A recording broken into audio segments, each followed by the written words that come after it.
push this. He's going to try to push this off the board. And he does! What a shot by Jamie Graham! The and one! Get off my board!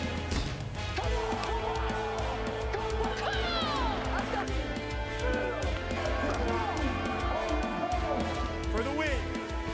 It's all! It's all! In fact, it's over! Now Mark Richards has to hit an air mail. Hits it on the backside. It's going to be two to win it for Smith and Richards. The greatest team that the sport has ever seen. Watch this again.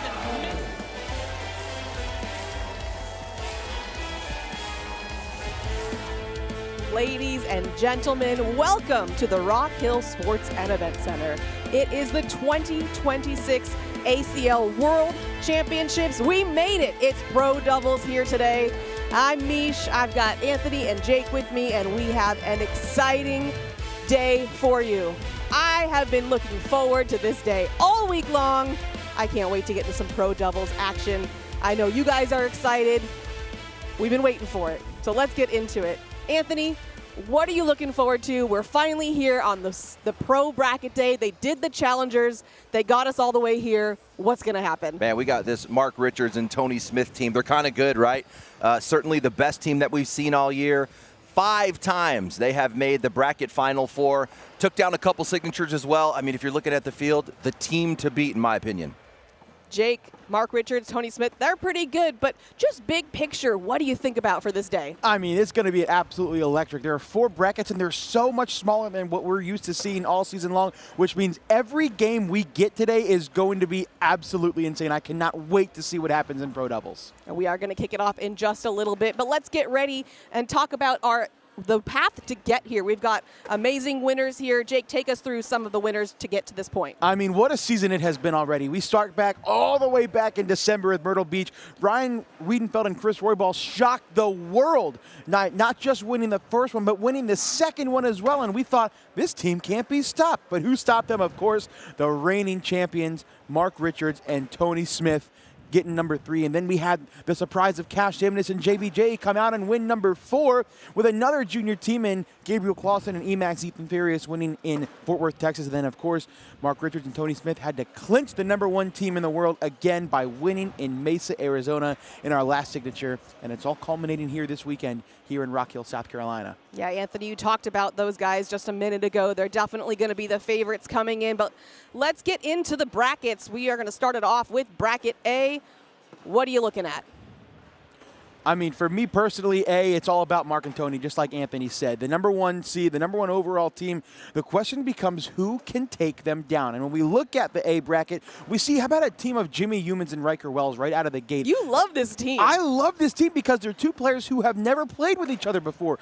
Both players kind of lost their pro doubles partner throughout the season, and they decided, hey, let's team up and play with each other, and they have the unfathomable task of playing Mark and Tony to start things off. We're actually going to have them on our court over on court 2, Jake. We sure are. I know you're looking forward to it. Let's look at B. Bracket B is also a lot of fun because he got how about an all-junior doubles team at the bottom right here. Emax and Gabe Clausen going up against Jack McKinney, Jace Fletcher. That game's actually already underway.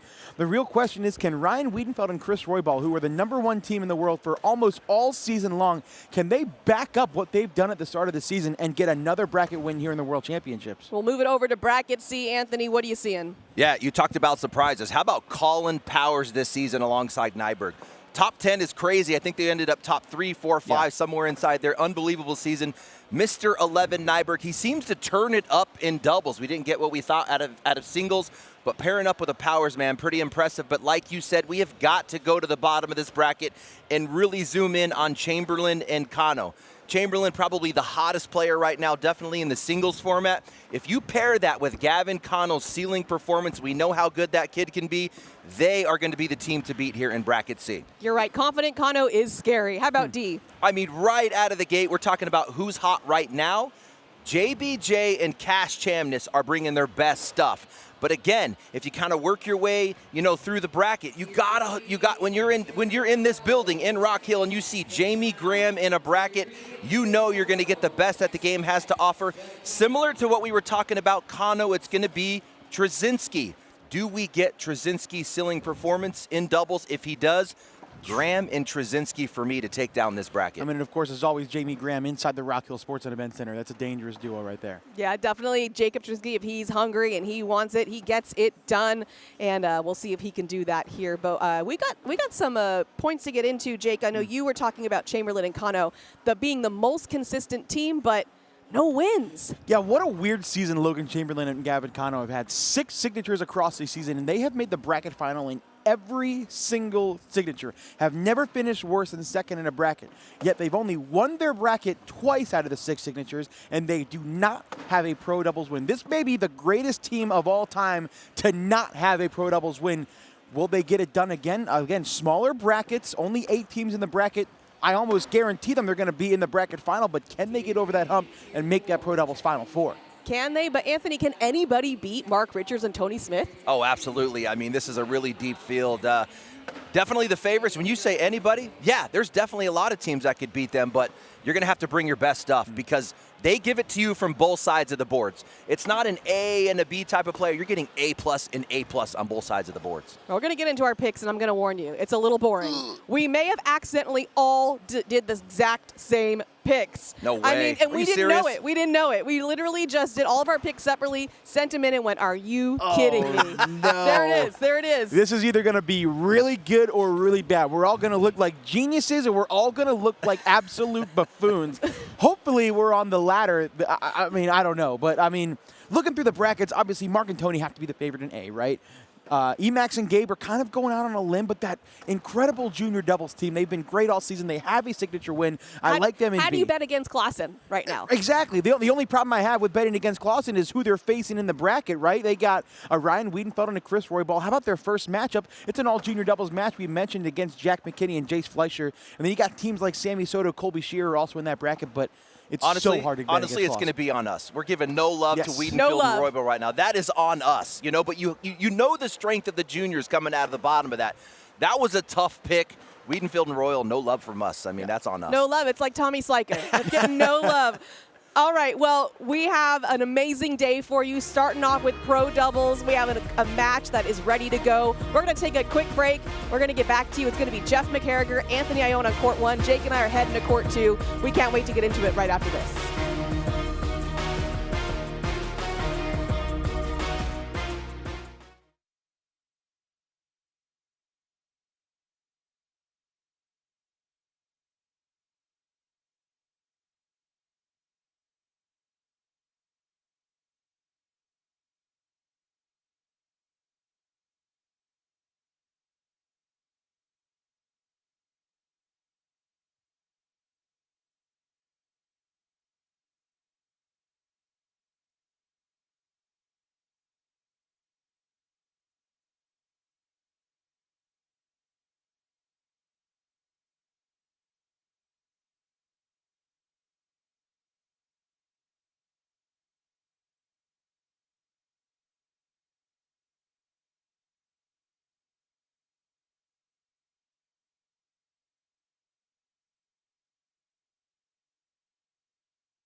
Today is your day, a day to rise, to make your mark, to move forward.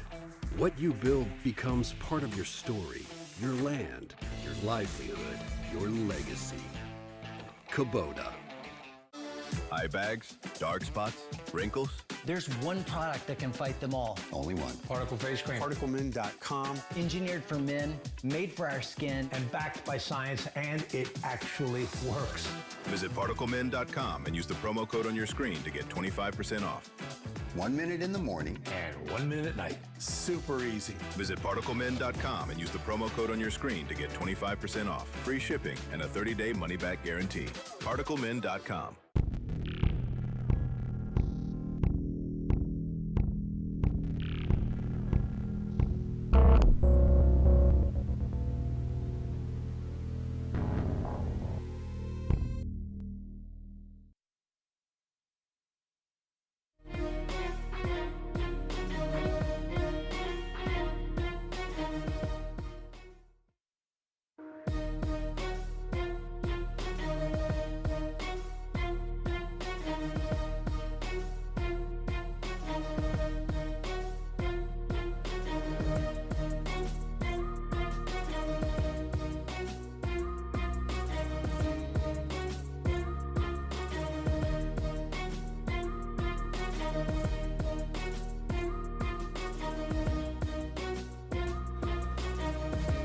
Well, it is a beautiful day here in Rock Hill, South Carolina, as we welcome you back into the broadcast and welcome you inside this beautiful event center as the 2026 road to an ACL World Championship begins right now.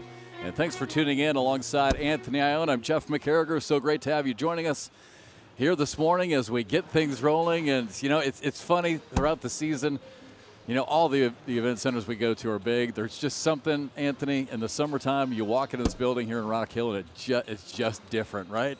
Yeah, no doubt. You know, when you're crowning world champions, everything is on the line. That's what you want. That's the ultimate goal for all of these players. And when you get to Rock Hill, you feel it. You feel that world championship. Yeah, that vibe, that energy. Man, this morning it got real when the players started walking in.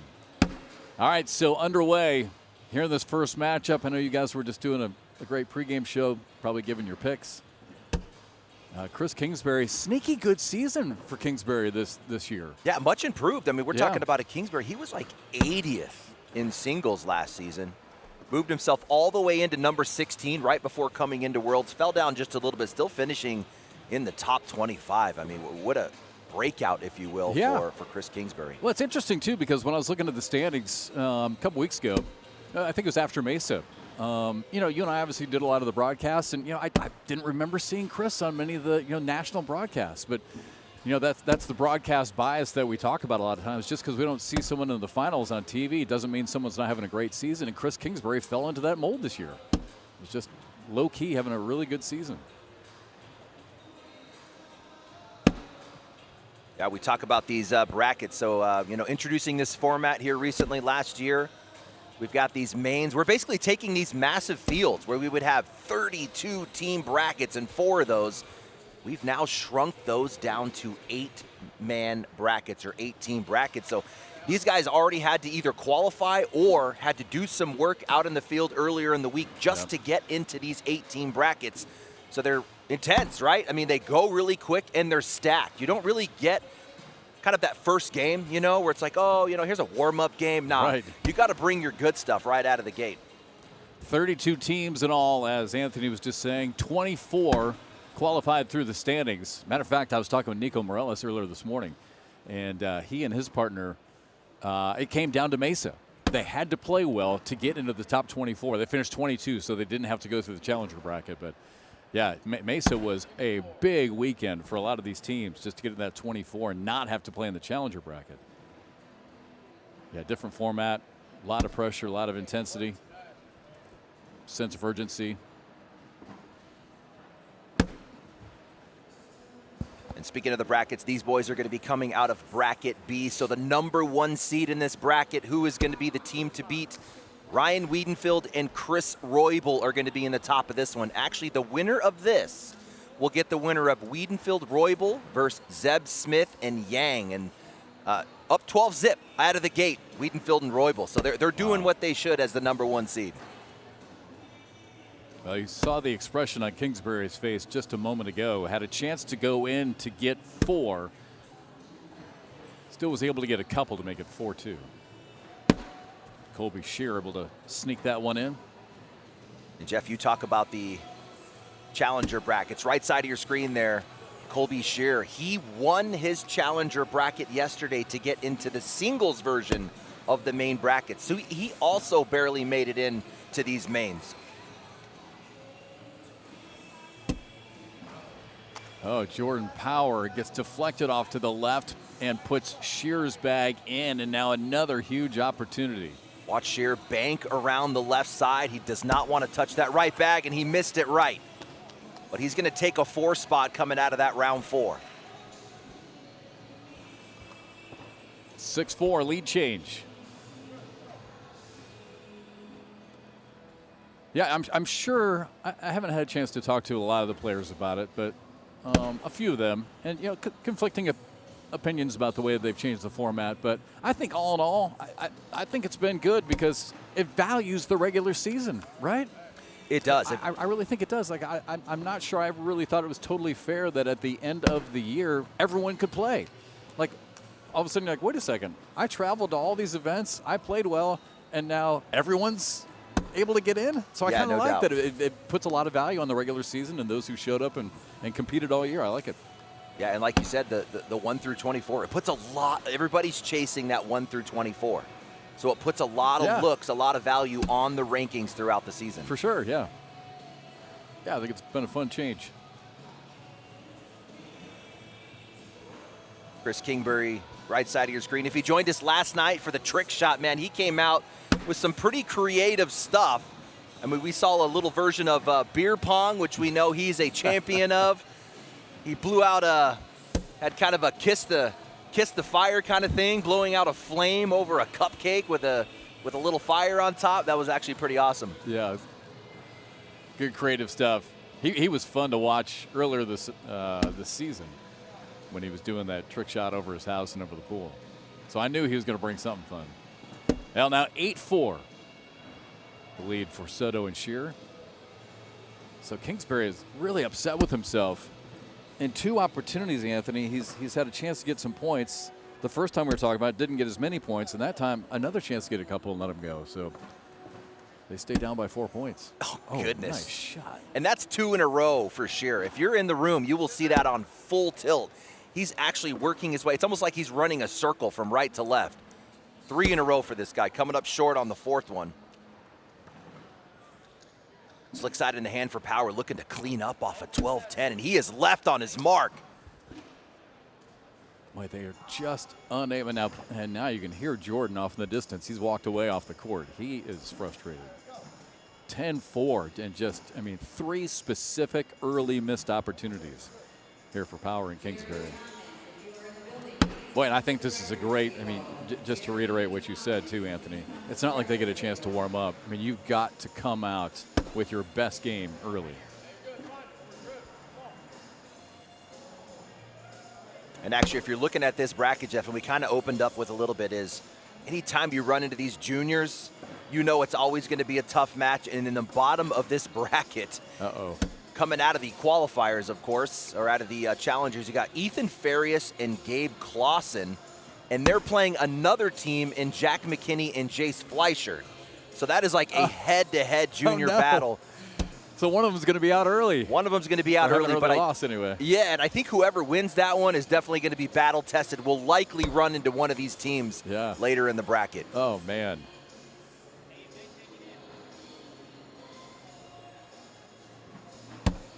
There, Kingsbury able to dial in on that last bag. Still gives up 2. 12-4 on our march to 21. No round limited here in the World Championship.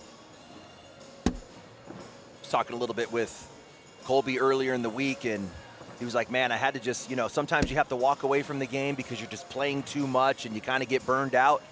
He said he did that, not right before Worlds, but maybe a month or so back, and then right before Worlds, he said, man, I've been cranking up the practice. He said, I feel absolutely my best this weekend. So he thinks he's peaking, and we're seeing that out of him early.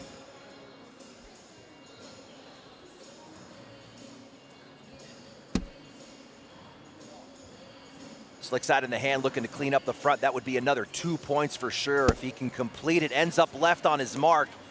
You got to finish up if you're Jordan Power. He's missed half of his bags in this game. Oh my goodness, he goes up, Jeff, for the drag bag. That is a gutsy bag 4 from Power. Down 12-4, felt like he had to do it. Almost able to pull it off. Colby knocking himself. You can see him frustrated with that bag 4. He wanted that slick side collect. And it happened so quick in these 8-team brackets. It's 3 wins to the king seat. So it's done before you know it.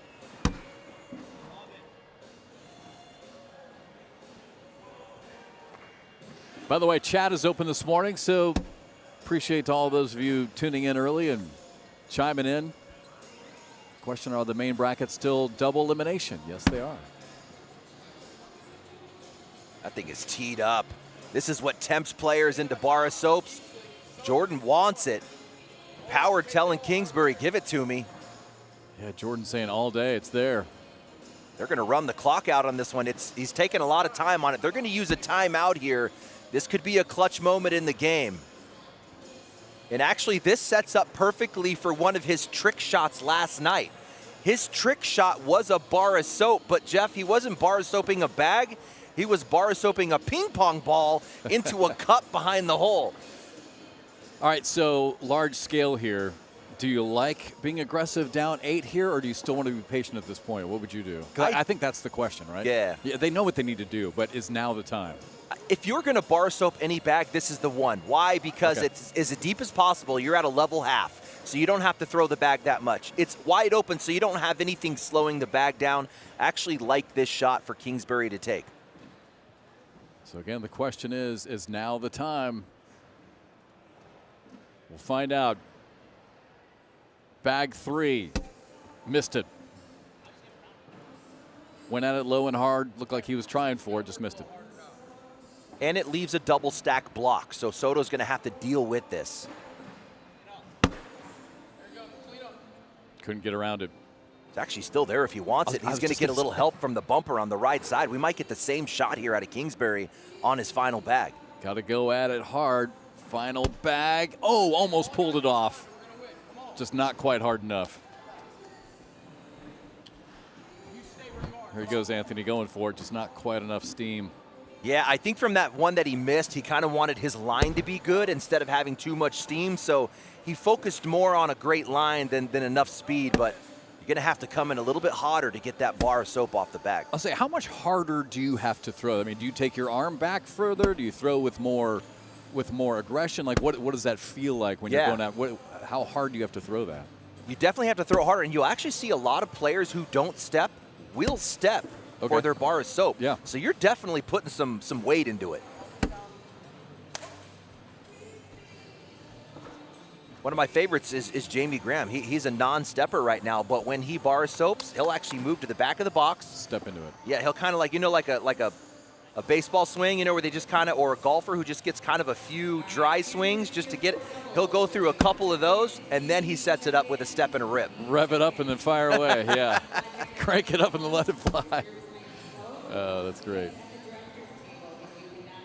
Yeah, I ask you that because I remember having a conversation with Jamie Graham, since you brought him up, many years ago about the way that he would just push bags in. And I asked him, how much, do you have to throw it harder? He said, a lot of times I don't. I will throw it the same way and just trust that the bag will do it.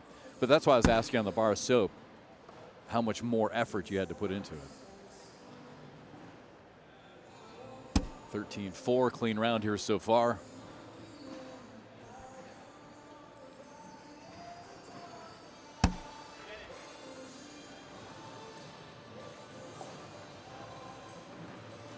Kingsbury coming in with his final bag, and we could give you a round 10, 11 PPR check. Just kind of see where everybody's sitting. There you go, Colby Shearer. We were talking about how he's peaking and really prepping for Worlds. A 10.8 here to start off doubles. If you're talking about ceiling performances, a 10.8 is certainly that. I mean, if you look at how some of the brackets finish, a 10.8 will typically be the best PPR in an entire bracket. Boy, what a great bag that was by Shearer after that kind of low block that ended up on his side. Brought them both back up and in play. Going to take a timeout here and look, and the left side is certainly wide open for Shearer. And this is one of those bags where you definitely want to guarantee enough speed. If your throw bag kicks out or goes long, you're typically okay with it. What you want to do is clip or push both of those bags up to the left with enough speed to guarantee they go in. Power's going to have to deal with 2 of his own bags. It's already hard to push 1 bag. They're a pound each. Now you got to push 2 bags at 2 pounds. So just make sure you have the speed if you're sure.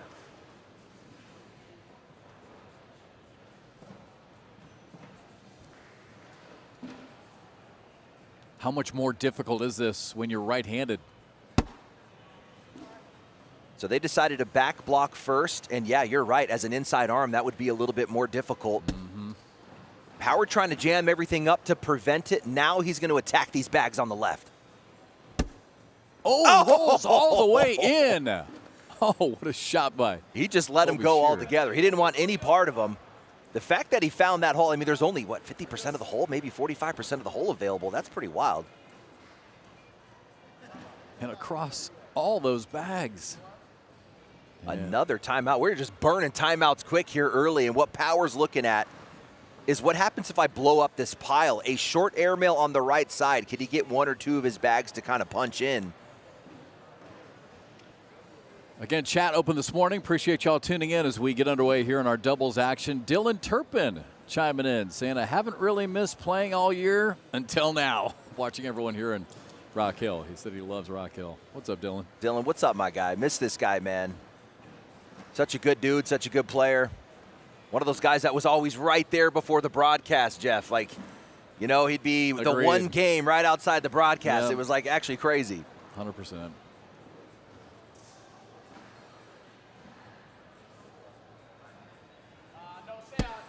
Yeah, he didn't like it the second it left his hand.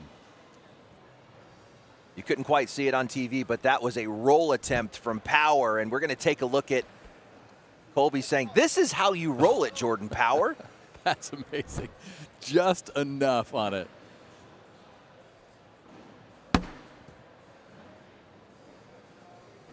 I mean, that was more of a putt than anything else. Just needed to die at the hole, right?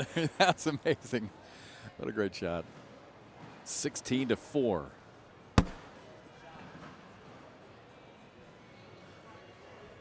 Oh, yeah, Chris just chimed in on the chat. I miss watching Turpin and also Creek Killer. Wow, that's a name I haven't heard from in a couple of years. That kid was such a stud. Yeah. Came in hot. Oh, my gosh, yeah. Took down one of the signatures. Where are we at? Maybe Atlantic City? I was thinking Valley Forge, but... Could have been Valley Forge? Yeah, it was years ago, though, right? You could be right, though. I don't know. After 7 or 8 years, they all start to kind of blend together. Jeff, we have our first team into the next round, and remember, it's 3 wins to the king seat. Adam Hissner and Trey Birchfield, who have a world championship in this building, have taken down Sebastian Schaefer Ford and PJ Knott in their first matchup, 25-9. And congratulations, Hissner and Birchfield. You get the winner of those juniors, Farias Clausen versus McKinney Fleischer. Jeff, yesterday, Fleischer put 69 of 72 bags in the hole in one of the juniors matches. And it was lost. like an 11.8 PPR. And lost? No, he actually won that one. Normally when you tell me those things, because you know I like that, you'll then follow it up and say, and he lost. And he lost. That's funny. That's going to be a tough push for Shear. He's going to go after it. Oh, that's a perfect bag. Better there than in. You actually don't want to clear it out. Now Jordan Power's going to have to deal with this level 1. That's exactly what he wanted. It's going to cut him short. We're going to get a cut around here or a roll. Oh. And top it off with a little collect. Terrific execution. And Power can only knock one in, so he leaves 2 on the board. And Kingsbury and Power in a lot of trouble. Shear showing you why it's so important to be deep in those levels. That last bag from Jordan kicking out was because Shear ended up short of the bag and then cleaned, or short of the hole and then cleaned up.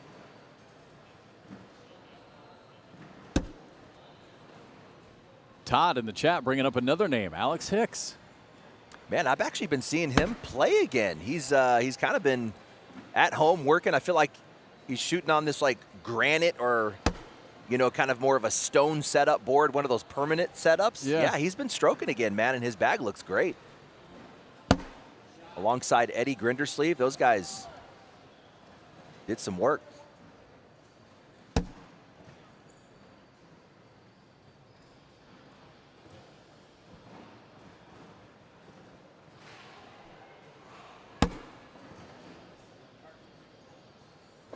Good bag by Soto.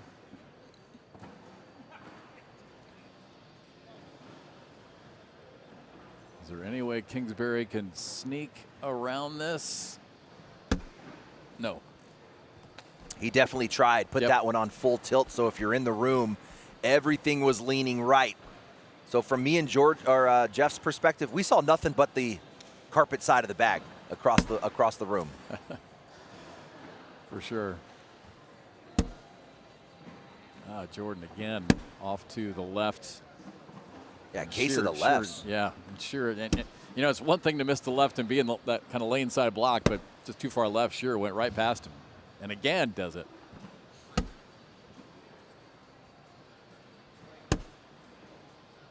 Perfect spot on the back block, lane side. This is typically when Jordan Power fires over the top, but he's got slick side in the hand.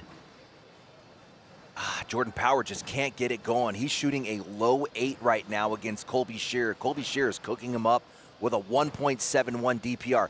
Shearer's scoring almost 2 points a round, Jeff. And it shows. They're 2 points away from advancing.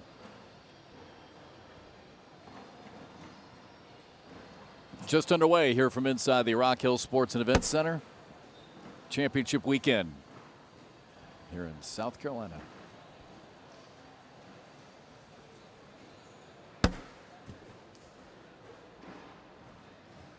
Man, talking about that juniors match, this is actually unbelievable. Again, you've got Farius Clausen, McKinney, Fleischer in this match. Check this out.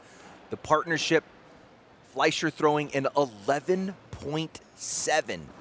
He's put 58 of 60 bags in the hole. Oh my gosh. And he's been throwing against Ethan Farias, who's put 56 of 62 bags in the hole. So just 2 less. That's unbelievable. They're both throwing high 11s. Another name in the chat, Caleb Batson. Man, I remember him. The first time I ever saw him in just a breakout event was in Wichita, probably 4 years ago or so. And yeah, his priorities changed.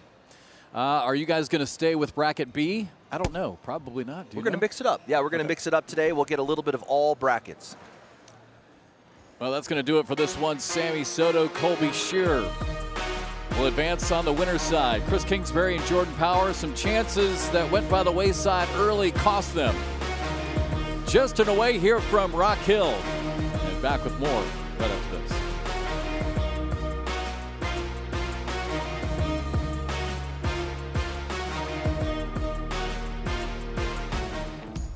Today is your day.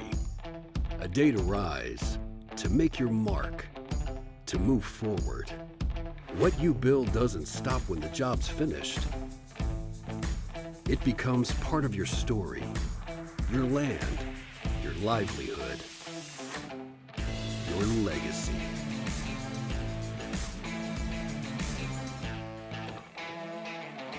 Kubota.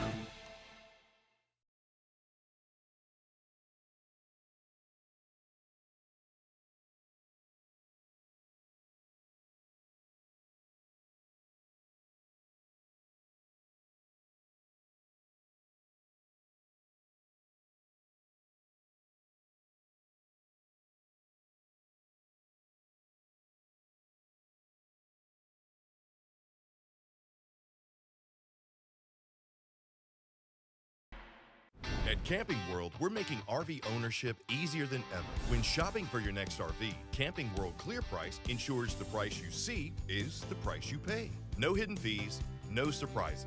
Just clear, upfront pricing every time. And we're lowering the price of RV maintenance and install nationwide. Because the easier and more affordable we make RV ownership, the more time you spend camping. Camping World. Customers first, customers forever.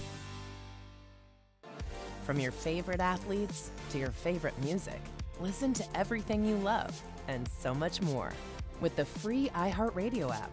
From live play-by-play to your favorite game day anthems and the biggest sports podcasts in the world, the iHeartRadio app lets you take it all with you and stay connected to your favorite team wherever you go. Download the free iHeartRadio app today.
Back inside the Rock Hill Sports and Events Center, the road to the 2026 Doubles Championship has begun.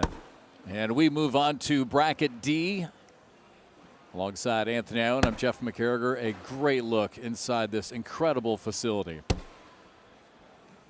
was talking with Kat Halbert and congratulating her and the entire staff, Corey, all y'all behind the scenes, everyone who sets this place up. Walked in this morning and it just hits different. Smiles on everyone's faces, great energy, vibe, 2026 World Championships. What a great place. Perfect venue. All right, again, Bracket D. All these matchups now critical. Anthony and I were talking about it back in the first matchup. For those of you just tuning in, only 32 teams qualified for the doubles championship. 24 by way of the standings. Filled out the rest through the challenger bracket. Here we have Jackson Gore, Zach Aiken, Sarah Cassidy, and Matt Wilson. By the way, we're going to keep our eye on some of the other scores going on. I know some people will chime in on the chat. We'll try and keep you updated. If there's any specific score you need, let us know. But the big one everyone is watching right now, and I mean a lot of people in the building actually here early, Mark Richards and Tony Smith taking on Jimmy Humans and Riker Wells on the court right next to us. And last we knew, that was looks like it's still tied at 14, Anthony? Still tied at 14, and against a team that's not even dedicated partners. You got Jimmy Humans and Riker Wells. Remember, Ian Cripps dropping out of the pro division, so Jimmy Humans just went and picked up Riker Wells. Hey, you want to do this? And look at them, tied at 14s against arguably the best team in the building and the reigning champs. And right out of the gate, I mean, first matchup of the day for Mark and Tony.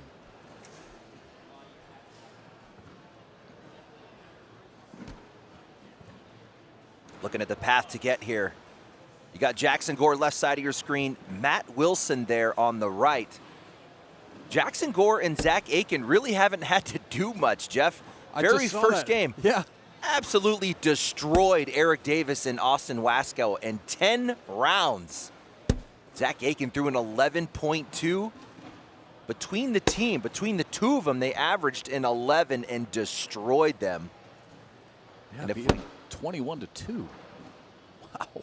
And then it was Sarah Cassidy and Matt Wilson going through the higher seed. The number 2 seed, Spencer Fabianar and Tony Forbes take the L, and it was a close one, 21-19, and it was Sarah Cassidy who cooked up.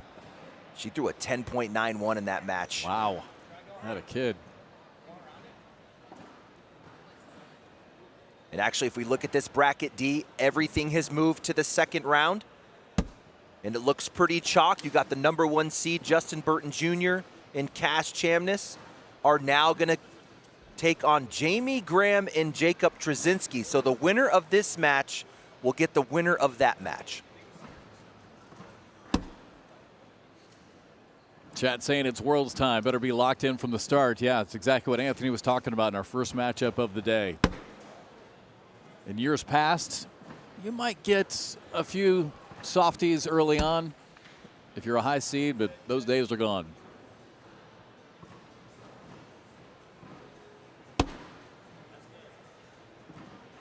Zach Aiken, right side of your screen. Top 4, top 5 in the pro singles division. He's definitely one of those guys that you could talk about with a chance to come into Rock Hill here and take down a world's singles championship.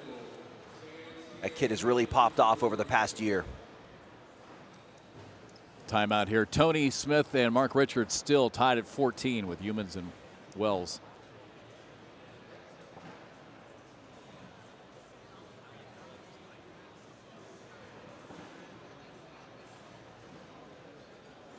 Pam from the chat. Let's go Zach and Jackson. Grandma and Grandpa are watching from the Sunshine State down in Florida. Let's go. Well, I hope you got a little break from the heat down in Florida. Up here in Rock Hill, I'm from Charleston, and it's been, I get it, for those who live down in Florida, it's been hot and steamy and humid and nasty in Charleston. Woke up this morning, it was like 69 degrees here in Rock Hill. I'm like, hey, I can breathe. I'll take this. It's great. They're really thinking through this shot here, Jeff. It's Zach Aiken who's top bag who would typically get peeled or grabbed on any type of an airmail, and he's going to shoot it or roll it anyway. I mean, if I'm Sarah Cassidy, I would just assume that bag's going to go eventually anyway. All right, a lot of thought into this one, as you said. Oh my goodness! Sarah Cassidy fist bump. Just like they drew it up in the timeout, Sarah Cassidy. Aiken adds to the pile now. Matt Wilson saying either block or give me that same shot you just hit. Just blocks in behind. And a mound here for Zach Aiken in his final bag. And he's going to blow this mound up. Watch him just hammer this pile. Oh, trying to go over the top backside. Clips one and brings two in. Oh, good save by Zach Aiken. Going to take a look at that roll in that airmail. Sarah Cassidy. Watch her get over this 2 levels. Bam! You was talking about that putt a little bit earlier, Jeff. That thing almost stopped and then continued over. And here's the airmail. Like we were saying, consider that bag good, and this is why. Bang, you get the peel. This high-level play. Tie game at 2. How about Matt Wilson, right side of your screen there in purple? He won his challenger bracket in singles, so we will see him in the pro mains when we get to the singles format. Oh, that one steams right past the hole and off the board. A couple updates. Tony Smith, Mark Richards, their game against Humans, and Wells still tied at 14. Brian Wiedenfeld, Chris Roybal, someone wanted to know. Yeah, they won pretty easily in their first match, so they're about ready to start their second. That one just drops in for Matt Wilson. So again, we'll try and keep you updated on as much of the action here early. Obviously, a lot of games going on behind us right now.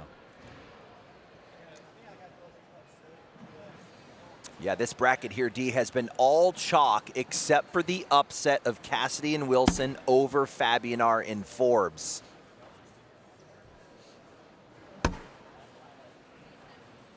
Sarah Cassidy, so improved here in 2026. Adding the roll bag towards the end of the season. Jeff, she's actually standing here today in this pro event because of her roll bag. She made her way through the qualifier in this room 1 year ago. Had to fight through that gauntlet and did it on the back of her new roll bag.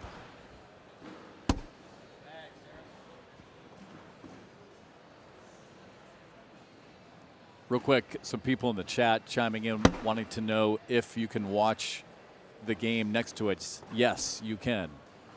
So are we on Facebook then, Corey? Okay, so we are on Facebook and YouTube here for Court 1. Court 2, if you want it, and at this point, as much as I would love for you to stay with us, I would highly recommend it. It is on YouTube, so Mish and Jake have got that for you. Tony and Mark just took the lead, by the way. So we'll keep you updated if you stay here. But yeah, if you want to watch the conclusion of that one, that's on Court 2 on YouTube.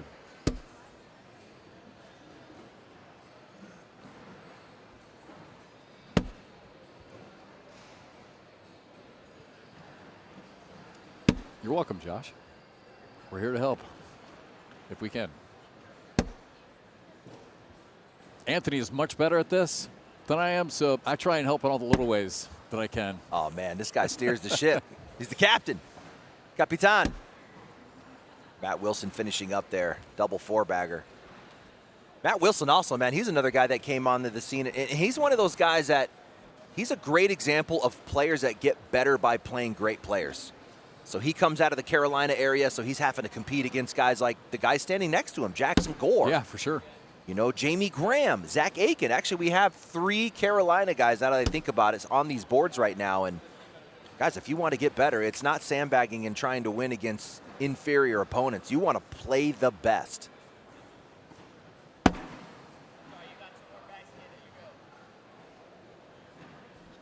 Good look at Cassidy as she fires her next shot. Kind of bounces it in. Aiken's third bag. Oh, brings them both right into the red zone. And Sarah helps Aiken out a lot. Oh, just drops her head. Did not like the results of that last shot. Aiken tumbles that one in. And now a critical fourth bag. Got to try and save something here. Whoa, that one kind of hit off the backside and fell back in. Sometimes you get a little roll or hop that you don't want, and there's a great case where you need to lower the front of your bag. You want to take that nose as it's flying and lower it a little bit to eliminate bounce when you don't want it. Mark Richards and Tony Smith putting a couple more points. Once 14-14, now 18-14 in favor of the defending champs. You got to say, man, Wells and Humans giving them everything they have out of the gate in game one. No warm-ups, Jeff. I was going to say. I mean, you just got to come ready. I'm glad you said it's a great transition into what I just saw. So we're in bracket D. If you look at the matchup just above this one, it's Justin Burton Jr. and Cash Chamness against Jamie Graham and Jacob Trzynski. It's just the second match of the day. In the second match. Unreal.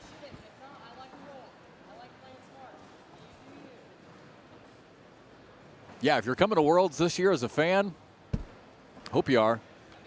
This one's fun right out of the gate. No more waiting long hours. You're getting the best of the best right away. Wilson in just to wash, slick side in the hand. He's going to try and push this entire train up the middle. Oh, in worst case scenario, he's going to clip Gore off the right side. We'll take a look at that one again, but a chance to get points. Instead, you're giving up points. Look at how right on his mark is. Look at his face. Anything but right.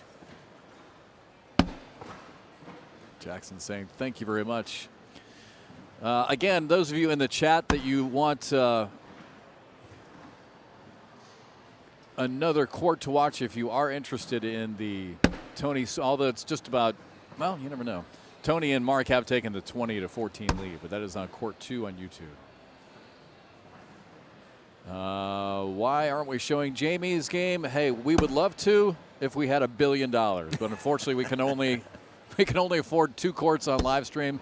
For those of you who don't know, it costs just a little bit of money to do this. So someday we'll get there. It would be great to have. I mean, we've all dreamt about it, right? Corey, I know you have, doing some sort of NFL red zone, right? Unfortunately, that they make it look easy on the NFL Network, but it costs a lot of money. Trust me. So someday maybe we do what we can.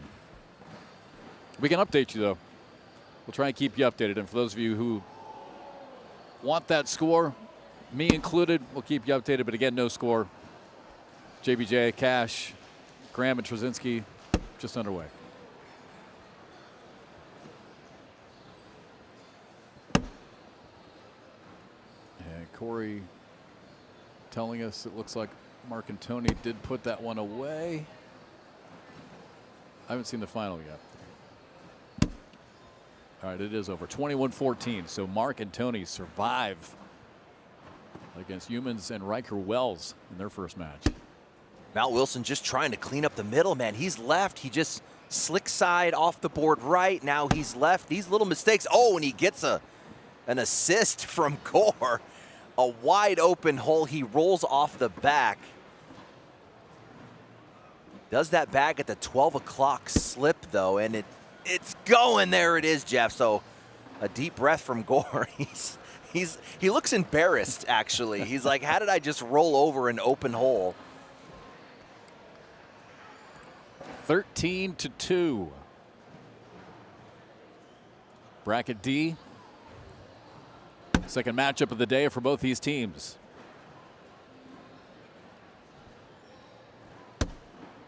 Again, only 32 doubles teams qualified for this year's World Championship. Stays double elimination.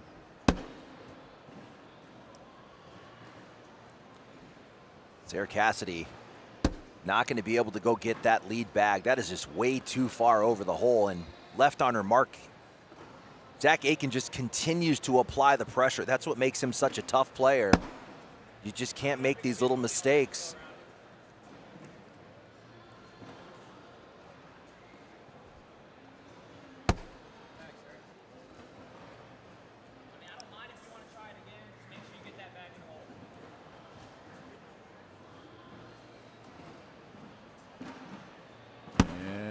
Aiken says, not what I wanted, but I guess I'll take it.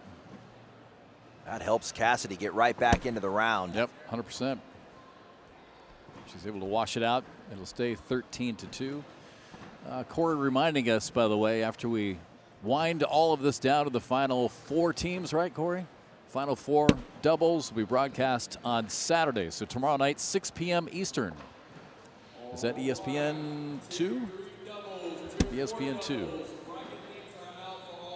Hey, Corey, we can maybe hit him with a round 10 PPR check. And what we're going to see in the stats, let's not look at the PPRs so much, but it's the DPRs. And the problem is Matt Wilson with a -1, Sarah Cassidy with a -1. You got to have someone cooking. I mean, if you have one player throwing a -1, you need at least the other side, and that's just not working right now for Cassidy and Wilson, both of them bleeding points.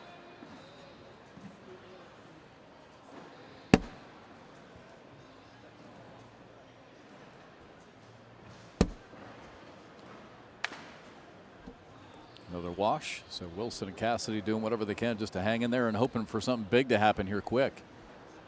Down 11. And with the Richard Smith match ending over on court 2, that's going to now start the match of JBJ and Cash Chamness against Jamie Graham and Jacob Trzynski.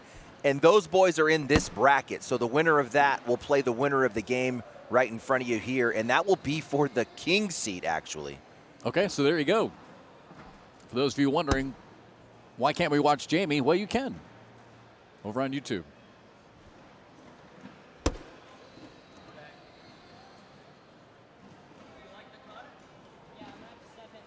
This is what makes Zach Aiken so good. He has options. His airmail is great.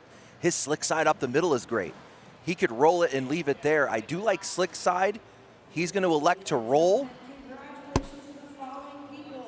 Now he's not going to be able to push. He essentially blocked his own double bag push. Look at the look on his face. That's why I liked kind of pushing everything up on bag 3. Sarah Cassidy over the top. She's going to spit the hook. And you saw her finger, Jeff. She said half inch. She gave us that little bit, and it is game of inches. Timeout as Zach Aiken quickly walks down, and a debate going on right now with Jackson. How quickly has Jackson Gore grown? I mean, he's a beast. He is a beast. I mean, he's eye to eye with me now. I mean, he looks like he needs to be a tight end at the University of Iowa. Tight end you.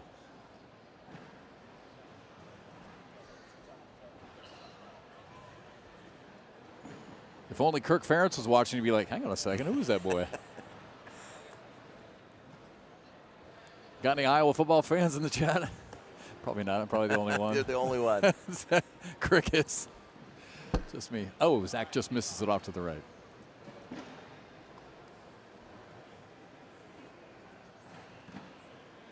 Sarah with 5 seconds left on the shot clock. Long look at it. Down to 2 seconds. And just a little short. It is not like Sarah Cassidy to miss 2 airmail in a row. Whoa, 2 people in the chat. Hey. Randy and Ben. Okay. Hawkeye Nation. Let's go. Who knew? Come on, Matt Wilson, go get those 2 points. Let's make this game interesting. Unforced error out of the gate for Jackson Gore. He is way left.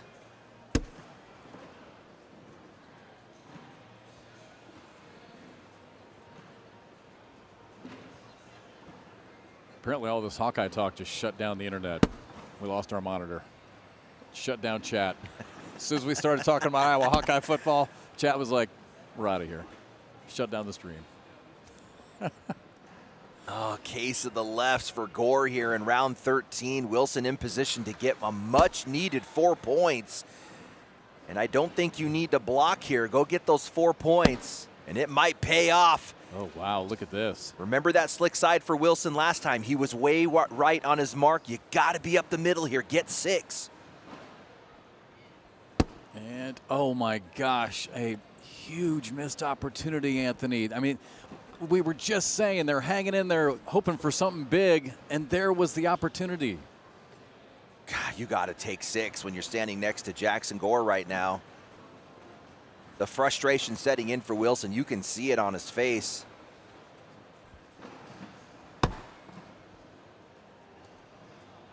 Inside arm for Aiken. That's going to make this shot pretty much a layup. He's got help on the left. And his bag naturally moves right to left. So that's actually where he would want a blocker bag to be, and he's got two there to work with. Just seconds ago, it could have been 14-8. And now Sarah Cassidy in a lot of trouble, down 10. With two way off on the left side.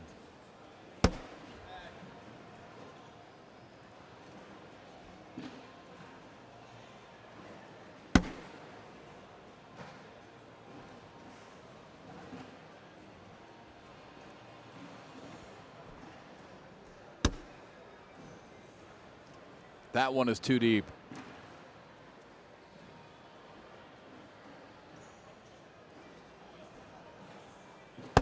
Oh, and Zach Aiken, a huge shot. Able to bump both in. And again, just moments ago, this could have been a 14-8 game, but instead it's now 20-4 the other way. Oh, wow. Such a deep hole to be in against some really tough juniors.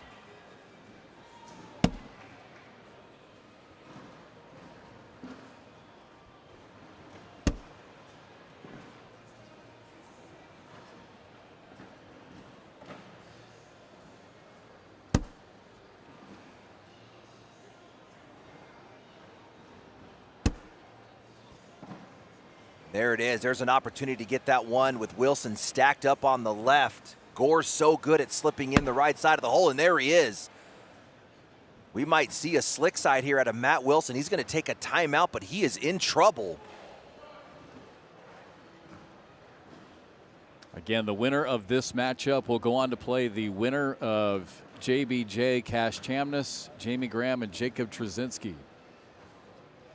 And as they're looking through this shot, Jeff, we have the next game is going to be assigned to this court, and we have an upset. It's not going to be Colin Powers and Richard Nyberg, the #1 seed. They are upset by Heiser and Crick coming out of the qualifier. So the next match is going to be Heiser Crick versus Grindersleeve Wilson. Let's see what we got coming out of the timeout. Do we get slick side down, and right away he's spinning on the slick side of the bag. He is going to try and clean up the left side, but no, we got stick. Is he going to leave it? He doesn't even want to mess with it. Off the board. Oh. Dagger. And yep, nothing Matt Wilson could do there, so Jackson Gore puts it away. A couple really well-executed shots to keep them alive here early in the winner's bracket of Bracket D. All right, doubles road to a championship underway here from Rock Hill. A lot more to come.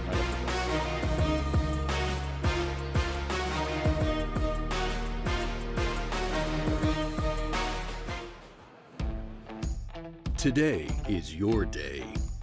A day to rise, to make your mark, to move forward. What you build doesn't stop when the job's finished. It becomes part of your story, your land, your livelihood, your legacy.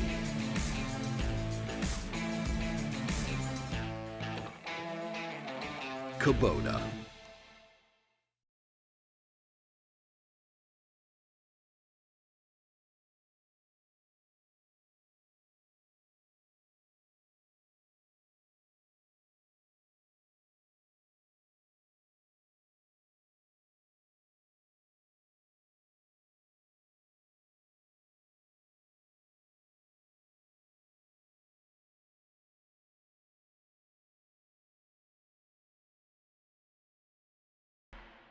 At Camping World, we're making RV ownership easier than ever. When shopping for your next RV, Camping World Clear Price ensures the price you see is the price you pay. No hidden fees, no surprises.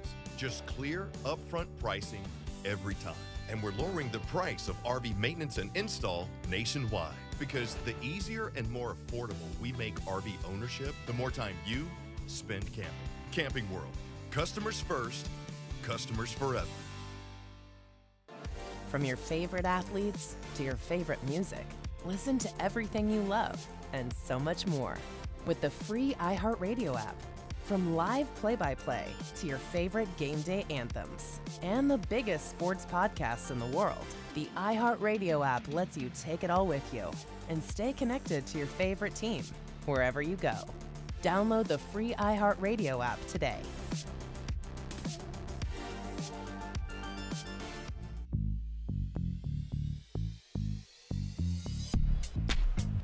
Beautiful day here in Rock Hill, South Carolina. Alongside Anthony Ione, I'm Jeff McCarriger. As we bring you inside the Rock Hill Sports and Events Center. Down to one of two live courts we've got going on, live action. Here in the 2026 Doubles World Championship. So our next matchup, there you see Eddie Grindersleeve on the left. So it'll be Eddie and Braden Wilson against Connor Heiser and Owen Crick here in this matchup in bracket C.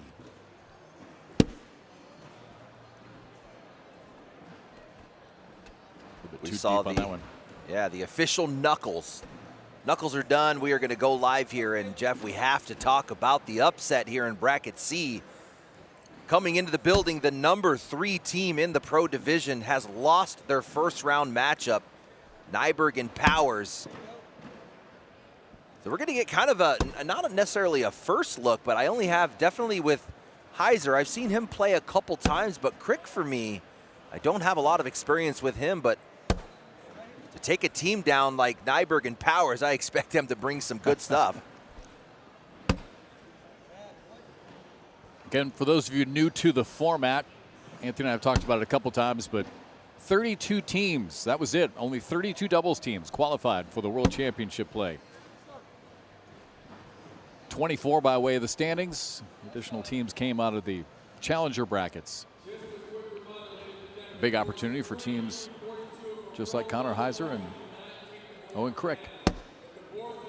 And it looks like, Jeff, the upset is really on the back of Colin Powers. He threw a 7-6-7 in that match. Oh, my. Nyberg washing out Owen Crick on his side of the board. All the points bleeding from Colin Powers. Ooh. Now, they're not out. We're the double elimination format. So Powers going to have to figure out what the heck was going on in that first game and get it going. Well, you've mentioned it a couple times, and we've heard it in the chat a few times, too. I mean, you got to shake the nerves quick walking into this building today. No time to be nervous. No time for bad shots. You have to just be hot right out of the gates. Well, I saw a lot of players out here early today warming up because they all knew that, too. It's going to take 4 wins to take down these pro mains. This is the second round.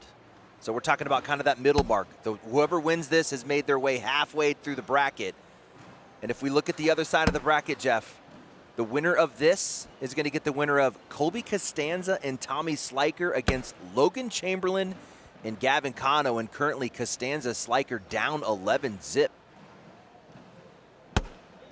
Oh my goodness. Cleaning up the left side, making Crick go get his own back. That was dirty, and it pays off. Yeah, Crick still had a chance just to push them both in, but way too much heat on that bag. So 2 points for Braden Wilson out of that round. You know, we were just talking about earlier, Jeff. You were talking about Jamie Graham. You know, do you throw the bag harder? In a case like that, you just throw your same bag. You don't need to throw anything harder to push that in. And sometimes having something to look at changes your shot selection.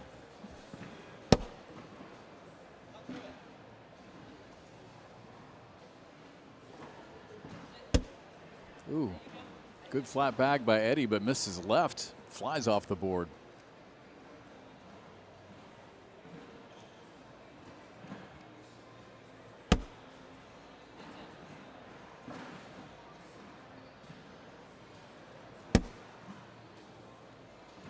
Same shot there for Grindersleeve. First time he went slick was gone. He flipped it over to the stick side really quick.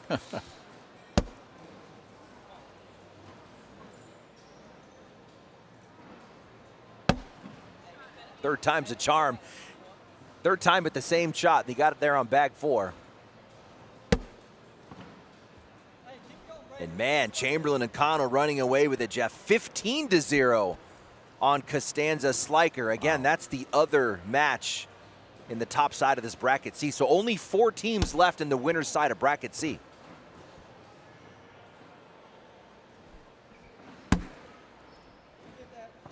A little left there for Braden Wilson. That one gets checked up on the left side a little bit, but still right in front of the hole. All right, we got the chat up and working again. Thanks, Corey, for coming and fixing that for us. Good shot down the middle.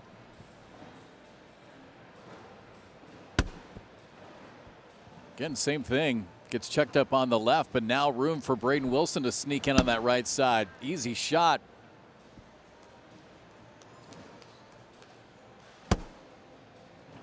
Slick side, can't bring it in. Can Braden Wilson sneak in again? Just tried to bank it off that bag on the right. Can't get it. Jeff, we have another upset looming. We started the broadcast off with Sammy Soto and Colby Shearer. They got the win against Power and Kingsbury. They're currently up 18-6 on the #1 seed, Ryan Wiedenfeld and Chris Roybal. Remember, Wiedenfeld and Roybal out of the gate took down the first 2 signatures. They actually held the #1 spot for most of the season before Richards and Smith kind of took it away there at the end.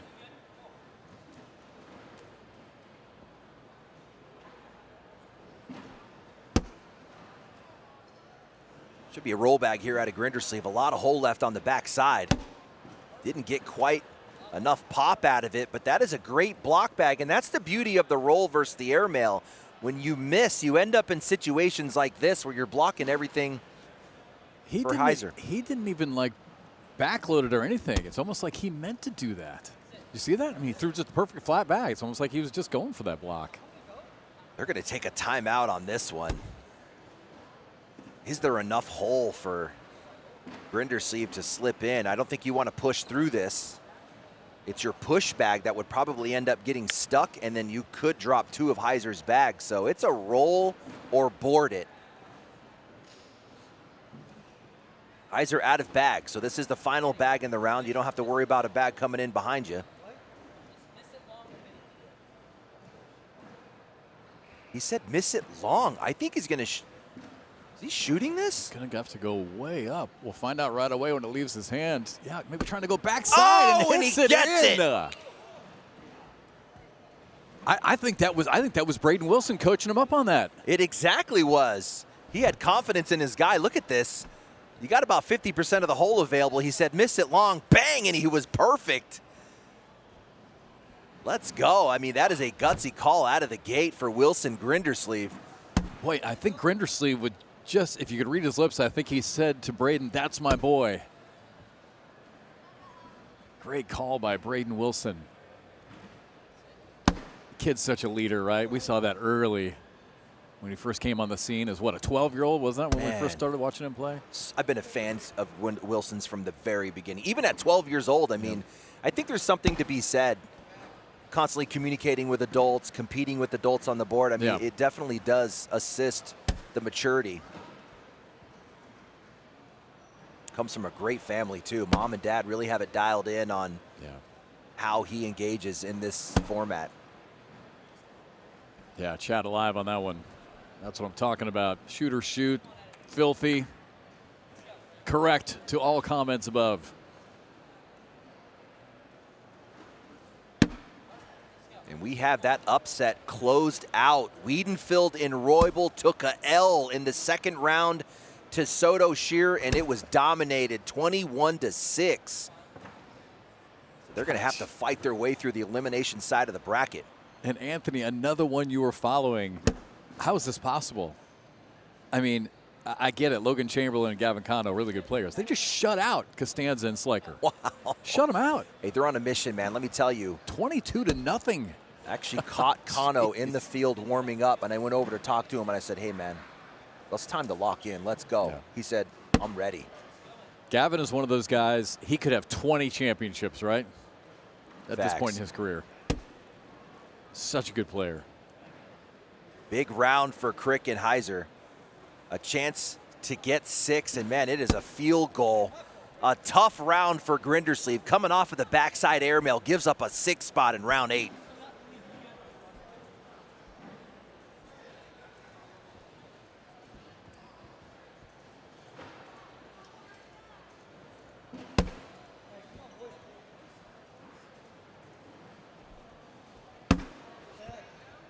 Jamie Graham, Jacob Trzynski leading JBJ and Cash 10-7. You didn't just give that update, did you? We didn't. Okay. No, but actually another good update. We have our first third round. So we have our first king seat match. We talked about the upset with Soto and Sheard. They're now going to play Jack McKinney and Jace Fleischer, who are coming out of that low seed qualifier.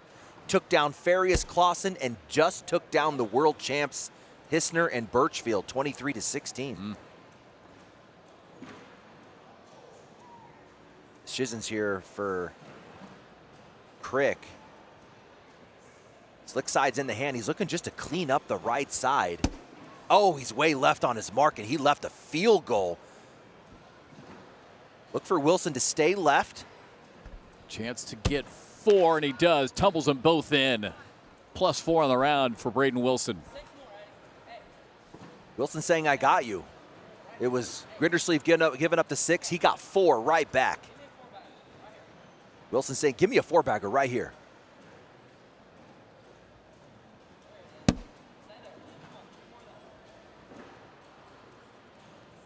Yeah, we were talking about Jackson Gorey.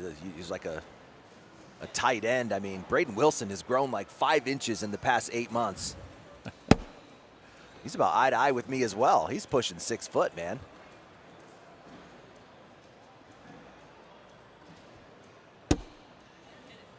Not enough roll out of that. He did have it backloaded good, but didn't quite get enough pop. That's going to be Grindersleeve over the top, and he's a little long on the airmail, still draggable. Look at that whole corner sitting in the water.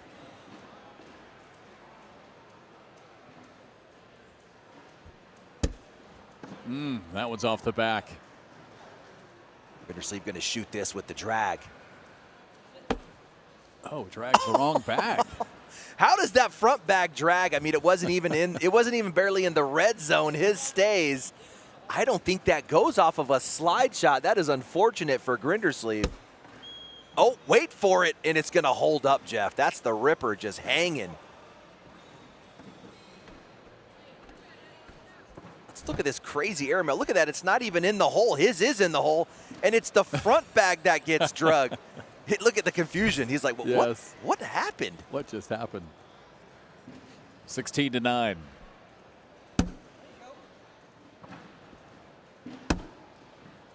Graham and Trzynski just tacked on another point, so they're on top of JBJ and Cash 11-7.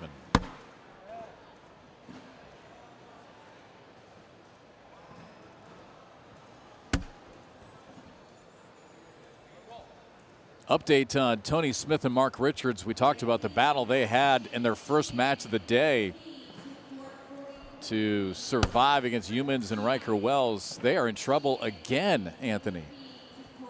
Tony and Mark are down 5 to Gage Landis and Colin Hodette, 9-4. How about that matchup in your second matchup of the day? I know, another tough doubles team. Gage Landis slipping into the top 10 of singles. We know Colin Hodette came out with that signature singles win himself, so you put him together. That's another tough doubles team.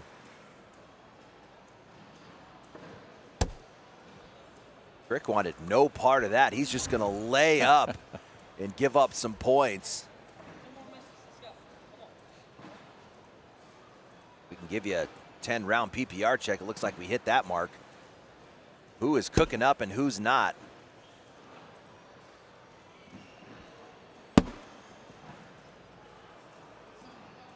There it is. Look at Braden Wilson, a 10-6-7.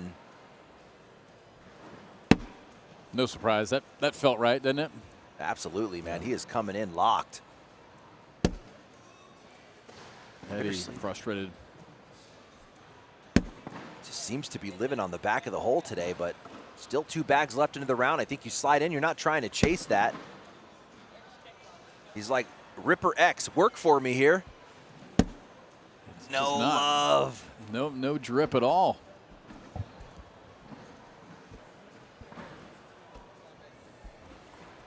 Just got word from Corey. We're going to jump over to bracket B next. So our next matchup here on this court will be Sammy Soto, Colby Shearer. We'll see them again against Jace Fleischer and Jack McKinney. So for those of you on chat asking for that, we'll have it next. And guys, that's going to be for the king seat. That would be our first team to make their way to the king seat. And it happened quick. It did happen I feel like we just got started. I just took the words literally right out of my mouth. Boy, I can't wait to watch Jack. You know, none of us have favorites, obviously. We love all these guys. I love watching Jack's bag. It's just so much fun to watch him play. Love watching that dude. From the moment I first saw him, just that buzzsaw of a throw, right? It's just fun to watch. That bag is loaded, dude. Really that bat is loaded. He rips it. I love it. So we'll see him next. Oh, my gosh. Look at that. I was backloaded. Just not quite enough to get over the pile. No more bags left for Crick. This is Braden Wilson with the final bag in the round. Looks like the step out on a roll. He's trying to come around the left side of that bag stacked up. Shoots it instead.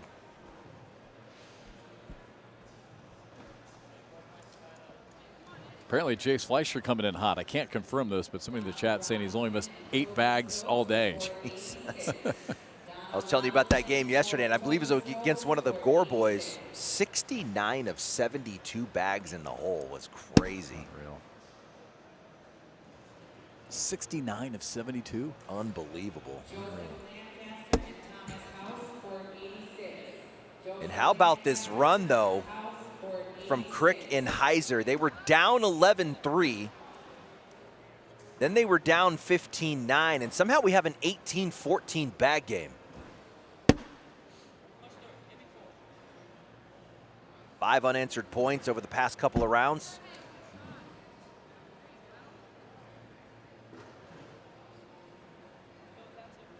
Heiser in trouble. There is a world where Grindersleeve gets 4 out of this. Yeah. Yep, great point. Big bag here. Oh my goodness! What a save there for the moment. That was a penguin over the left side. Grindersleeve left with a slick side push, and he's going to get it for 2 points. Keep an eye on the bag. The red bag in the middle, it stays. He picks his bag up over it, Jeff. Boop! Just going to go right around the side there. Unbelievable.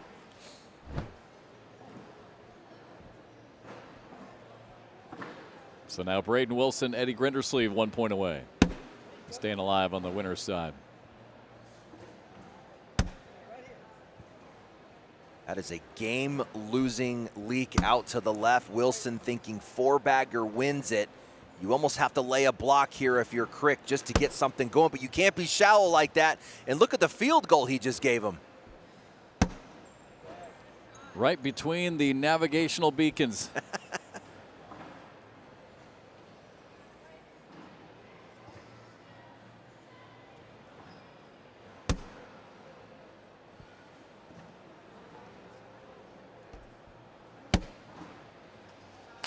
And the other one drips in.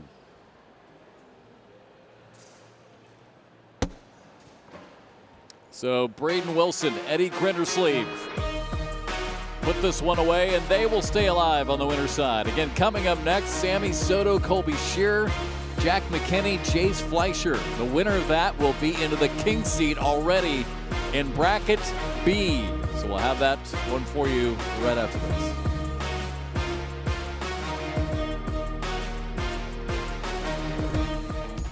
Today is your day. A day to rise, to make your mark, to move forward. What you build doesn't stop when the job's finished. It becomes part of your story, your land, your livelihood, your legacy.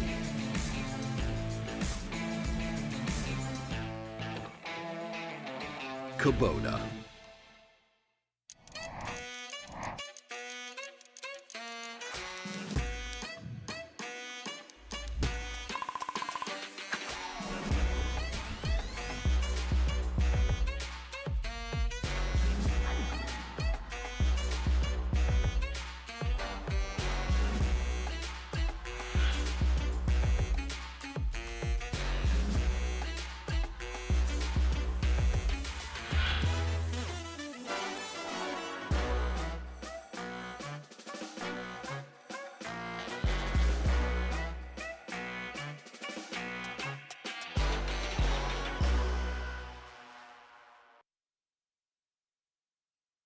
At Camping World, we're making RV ownership easier than ever. When shopping for your next RV, Camping World Clear Price ensures the price you see is the price you pay. No hidden fees, no surprises. Just clear, upfront pricing every time. And we're lowering the price of RV maintenance and install nationwide. Because the easier and more affordable we make RV ownership, the more time you spend camping. Camping World. Customers first, customers forever.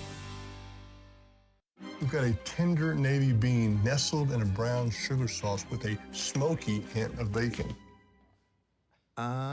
We're gonna need like a zillion of those. 1 zillion it is.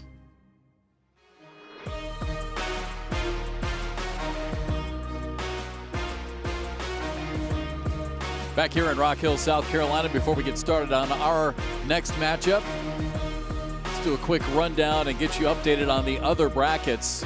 Again, for those of you just tuning in who are unaware of the new format, only 32 teams qualified this year to make a run here in the doubles championship. 24 came out of the standings. The rest came out of the challenger bracket, so a lot of great matchups early. And Anthony will let you run through these, but the big one everyone's watching, again, Tony Smith and Mark Richards in trouble early. Yeah, clearly chalk here until you look at the top. You know, we expected Windsor Belvin to come out of that one, Moores Walker, but man, right. Tony Smith and Mark Richards, that one was actually tied at 14 earlier. They ended up pulling that win out, but down 14-8 right now to Landis and Hodette. And taking a look at B, this is another upset. Your #1 seed and #2 doubles team in the pro division, Wiedenfield and Roybal, take that second round loss to Soto Shear. I tell you what, we saw Soto and Shear start the broadcast off. Shear looked amazing. And if he's cooking on his side of the board, we know Soto is going to do work. And how about the juniors, Jack McKinney and Jace Fleischer? We're going to get that match next here on this court, and we'll talk a little bit about stats. But Jace Fleischer absolutely throwing gas today. And then see another upset. It's like these #1 seeds, Jeff, are really struggling towards the top, but Powers and Nyberg with that early loss to Heiser and Crick, and that's who we just saw come off of court 1. And below there, Logan Chamberlain and Gavin Cano clearly looking like they're bringing their best stuff into Worlds. How do you skunk a team in the second round of some of these pro mains, because we know how good the competition is? That's going to be a really good third round matchup there against Grindersleeve and Wilson. And our final bracket D, JBJ and Cash Chamness doing work in the first round, but also a #1 seed in trouble. But this one makes sense. You run into Jamie Graham and Jacob Trzynski in your second round. That's actually going to be a fun match to watch over in court 2. And I'm looking over there now. Man, there is a crowd circling the court. Jackson Gore and Zach Aiken, we saw them earlier. They were both cooking up, so no surprise there to be up 25-4. And we're going to take you down to the courts here. And again, we are playing all the way down to our final 4, which we played on Saturday night. So tomorrow night, 6 p.m. Eastern on ESPN2 for the 2026 ACL Doubles World Championship. From 32 all the way down to 4 in about 3 hours. Unreal. All right, I promised you a crazy stat. Right side of your screen, Jace Fleischer. Jeff, he has missed 7 bags all day. He missed 3 bags in his first game, put 77 bags in the hole out of 80. Are you kidding me? Threw an 11-7. And then his second game threw an 11. On the tournament, Jace throwing an 11-4-5. Are you kidding me?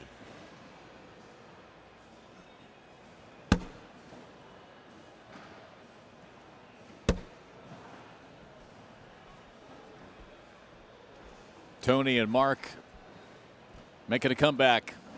Down 2 now to Gage Landis and Colin Hodette, 14-12. What a matchup that is. That's in bracket A. Again, we'll try to keep you updated on as many of these as we can. Boy, and I just heard a loud cheer from the court next to us.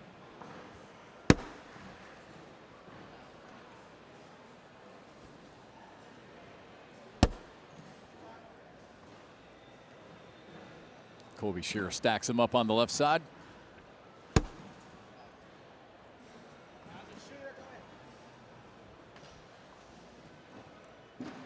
Left side of your screen there, Jack McKinney. Oh, big good hit. shot.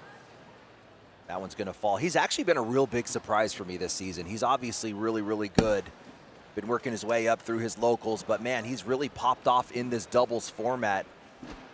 That's a player that we're going to have to look out for as the future moves. But here's that airmail peeling him off the right side and leaving. Just for a second, though, that bag's going to work its way back in. I tell you what, Colby Shearer out of the gate is locked.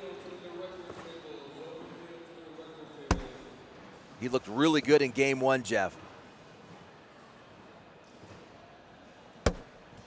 Soto, good job catching the corner, bringing that one in closer as Fleischer stacks them up side by side. Yeah, you can actually see right over Soto's shoulder. You can see Burton Jr.'s jersey standing next to Trzynski.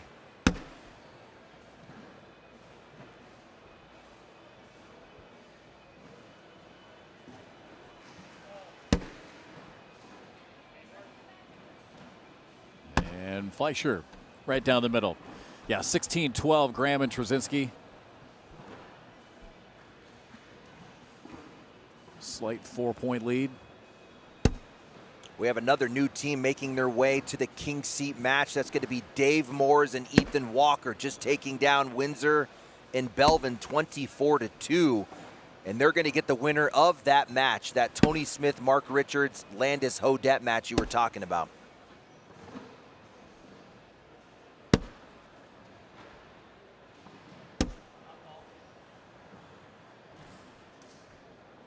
Oh, coming up short on bag 4. You got to go get that, McKinney.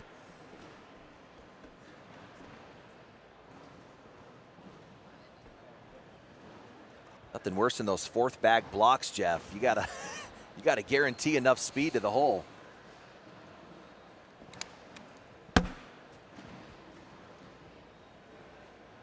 Quiet game through the first 4 rounds.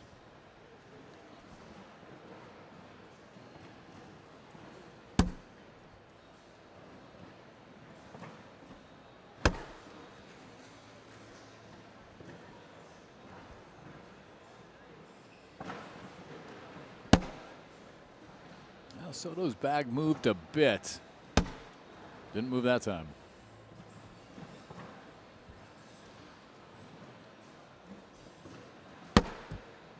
Ooh, bad miss off to the right, and now Fleischer with his last bag. Look for Fleischer to attack the right bag. He's going to push it out of the way and bank. Oh, he hit it perfect, Jeff. Great call. You're exactly right. That's what he did. And Fleischer is going to get he and McKinney on the board. And watch how he attacks that bag. Staying right, he lets it directed in and leaves Soto hanging on the left. Perfect speed, too. He didn't come through too hot. Great execution and high IQ shot right there. Exactly what we were talking about. Shearer did not like the reaction out of that bag. It kind of put the brakes on. A little bit shorter than he wanted. You can see the hand gesture. He wanted to be a little bit deeper. That's going to open up the roll here for McKinney, and there it is. Comment earlier out of the chat about the boards being a little bit slow. Have you noticed that or no? Oh, my goodness. Oh, boy. I kind of feel like speed-wise they're pretty moderate. You know, it's easy to see when boards are too fast. I kind of feel like it's moderate to slow right now, but I would say just from based on what we're seeing, they're perfect. Yeah.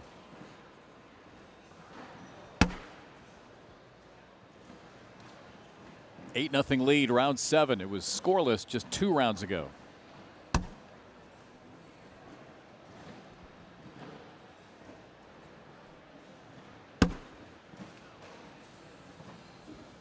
Graham and Trzynski just a 2-point lead on JBJ and Cash. And then Richard Smith still down. That's an 18-14 bag game against Landis Hodette.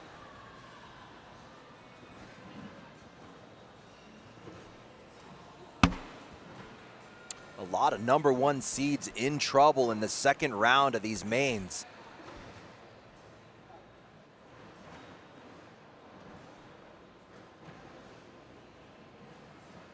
Again, yes, it is double elimination today.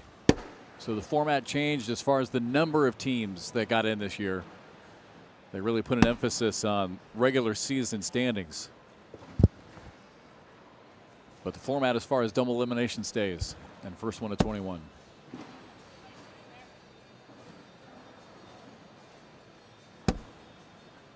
Hey, that's not a bad bag. I love that. He's actually blocking both.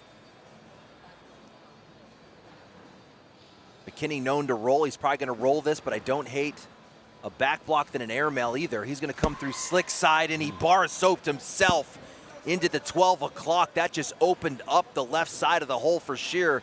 This is going to be a slick side reverse cut, and he's right on his mark, Jeff.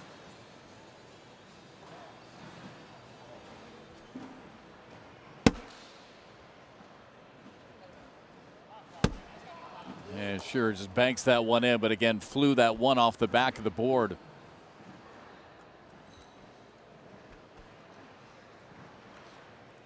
We actually do not have a number 1 seed into the 3rd round of these brackets. We're going to call it the king seat match at this point, but we don't have a number 1 seed in a king seat match yet. Getting close. 8-3. Jeff, it's done. The number 1 seed out of bracket A did not make the king seat match. The reigning champs, Tony Smith and Mark Richards, dropped to the loser's side of the bracket.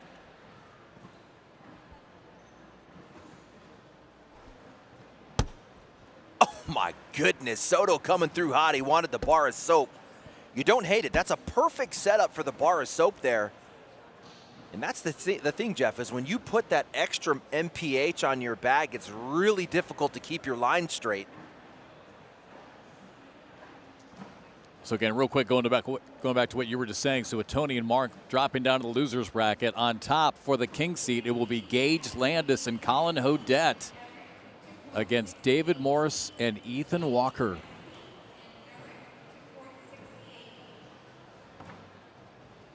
What do we get out of Fleischer? Stick side in the hand. He's just going to bump the pile. Oh, he kicks out. Soto with a deep breath. He just let Soto off the hook. Soto could get out of this just giving up a 1. Fleischer frustrated, shaking his head. Jeff, that is the body language you always get out of Jace Fleischer. We saw him making his run through juniors yesterday. That was what he did all day. And keep in mind, he was throwing an 11 on the day, and he still looked angry. Guys, he threw 77 out of 80 bags in the hole in his first round of doubles today. Are you kidding me? And I bet those 3 bags he missed, that's the body language you're going to get out of him. And again, if you're just tuning in here on this stream, Jace had missed just 7 bags all day.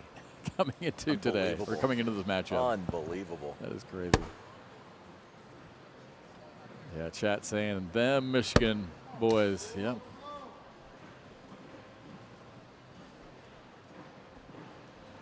The only number 1 seed still with a chance to get into a king seat match is JBJ and Cash Chamness.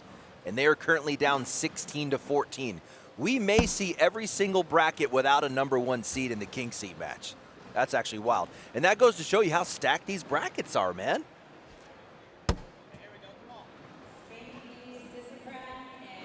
Well, it's kind of like the NCAA tournament.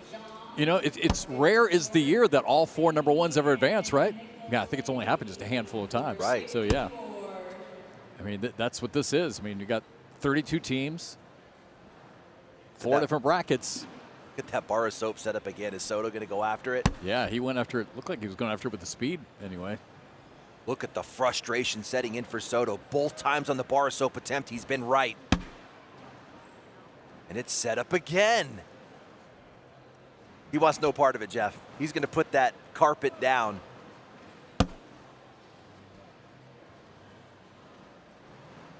And Fleischer is in with his 4th bag. Stays 9-5.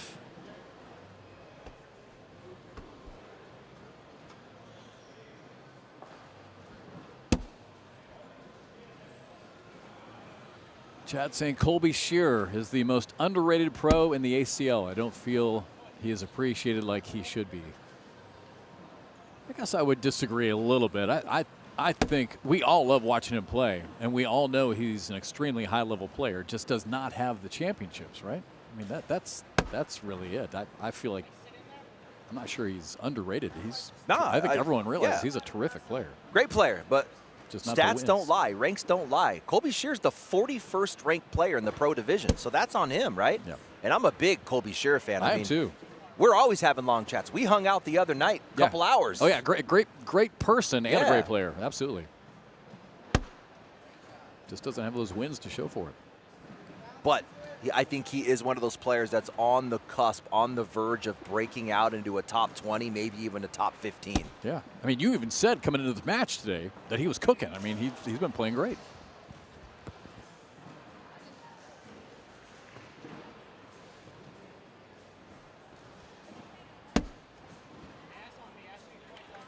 Jack lands that one in behind. Stays 9-5.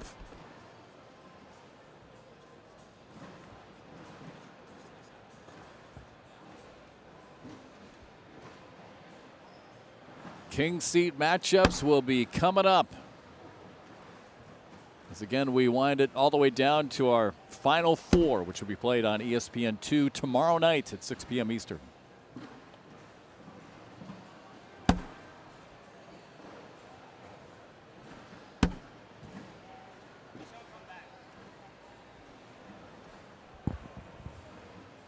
Keep an eye on that left bag. Soda looking for a little drip, and that is going to happen for him. These juniors so tough. So that would be McKinney and Fleischer making their way into this bracket through the challengers. So they have to qualify. Ooh. They have to go through a qualifier just to get into the pro brackets. Then they have to go through the challenger just to get in the main brackets. So these guys are doing double duty to get to this point. Very impressive what they can do throughout the season, just stamina-wise. Fleischer's bag came up short, makes it 9-7 here. Again, all of these matchups now, and three of the four brackets are for the king seed. We're just waiting on bracket D. It's still Graham and Trzynski with a 3-point lead on JBJ and Cash.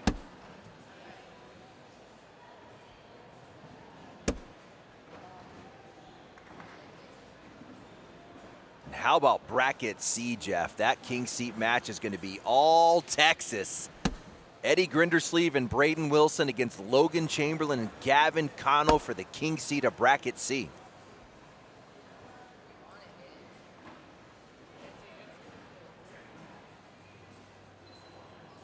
And it looks like that's going to be your next match on court 2. Anybody kind of good hit? Yeah, good save there by Jack. Anybody bouncing back and forth between the two courts, that'll be your next match on court 2. Steven in the chat saying, did y'all just say Mark and Tony got knocked out of doubles? No, they just lost their first matchup. So they will try and battle their way back. It is double elimination. But there is no doubt that it has been a rough start to the day for the #1 ranked team. Yeah, just kind of looking at their path. Who would they have to run into? Right out of the gate, they're going to play Jeremiah Stewart and Jacob Harrison. First game in the elimination side. If they win that, what's that, Jeff? Jacob's been good too. Yeah, no doubt. And if they win that, they're going to get the winner of Ryan Windsor and Cameron Belvin against Derek Holland and Alex Rawls. So tough path. Yeah, while the road to the king seat on the top can be quick for the winners, you know, teams like Mark and Tony, they're built to still stay alive. If you go back to the format that we've had for the previous 6 or 7 years, it's long days, right? Hours of qualifying. So they just have to get their mind right. And anyone who drops down to the bottom, you know, it's just back to normal, back to the grind. And here's the crazy stat about that team is Tony Smith and Mark Richards have won their bracket 5 out of the 6 signatures. Only one signature they didn't win their bracket. So probability-wise, you look at this bracket here at Worlds and it's like, yeah, they were 5 for 6. They're going to win this one. Colby Shearer in trouble, looking to give up 4, needs a little help on the left side, and he gets the assist from McKinney in to give up 2. Meanwhile, the game next to us is so good, even the security is watching. Oh, we got the Popo out there.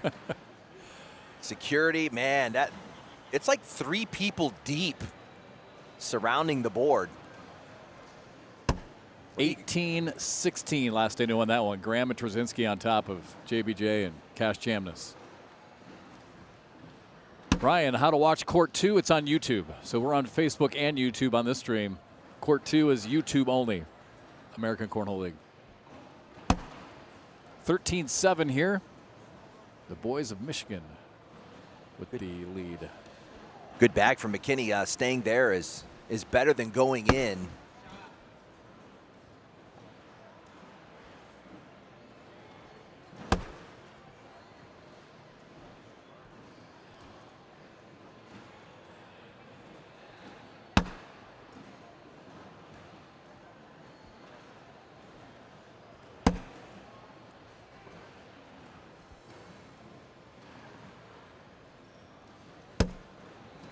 Quiet round there. Looks like we're tied at 18s, Jeff. That JBJ, Chamness, Graham, Trzynski, I see 18s.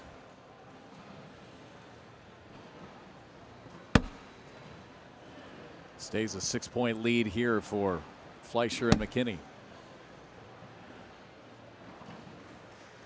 Jack steps into his second bag, rolls off to the left.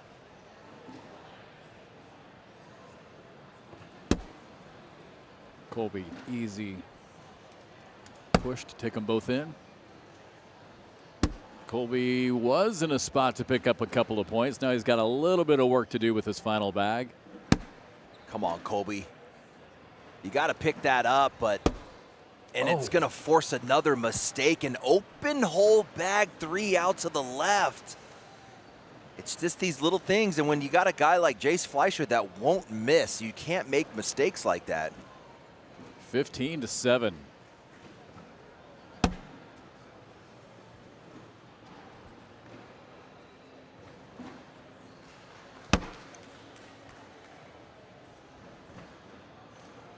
Yeah, Sammy Soto, Jeff, has his hands full with Jace Fleischer. Jace Fleischer throwing an 11-2-2. He's missed 2 bags the whole game.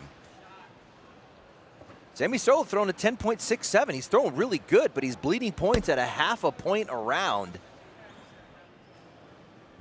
Boy, second bag was a good bag. Just hopped it in. Bag 3 out of his hand. Same thing. Has just enough and rolls in. Now Fleischer's got a lot of work to do here with 2 on. Slick side. Gets him to collect. I'm so impressed with that shot always, Anthony. I don't know how you guys do that. As Soto's chips off to the left. You know, we're going to take a look at it again. So keep in mind, for Fleischer, that bag on the left, and he's a right-handed player and gets both to go left to right. Right-handed player, inside arm. Yeah, that's the key to that. You were saying inside arm makes that way more difficult. Yeah. And there might be a time where we see a guy switch the bag over to his left hand. We're already starting to see players throw bags both hands. I'll talk about the Gores, man. Jackson Gore's left hand is actually pretty legit. Switch pitchers, maybe the future.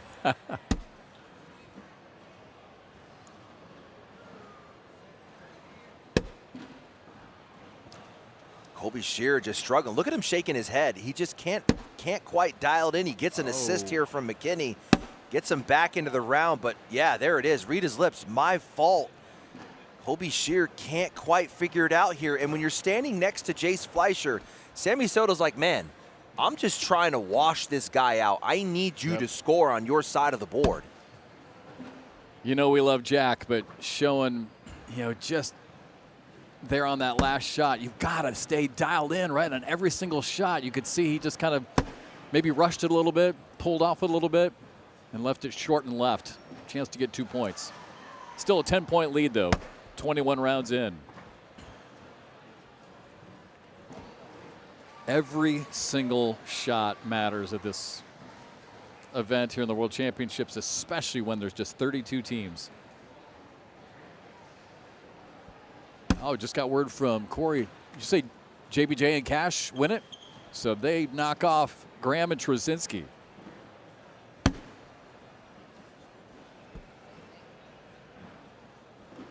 So that would be the only #1 seed making it to the king seat match. 1 for 4 in the brackets. All the other #1s are going to have to work their way through elimination.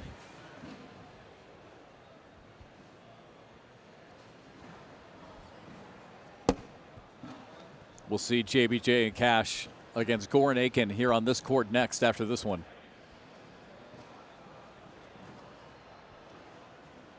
This matchup here is for the king seat. King seat matchup already. Unreal. Yeah, the speed looks like it's changing. I mean, Colby Shear's bags are just dying on the board. And as you look around, Jeff, I feel like the number of bodies has increased by a couple hundred. So the more bodies we get into this room, the more heat, the more humidity, we're going to see these boards slow down as the day progresses. And Colby Shear is in trouble. Fleischer McKinney in position to take down this king seat match. When I just saw Jack take a deep breath a second ago. Now sensing the moment. Could be just a bag away from getting into the king seat here in bracket B. Soto and Shearer just looking on. Wonder if there's anything they can do here to just try and survive. Down 12.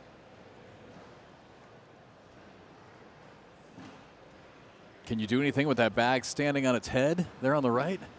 Your only chance is an airmail. He's got 2 bags to work with. He's going up now. Oh, flops it on the backside. And now Jack McKinney quickly pulls the trigger. A little bit left, but sitting in good shape. Shearer throws it, and nothing that Colby Shearer could do right there. So Jack McKinney and Jace Fleischer, the kids from Michigan, making a run here to start this Friday into the king seats in bracket B as we march on towards our final 4 for the 2026 ACL Doubles World Championship. A lot going on here in Rock Hill.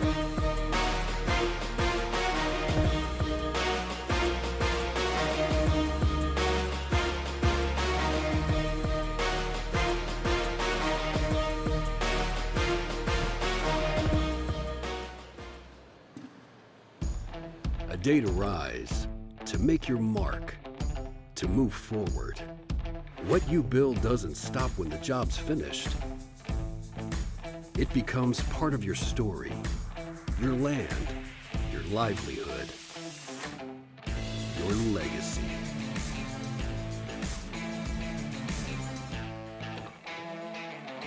Kubota.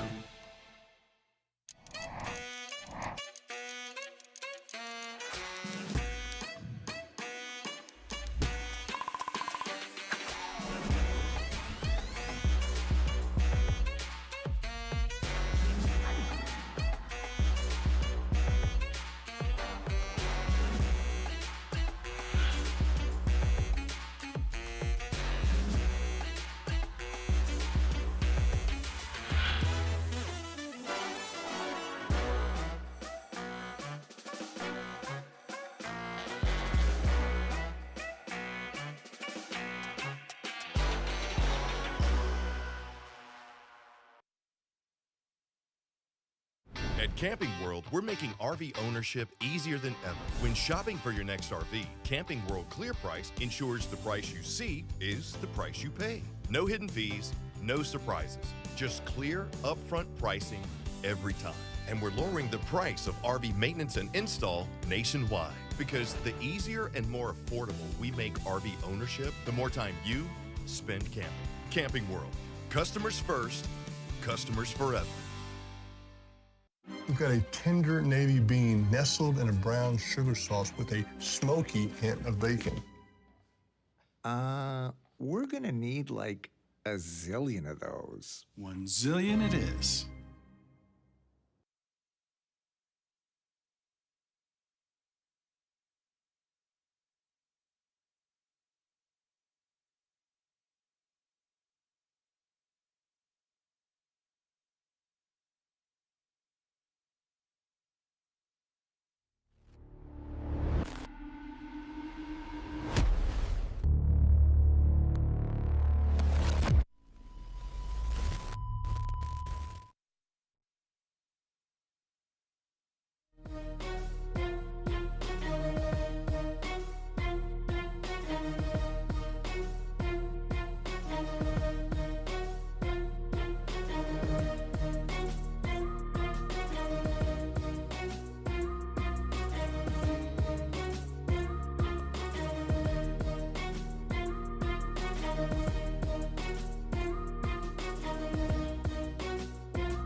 Back inside the Rock Hill Sports and Event Center here in Rock Hill, South Carolina.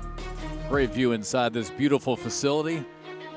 Literally we'll have, well over 1,000 players, professional and others, taking place in all the events all week long. Weekend just getting ramped up here on a Friday. And as we move along here in our live action, we are in bracket D, and this is another king seat matchup. Just saw Jace Fleischer and Jack McKinney advance in the king seat of their bracket. So now bracket D, Justin Burton Jr., Cash Chamness against Jackson Gore and Zach Aiken. There's JBJ.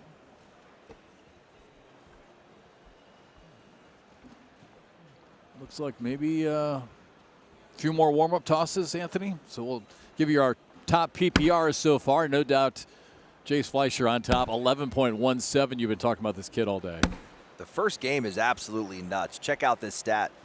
77 of 80 bags in the hole. That's how he started the tournament. Came into the third match, he had only missed 7 bags all day. But what's crazy is you have 3 people with an 11 plus. That just goes to show you how the talent continues to improve in the ACL, and a lot of 10s down there. But hey, how about Gavin Cano, 4th on the list, a guy that's been trying to figure it out all year, and he's out PPRing Logan Chamberlain right now, so they're going to be a tough team to beat. Boy, another quick stat too. 2 of the top 3 who have PPRs of 11 plus lost any of the first or second matchup today. That's a good call, Jeff. That's crazy.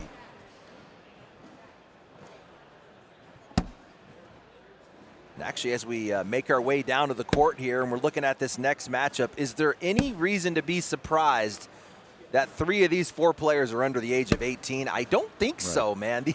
These juniors are so good. Cash Chamness, Jackson Gore, Zach Aiken. Actually, Zach Aiken, left side of your screen. He's a top 10 player in the pro division in singles. And then his opponent, Cash Chamness, also a top 10 singles player. It's going to really be the best that the game has to offer here. You're going to see players that have all the shots. The rolls, the air mails, comfort with the slick side of the bag. Cash an early bag, just stuck on the board. Didn't go, I mean, it just landed and stuck there. So, Jeff, one thing we're going to keep a close eye on here with Cash is it started a couple tournaments ago, but he has a case of the resets, the Tony Smith reset. Now, there are times where it gets really, really obvious where every single pitch is difficult for him to throw. Now, he said, it doesn't bother me. Actually, yesterday, oh my goodness, off the back, those are going to be a 7 spot for Gore and Aiken out of the gate here. I mean, his bags, Anthony, that was so weird. His first bag, literally, it's like it had tape on it. It just stuck. The second one just also checked up. And then the third one goes off the last one goes off the back. I'm not sure exactly what was going on even with the bags. We were talking about that with the end of the last match with Colby Shearer. His bags were continuing to slow down. This room is filling up with bodies, and we're going to see the speeds continue to slow throughout the day.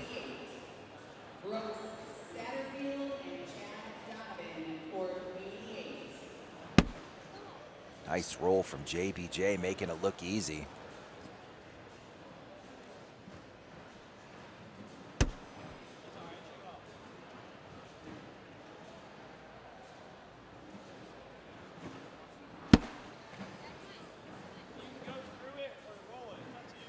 Gore saying go through it or roll it. He's given him 2 options.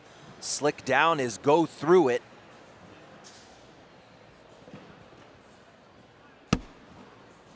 Oh, they sit. Do you throw it? He's going to put that one in the dirt. He's going to walk out of this with 1 point. Burton Jr. gets off the hook there. That was setting up for a wash.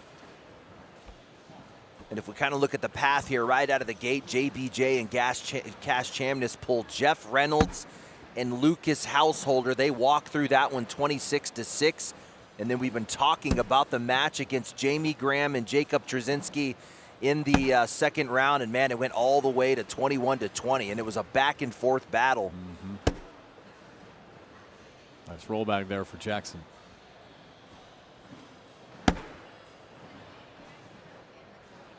Look, Cash trying to go slick side on that, and it still didn't really move anything. He's giving the slick side push again. Yeah, let's keep a close eye on what he's getting out of this speed. Gore saying, should I go through it? Aiken wants the roll. But Jackson's last bag was a beautiful roll. I'm not even sure what the question is. Oh, what was...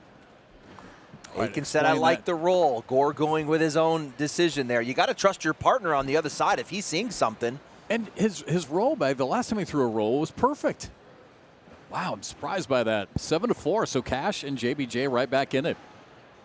Yeah, and if we look at their path through the bracket, Jeff, they've only given up 6 points all day. They win the first one 21-2, the second one 25-4. They have not been tested yet. Again, some broadcast notes for you. The final 4 doubles teams that make it through the day will play for the championship tomorrow night, 6 p.m. Eastern on ESPN2. Corey, do we know broadcast time for tonight? For the team's final tonight? I had a couple of questions whether it's 8:30 or 9. I thought it was okay. So 8:30 tonight for the team's championship tonight.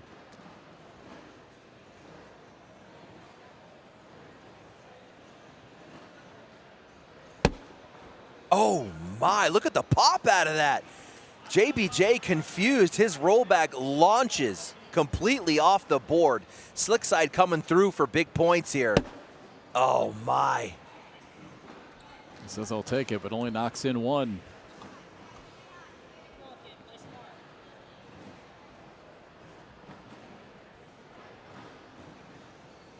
(10-4). So Cash down 6. Speaking of the team's broadcast, Cash may have a huge opportunity on national TV tonight. He plays for the Las Vegas High Rollers. And last I heard, he was going to be set up to play that singles matchup. So it could come down to, if it comes down to the third and final game for the team's championship tonight, it could be him against Mark Richards. Man, how many times has he stepped up in the singles match and clutched up in teams? Yeah. I mean, it goes to show how much respect and trust the teams have when they put Cash out there by himself in a singles match against some of the best players in the world. Yeah. And of course, he and Mark have had some epic battles. Yeah, it was in this building last year. They had a 50-round battle over here, kind of behind us on the open sea of boards. 14-4, Cash and JBJ in a little bit of trouble here. Down 10, and JBJ is going to call timeout.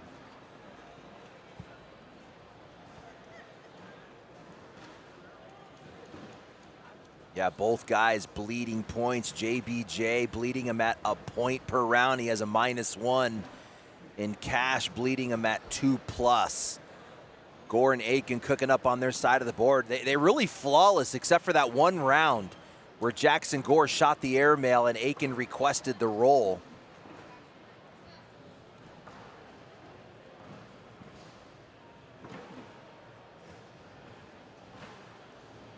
And it's JBJ and Chamness who are the high seed. They're the #1, and Gore Aiken coming in from the bottom seed through the challengers. Excuse me, no, they are the 3 seed because in doubles, yeah, they cooked up in doubles. They are that mid-3 seed.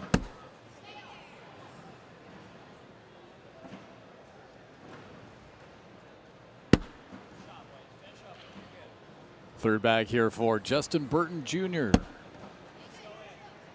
Aiken not going to chase it anymore. He doesn't have to. Yep.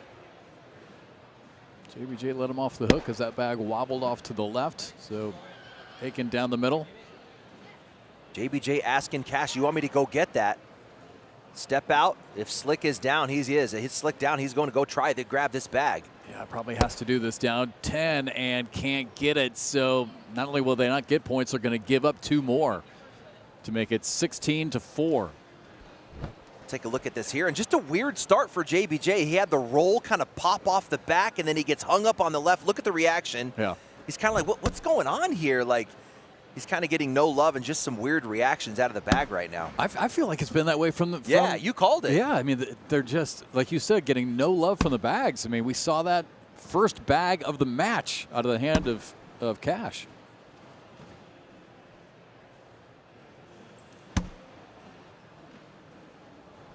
You know, we are right by the door, too, and it is hot and humid outside. You get that door open, and it could quickly change the speeds. Well, it's interesting you said that because I have felt it already. Like look how the crowd has dissipated behind us, because it definitely felt like it got a little bit more humid, a little bit more sticky in here, and now all of a sudden I'm feeling the air. Some of the people have gone away, and now it could change again. It's crazy. And like you said, we're by the doors. 16-6.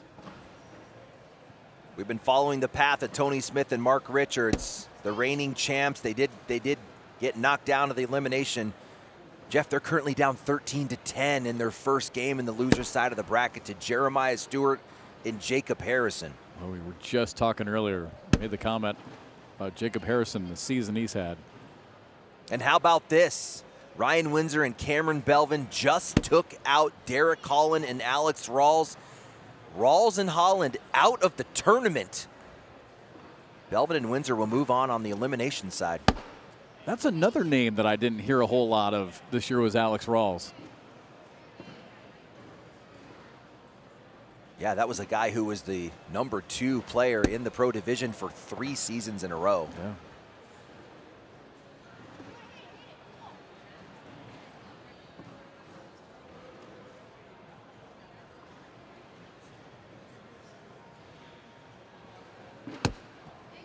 JBJ going for it, trying to drag that in, missed it too deep, and now Aiken's going to call timeout.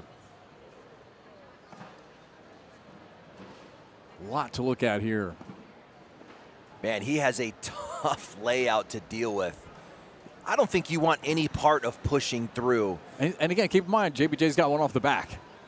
JBJ is one off the back. If you are going to push through, we're not going to attack that front bag. I see a full box step out, outside arm, slick side up the right side, and see if you can get 3-1. I see it. I like it. Slick in the hand.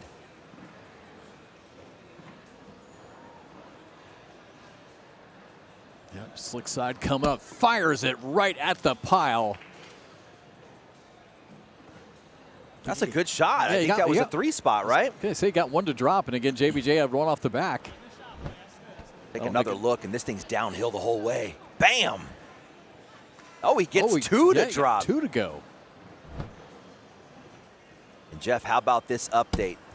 The #1 seed and #2 doubles team in the pro division is out of this tournament. Ryan Wiedenfeld and Chris Roybal go 1-2. No way. They're out already. They are gone. Oh my gosh. What a storyline that is after the remarkable start they had to the 2026 season. And now they're out. I mean, how many matches did they play? They only played 3 matches, won 1 of them. They get knocked down by Sammy Soto and Colby Shear, and congratulations, you run into Ethan Farias and Gabe Clausen in your first elimination bracket, 22-16 in favor of the juniors. Let's go, big shot from Gore. I have no idea, you're not chasing this bag. They have to. Oh, you have to. Yeah, it's over. You have to, that was a big shot from Gore, putting it in a must grab. Yep. And Cash gave it a ride, but not enough. So Jackson Gore with a huge shot in the end to lock this one up. And they advance into the king seats in bracket A.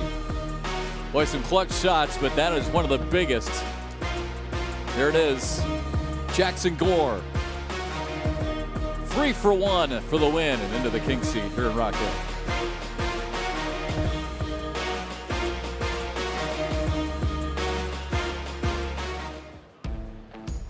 Today is your day. A day to rise, to make your mark, to move forward. What you build doesn't stop when the job's finished. It becomes part of your story, your land, your livelihood, your legacy.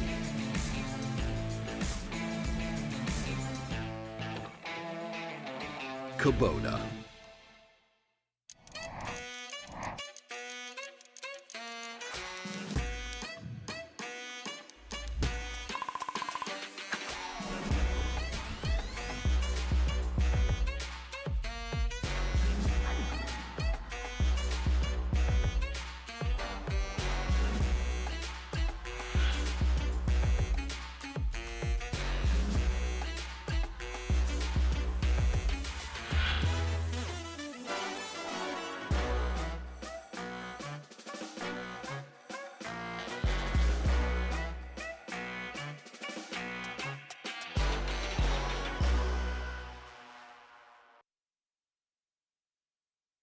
At Camping World, we're making RV ownership easier than ever. When shopping for your next RV, Camping World Clear Price ensures the price you see is the price you pay. No hidden fees, no surprises. Just clear, upfront pricing every time. And we're lowering the price of RV maintenance and install nationwide. Because the easier and more affordable we make RV ownership, the more time you spend camping. Camping World. Customers first, customers forever. We've got a tender navy bean nestled in a brown sugar sauce with a smoky hint of bacon. We're gonna need like a zillion of those. 1 zillion it is. And again, beautiful drone footage of the Rock Hill Sports and Event Center here in Rock Hill, South Carolina. We're about 30 minutes south of uptown Charlotte here on a beautiful Friday. We are winding our way down to the final 4 double teams to play on ESPN2 tomorrow night at 6 p.m. Eastern. For the ACL Doubles World Championship. All right, for those of you just tuning in, Anthony, let's update you on the brackets as this is our last one to play for the King seed.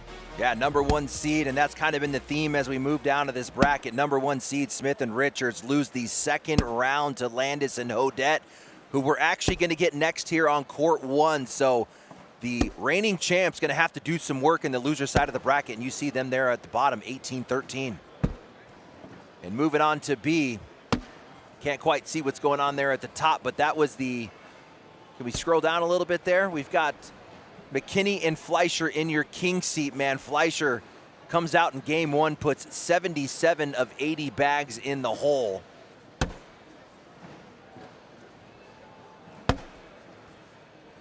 And moving on to bracket C, Gavin Cano has been cooking all day. They actually skunk. You can see there Costanza and Sliker 22-0. They are now taking your king seat, and that's where we're at kind of in the tournament. We're starting to see the king seat populate. It's going to move to the loser side, and people having to do work down there. In bracket D, JBJ, we just saw them take that L. Here's another number 1 seed dropping down early, but we're talking about Gore and Aiken. They have not given up more than 6 points all day. Look at that. Give up 2 to Eric Davis and Wascow in game 1, 4 to Cassidy Wilson, and only gave up 6 to the champs, the signature champs and top 10 player in Burton Jr. Chamness. Well, again, we knew we were in for a wild day of action with just 32 teams that qualified here for the doubles championship this year. 24 came by way of the standings. The additional ones went through the challenger bracket. And sure enough, when you start with 32 and come out of the gates as hot as we did today, you knew we were going to see some upsets. And I think one of the biggest upsets is probably just, like you said, what happened with Roybal and Wiedenfeld. Now, also keep your eyes on Mark and Tony. It has been a battle for them since their first match today, so we'll keep our eyes on them as well. They're trying to stay alive in the losers bracket.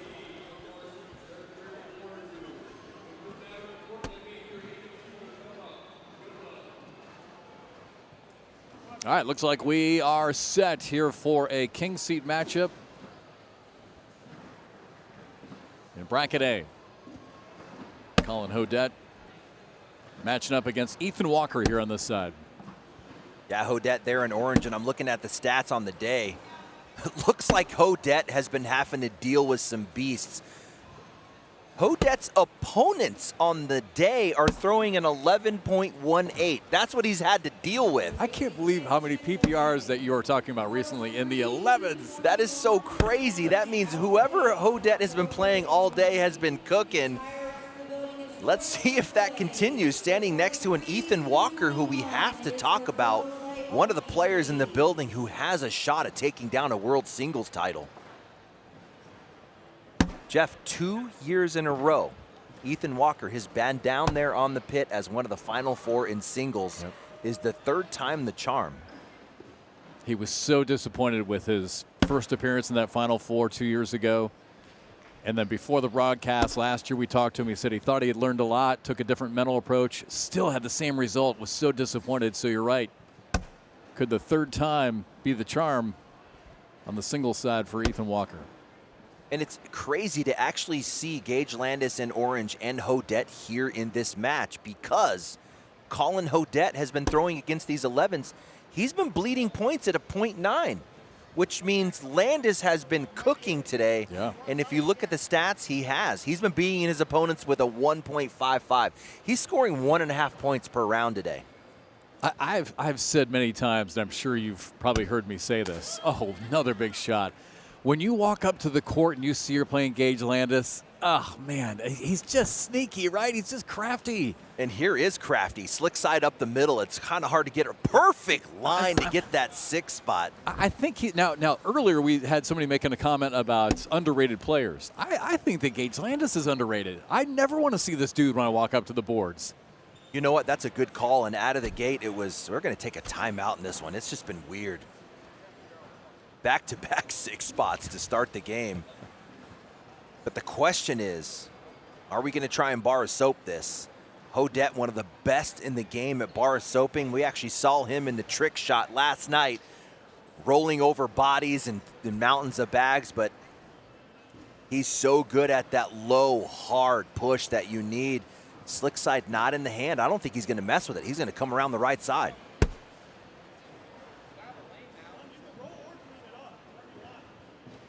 Moore's saying roll it or go up. You pick.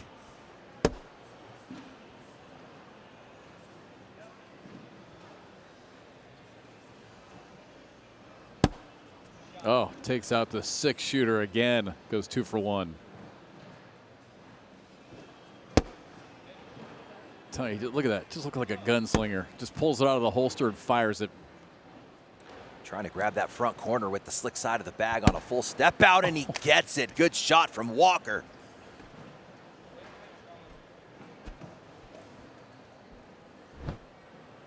Take a look at that one again. Look at him using the full box. You have up to 3 feet to get you a better angle on those inside arm collects. And again, the knowledge to use the bags. Inside arm with the right hand, bags on the left. Just so perfectly executed. A little short. Line was good. I like the line for him, but it put the brakes on. That's going to give some room up the right now. He's going to have to deal with this tough collect. Very similar to what Walker did, man. These guys are making it look easy. Mm-hmm.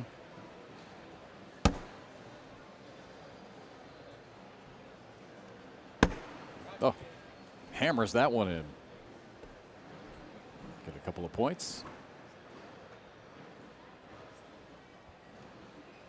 Ties it up at 8. A lot of scoring early in this one. 16 points in the first 4 rounds, really.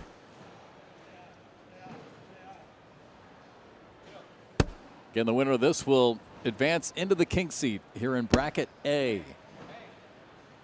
Yeah, real impressed with what we've been seeing out of Ethan Walker and David Moores this season. You would not have seen them on most top 10 lists of some of the analysts, but how about these guys finishing off in the 8th spot? Walker going up and gets the drag. He is pumped. And it really comes down to David Moores and his performance. We knew Ethan Walker was going to be doing stuff like this, hitting drag bag air mails, complementing it with rolls, but David Morse stepping up in this partnership. And if you look at the beginning of this bracket, he has won his side of the boards every single game.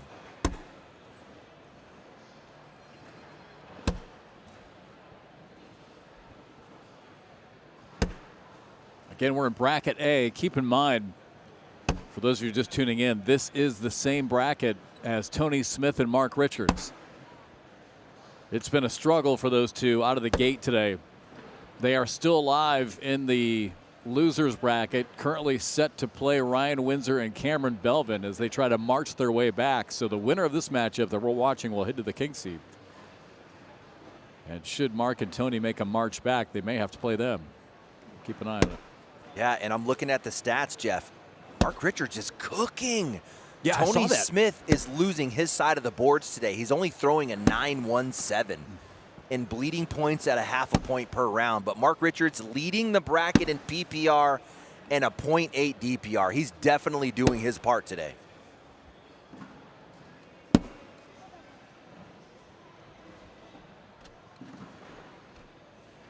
This one stays tied at 8.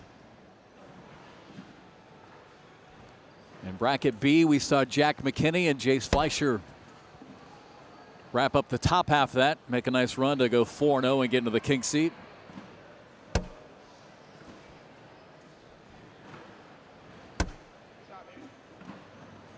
Adam Hissner and Trey Birchfield are out of the tournament. Yeah. We're talking about the world's doubles champs will not be able to get another one here out of Rock Hill. And the surprising one out of bracket B we mentioned earlier, the #1 seed, Ryan Wiedenfeld and Chris Roybal go 1 and 2. They're done. Unreal. They went 1 and 2 after the season they had. Bracket C is a fun one to watch. Logan Chamberlain, Gavin Cano marched their way into the king seat. But a couple of names there are just a little bit familiar with. Eddie Grindersleeve and Braden Wilson trying to march their way back to make that an all-Texas final in bracket C. And in that bracket C as well, the #1 seed also goes 1 and 2. Colin Powers and Richard Nyberg out of the tournament. Yeah, I forgot about it. It's been so long. They were out quick. Gone. Gosh, unreal, right? And then in bracket D, Jackson Gore, Zach Aiken in the king seat. Justin Burton Jr., Cash Chamness trying to march their way back in that one. And, oh my gosh, how about this? In bracket D again. So it's Gore and Aiken on top. On the bottom, JBJ and Cash, and Jamie Graham and Jacob Drzezinski. Good all night. trying to battle their way back. So, wow. Gore and Aiken are going to have their hands full no matter what happens down there. Moore's coming up short on that slick side. He's going to give 2 points to Hodette Landis. It was a weird start to this one. It was a 6-0 right out of the gate, and then they got 6 back.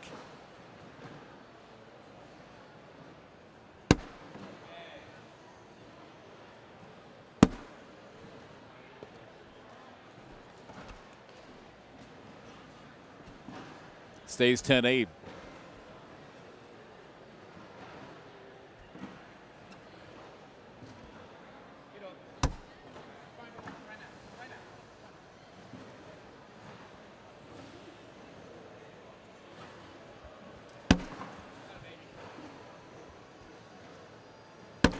Every bracket has the king seat set except for this one. So this will be the last bracket to fill the king seat. Yeah, I was just noticing that as well, Anthony. And again, trying to see if there's any update on the Tony Smith, Mark Richards, Ryan Windsor, Cameron Belvin game. And I don't see that that one has started yet.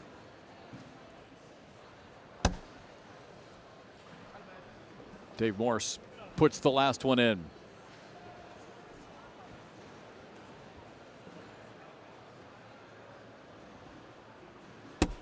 Ties it up again. So, Anthony, you were just talking about it was 6-0, then 6-6, then 8-6, then 8-8. Now tied at 10s.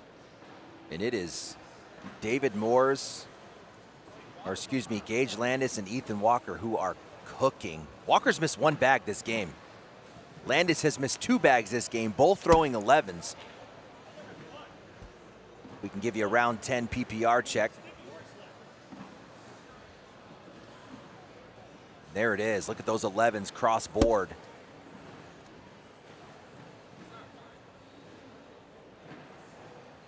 Walker dealing with a pile. This is a PPR killer. You can't see it, but there are 3 dark bags stacked on top of each other. They're going to take a look at it. It's real important what section of the pile you target. And that's the thing with these guys. They're not just hitting a pile. They're hitting a specific side of the pile. Also low or high. You'll see Eric Davis lower his loft sometimes to hammer piles low. You'll also see Eric Davis put it into the rafters. He has this airmail that's absolutely ridiculous. The hang time on it, it's like a punt. Yeah. You're just waiting for it to come down. What are we going to get out of Ethan Walker on bag 4? It's like a punt. That's great. That's so true. I felt that way watching some of Damon Dennis's bags sometimes. Those felt like punts. There is room, and if anybody can roll over this stack and find that little slot in the back, it is this guy right here, Colin Hodette.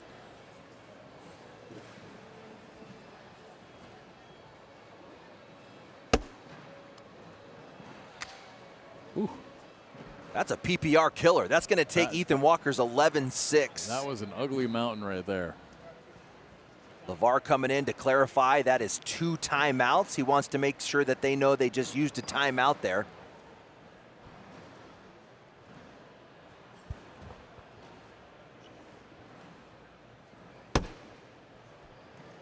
Corey, we lost our chat again, and I didn't say anything about Iowa football. It just went away. It's not my fault this time. Dave Moore's with the lane. It's all wide open on the right side for him, and he ends up left.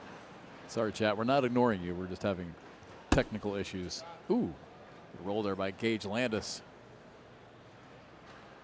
2 missed shots from Dave Moores. He had a wide open lane. And Gage skips it in. Like skipping rocks. I'm not even sure that one rolled. Moore's looking at Walker. What do you want me to do? He's going to roll this. No, he's going up, Jeff. Oh, it's a clean. Not happy with the round, but really good airman. That one again skips in. 3 straight rolls for Gage Landis. He's showing you how to do it, man. Gage Landis, one of the top rollers in this game. It's kind of been his game from the very beginning. What I like about Gage Landis is that he did eventually switch to a more hole-friendly game, a little bit more slinky, if you will. He came out with just the grittiest, slowest bags, and now he's finding the ability to slip more and use the slick side with a faster model bag. Crafty little player. Backs. That's a great way to describe him. He's very crafty. He just is. Ethan Walker puts that one in on the left side and keeps that bag hanging on the right.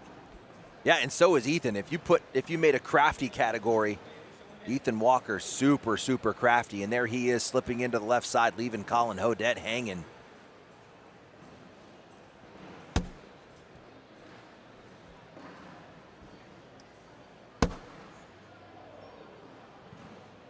And actually, that Tony Smith and Mark Richards match you were talking about, that's going to go on court 2 next. If you're following that one and jumping courts, you're going to get Tony Smith, Mark Richards against Ryan Windsor and Cameron Belvin next on court 2.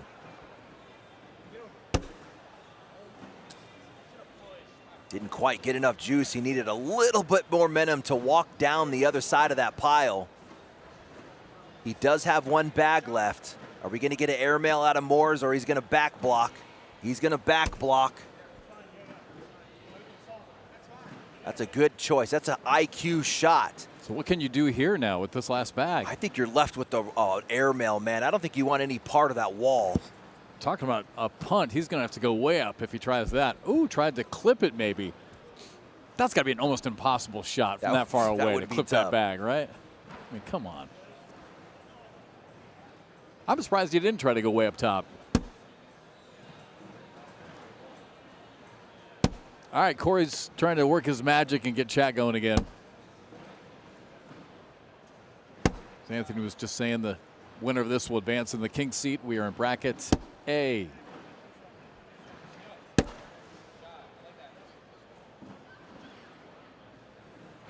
Yeah, moving over to bracket B, and the loser's side of that one, it's Jordan Power and Chris Kingsbury against the juniors, Ethan Farias and Gabe Clausen, they are down 16-8. Again, elimination side, you lose, you're out.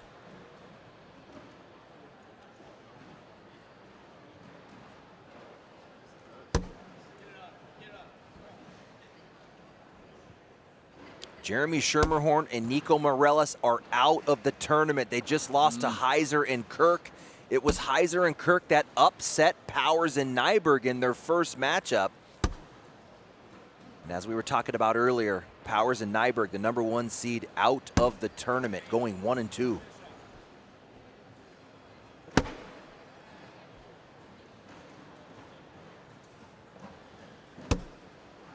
Two top teams, not only out, but 1-2. Wiedenfeld and Roybal went 1-2 today. How about this 1-2, Jeff? Spencer Fabianar and Tony Forbes go 1-2. They're out as well. Gone. Got upset by Cassidy and Wilson, and then just lost to Jamie Graham and Jacob Trzynski 22-2. Gone.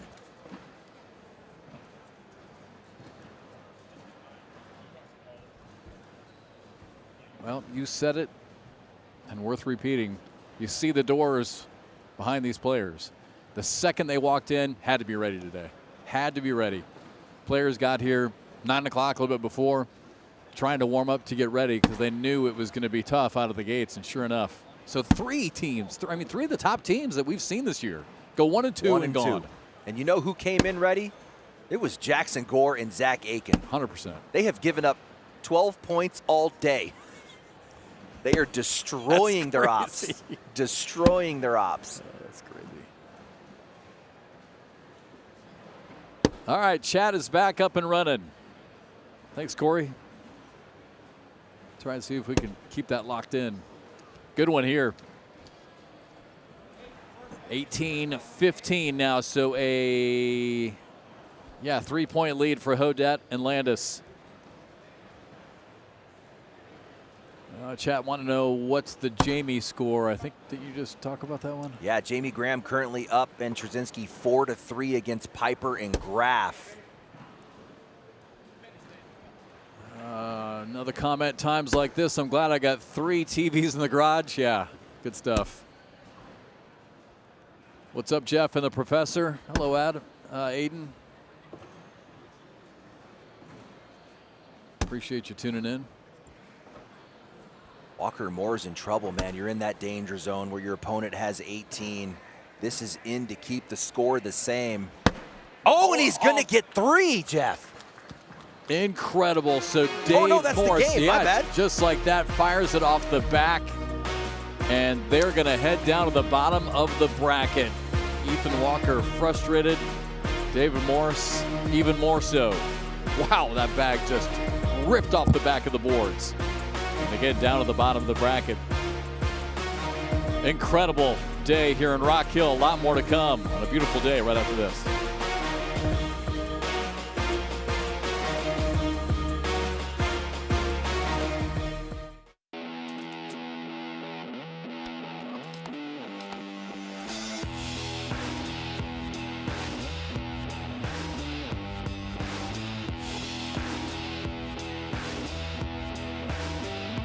Today is your day, a day to rise, to make your mark, to move forward. What you build becomes part of your story, your land, your livelihood, your legacy. Kubota.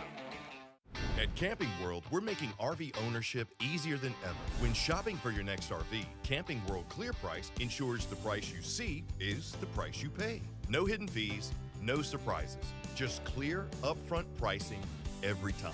And we're lowering the price of RV maintenance and install nationwide, because the easier and more affordable we make RV ownership, the more time you spend camping. Camping World. Customers first, customers forever. Eye bags, dark spots, wrinkles. There's one product that can fight them all. Only one. Particle face cream. ParticleMin.com. Engineered for men, made for our skin. And backed by science, and it actually works. Visit ParticleMin.com and use the promo code on your screen to get 25% off. 1 minute in the morning. And 1 minute at night. Super easy. Visit ParticleMin.com and use the promo code on your screen to get 25% off, free shipping, and a 30-day money-back guarantee. ParticleMin.com. South Carolina, just right for competition. And in Rock Hill, it's who we are. It lives in us. It's what drives us to reach our goals. It's what brings us together to learn from our mistakes and to rise above. It gives us strength and determination to be better. We are Rock Hill, South Carolina, and competition lives here.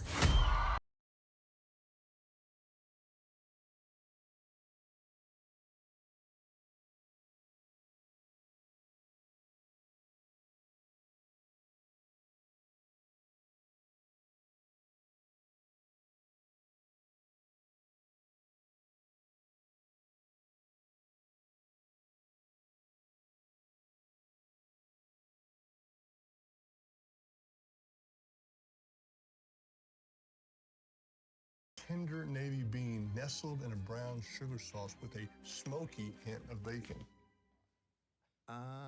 We're gonna need like a zillion of those. 1 zillion it is.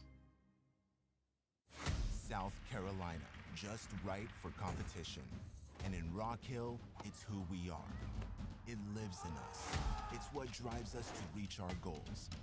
It's what brings us together to learn from our mistakes and to rise above.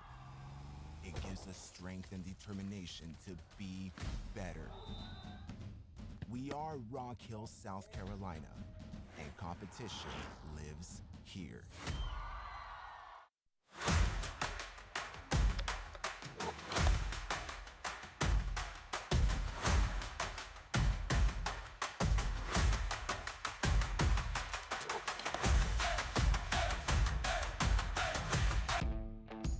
Today is your day. A day to rise, to make your mark, to move forward. What you build doesn't stop when the job's finished. It becomes part of your story, your land, your livelihood, your legacy.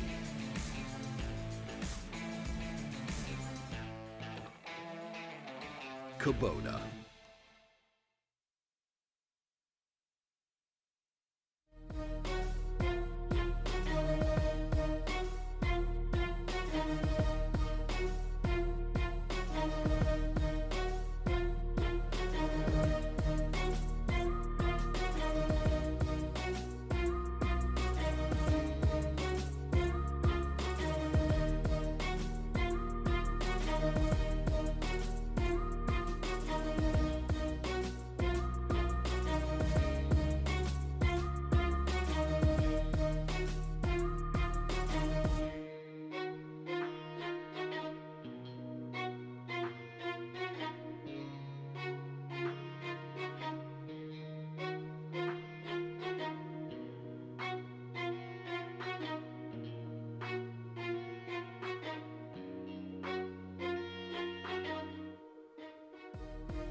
Wow, great look inside this outstanding facility, multi-sport complex in Rock Hill, South Carolina. Doors wide open for cornhole for the 2026 World Championships. From 32 teams here this afternoon, we will pair it all the way down to our final 4. And the doubles World Championship broadcast will be on ESPN2 tomorrow night, Saturday night, tomorrow, 6 p.m. Eastern. ESPN2. Alongside Anthony Ione, the professor, I'm Jeff McCarriger. Corey Russell, our outstanding producer and director, replay operator, graphics, stats. Back, yeah, that's right. We do have Chase doing stats. So, all right, so Corey's doing everything but stats. All right, we are in bracket C. Yeah, dropping down to the bottom of the bracket. Do you like that people call it loser's bracket?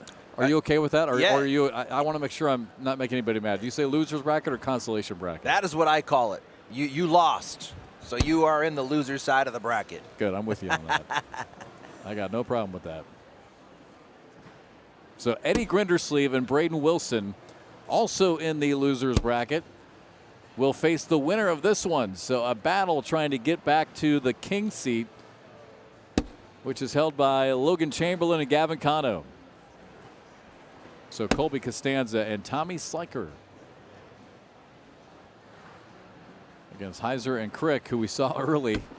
And, man, these guys still just hanging on, aren't they? Just hanging on to their day. Doing a great job. Yeah, still hanging on, and they were the big upset right out of the gate. They were the bottom seed 8. Took down the number 1 Powers and Nyberg. And essentially at this point in the tournament, we have filled all king seats. So at this point, we're going to move, like Jeff was saying, to the bottom of the brackets on the loser's side and seeing who can make their way into those bracket finals. There are 3 teams left in the bottom of this bracket C, so the winner of this will get Eddie Grindersleeve and Braden Wilson for the loser's final. And that would be to get you back up to Logan Chamberlain and Gavin Cano waiting in the king seat.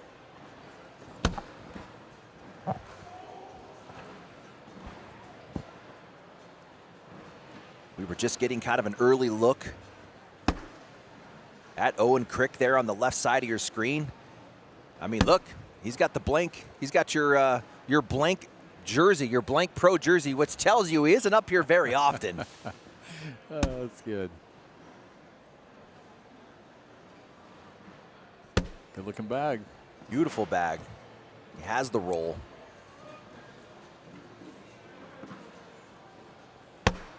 Ooh, and that one misses off to the right.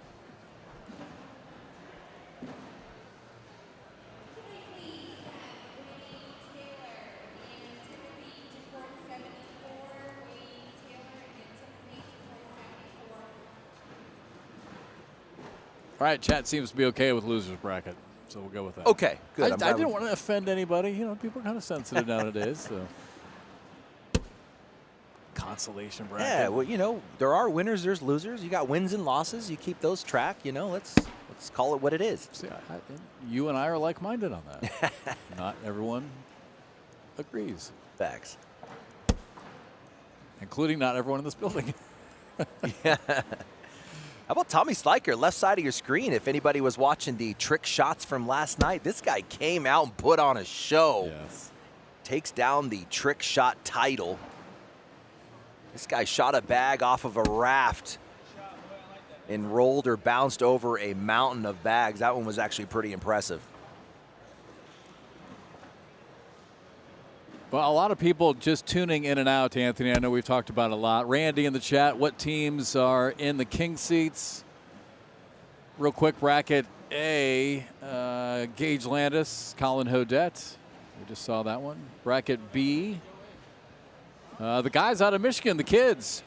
Jace Fleischer, who in his first 2 matches missed a combined total of just 7 bags. So Fleischer and McKinney. Bracket C is what we're in right now. Logan Chamberlain, Gavin Cano in the king seats. And last one, bracket D, Jack Gore and Zach Aiken put together a strong run early. So those are your 4 king seat holders as we speak. Tommy Sliker did not want any part of that wedge of bags that was going on there. So he conceded the final bag and to give up 3 here. Costanza wants a piece of this. He's going to take a 2-foot step out, slicking the hand for speed, looking to reverse cut collect.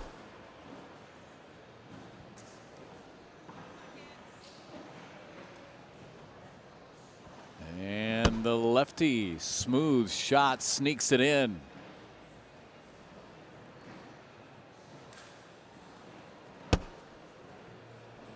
Wide open hole. And that one just enough to get in. What do you think of this kid? I remember coming in today, you said you hadn't had a chance to watch him a lot. Lefty's pretty good. Yeah, he's pretty good, but when we look at the stats, it is Heiser doing the work on that side. Yeah. Crick actually losing his side of the boards today with a negative DPR, but doing just enough where Heiser can kind of pull out the points against his opponents. Jeff, we were talking a little bit earlier about Jamie Graham and Jacob Trzynski were in trouble. They were down 12-6 against Piper and Graf, and they have come back with a storm. It looks like Piper and Graf have not scored in 12 rounds. My gosh. Jamie Graham and Jacob Trzynski now up 18-12 after going on a 12-0 run.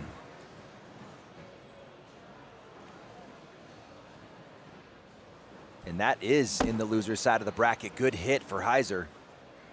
Yeah, Sliker and Heiser going back to back right now with airmails. Sliker hits his clean.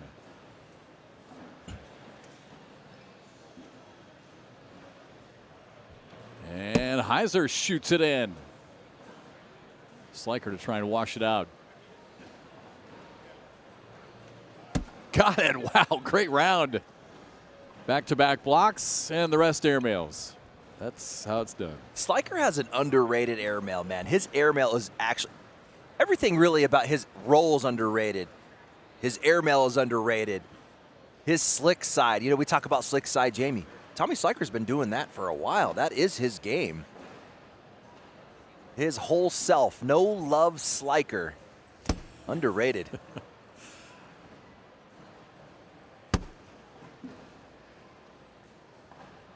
Looks like Piper and Graf make a move on Jamie Graham and Jacob Trzynski. It is now 18-16 in favor of Graham Trzynski.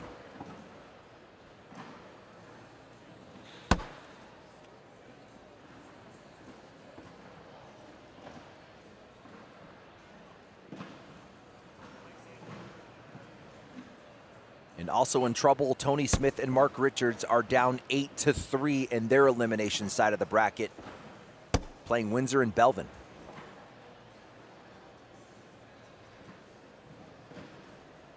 Costanza's looking to stay right of this hole. That is totally collectible. He could get 4 out of this.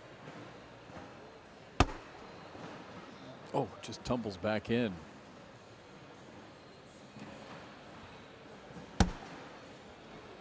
Oh, I thought for a second that bag was moving.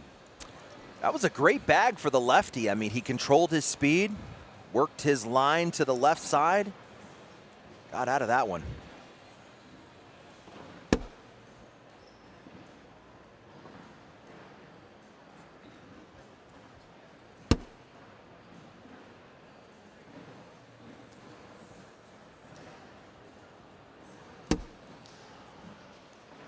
Nice slick side get around.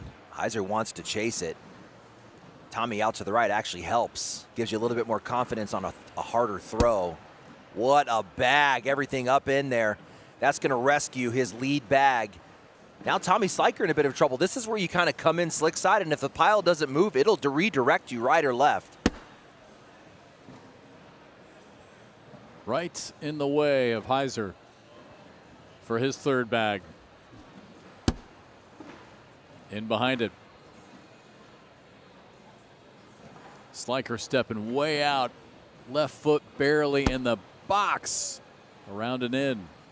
What great use of the slick side of the bag. He's using the hole to kind of bring himself back. We're going to get a roll out of Heiser to wash. Coming up short. That's going to be 2 points on a tie bag game. By the way, you might want to check on that Graham Trzynski score. Let's do a check. Seeing some comments. Uh-oh. It is, well, I see 2018. Let me refresh. 20-18. Piper and Graf take the lead. Boy, wow. Jacob Trzynski losing his side of the board to he's losing his side of the board with a .56 to Lucas Piper. Jamie Graham winning his side of the board.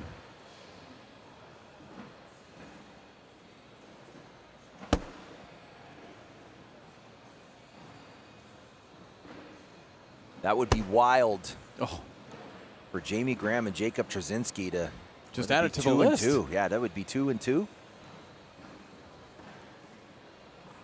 Add it to the list of top names in the 2026 season that could potentially be eliminated. Still can't believe Wiedenberg and Roybal. Yeah. After the 1 and 2. season they had. They won 2 majors, right? Two doubles? Majors right out of the gate. Costanza having a hard time finding his line on the slick side. He's had quite a few opportunities, and here's another opportunity. Finds the line that time. Perfect line, but everything wedges. Crick is going to like the layout. He is on for a wash. Yep, just trying to lay it on the board, and he does. Update on Jamie Graham, Trzynski tied at 20s, Jeff. They are hanging on there. And the winner of that gets JBJ and cash. It's not going to get any easier. This game tied at 5. That one misses off to the left for Heiser. Well, we started the day. We saw Crick and Heiser early, and you were talking about how haven't had a chance to watch these guys play live a whole lot. And people chiming in the chat. Randy in the chat says, great job commentating today, blah, blah, blah. I want to wish Connor Heiser the best of luck. Said he played against him at several local tournaments in North Dakota. Good player. Yeah, I've been impressed with what we've been seeing out of Heiser. There is a celebration going on somewhere. Could that be the end of the JT Graham match? There is a crowd over there. That is that match. I can see it from here. It's JT that has bags in hand, tied at 20s.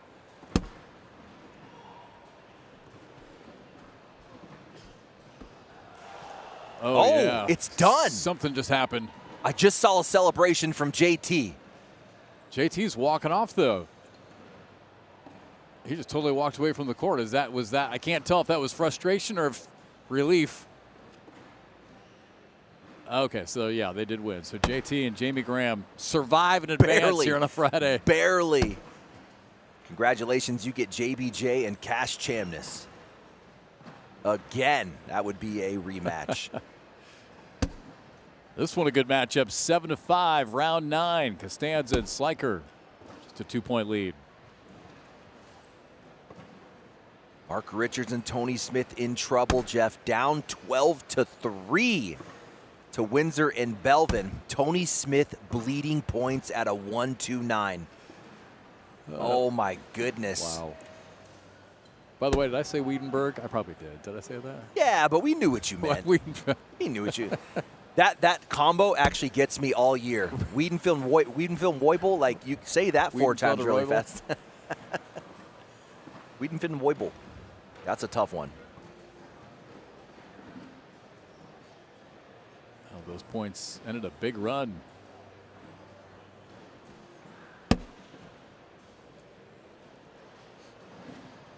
Where did I get Wiedenberg from? Nyberg and Wiedenfeld together.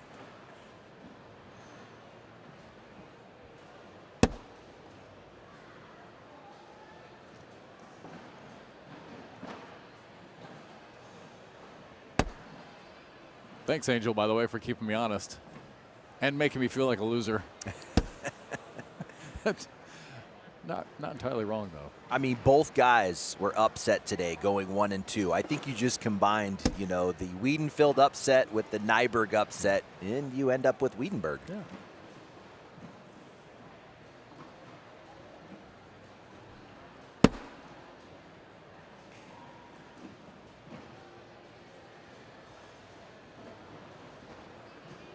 Sliker, trying to just sneak that one on the right side. Got checked up a little bit in Heiser's bag. 9-7. Do you a round 10 PPR check. We just crossed that milestone. There it is. Owen Crick, look at him. We were talking about getting a first look at him, a 10-4 on Costanza's 9-2. That means probably all the points coming from that side of the board. That's a 1.2 DPR.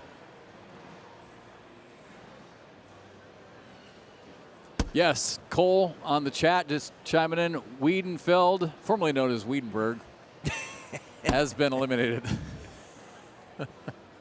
They went 1-2. Shocking, I know. Yeah, there's been a few shockers today, no doubt. Slick side in the hand for Costanza. Remember, he's been having a hard time finding the line, and he didn't like it. He did get himself. He did not want to help collect Crick off the right. So Crick is in. So is Costanza.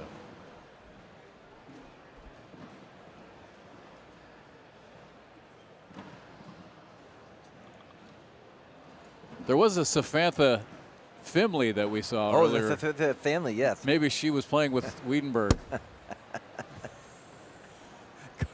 Corey's like, somebody shut him up. Tony Smith and Mark Richards now down 13-6 to Windsor Belvin. Only 3 teams left in the bottom of that bracket A.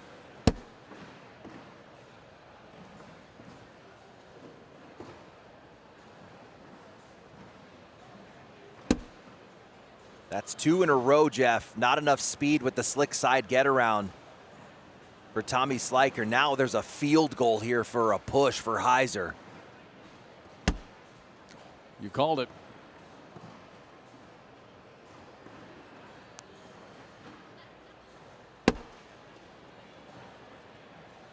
Good back by Sliker. And Heiser tried to see if he could do something with it, but stays down the middle. Sliker for a couple. Just gets it on the right side. Just caught enough of the rim.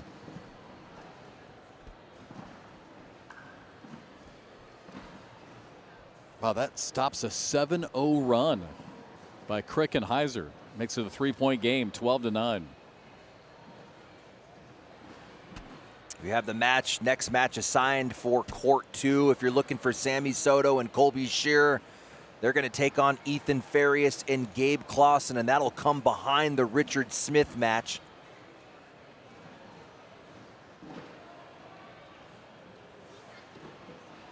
And next on this court, we're going to get Justin Burton Jr., Cash Chamness against Jamie Graham and Jacob Trzynski, squeaking out a loser's matchup against Piper and Graff.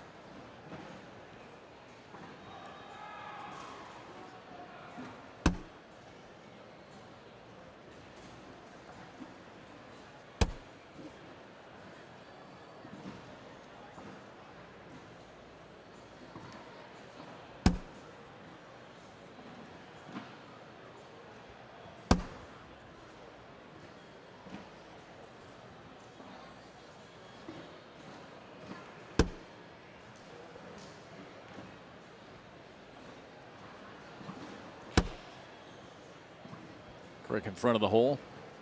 Costanza a little bit off to the left there with the black WTF bag. A little bit too much speed. Jeff, again, the slick side of the bag not online. That has been Costanza's demise in this matchup. He cannot find center on his slick side pushes. And now a 6-point lead, 15 points for Crick and Heiser.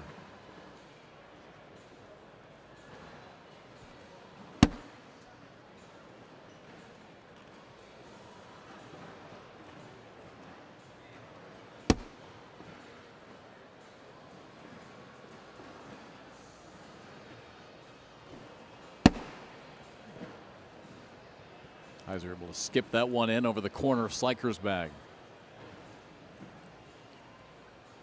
Tony Smith, Mark Richards, a 2-point lead on Ryan Windsor and Cameron Belvin. It's 15-13 at the bottom of bracket A. Oh, they made a run. They're on the comeback. Sliker Costanza going to need that run here, Jeff. 13 of the 15 points given up by Kobe Costanza.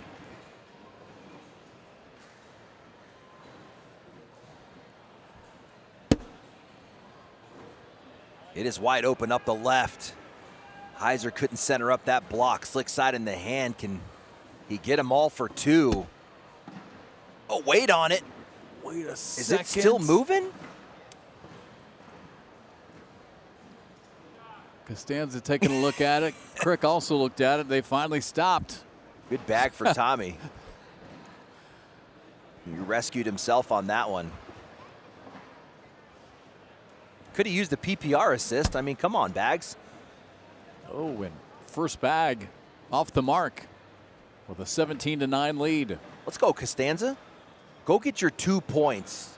You got an unforced error right out of the gate here on bag 1. Will help there as a bumper bag. Second bag for Costanza. All right, 2 for 2. Chance to make it 17-11.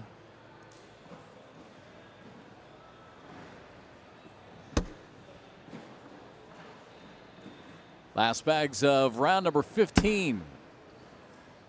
And here we go for 2. Got it. Sliker says, attaboy. 6-point game, 17-11. Windsor Belvin, Smith Richards tied at 15. In the bottom of bracket A. Landis and Hodette in the king seat of bracket A.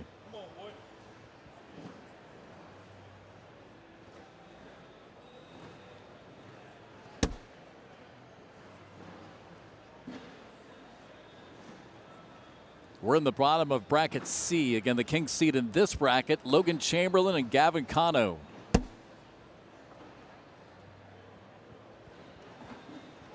Here's that slick side pickup that Tommy's been doing all day. Oh, so good. I think that's going to drip for him. It's sitting slick. 3 bags left in this round. Look at that bag work. Does he back block? No. He's going to say, Heiser, I'm going to give you the push. It's actually going to help Heiser collect everything off the left side there. Yeah, look at Tommy's like, he wanted that thing to be a little bit more left, and oh, it pays off with everything wedging. That's going to be a bonus too. I saw Tommy getting 2 points, but not 4 points. And look at this, a 2-point game now, 17-15.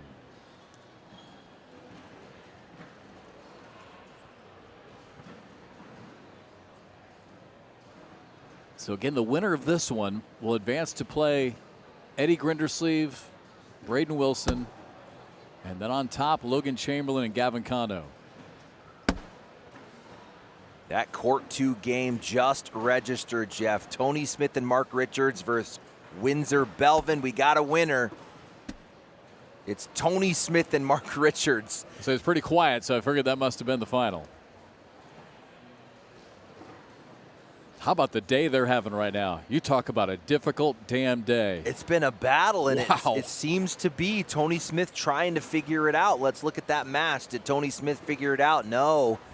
Really? He bled points at a 0.7. Look at Mark Richards had to throw a 1.3 DPR to get that win. I think Tony Smith has lost every single game his side of the boards. I will confirm, but goodness.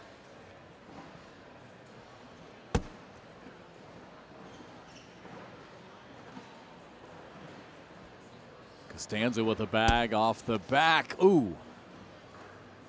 Crick gets that one to come back in, tumbles in.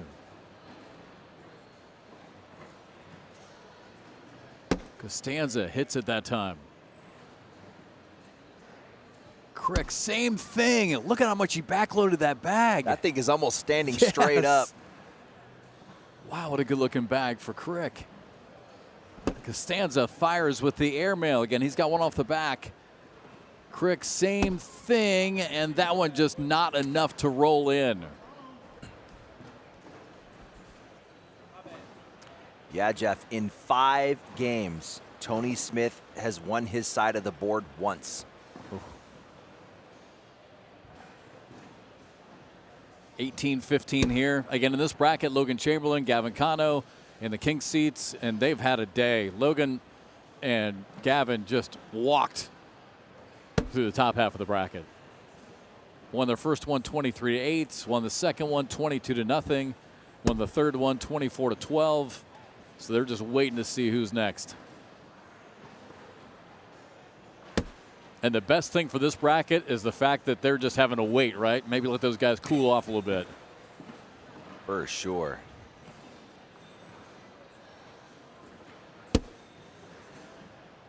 Are Jason Jack still in? Yes, they made a pretty quick run, so they're sitting in the king seat in their bracket. Options for Sliker, air or roll mail. So that's Wiedenberg. Wiedenberg's roll mail.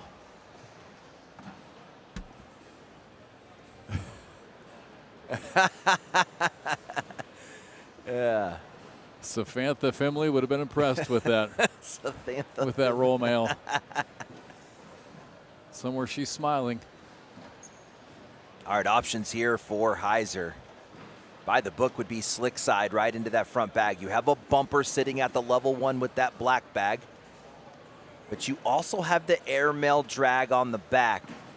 Tommy Sliker still has a bag left. The only reason I like the slick side push, because you could get a combo. You could get a slick side collect and then bully Tommy's black bag out to the right. So it's kind of thinking one shot ahead. By the way, one more look at the chat. Tony and Mark still on. So a lot of people obviously just tuning in here to ours. So Tony and Mark still in? Yes, barely. Ryan and Chris still in? No, they're done. Have you guys been drinking today? Can't confirm or deny that. Oh, hey, Alicia. Oh, hi, Alicia. Yeah, oh, hi. Oh, my, way short on that. Tommy Sliker says, now what? Costanza going to take a look. He said, you want me to roll it? I do like the roll here. The ramp is set up with the black and white side by side, and Tommy Sliker has a nice roll bag. They're going to take a timeout and talk it out a little bit more. This is an important bag, 15-18.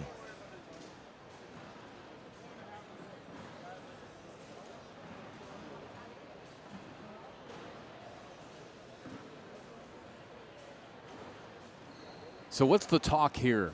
Costanza literally pointing down at the bags.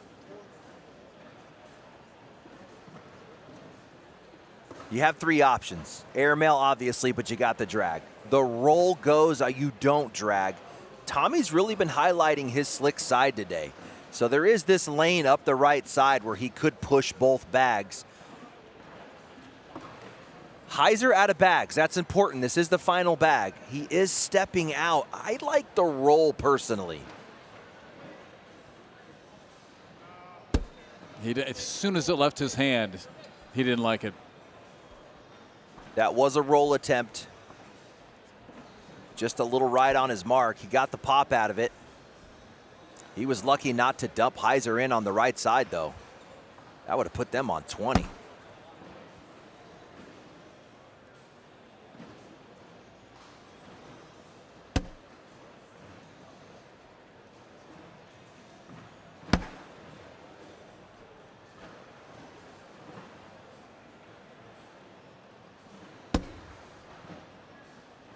Costanza moved Crick's bag a little bit closer in.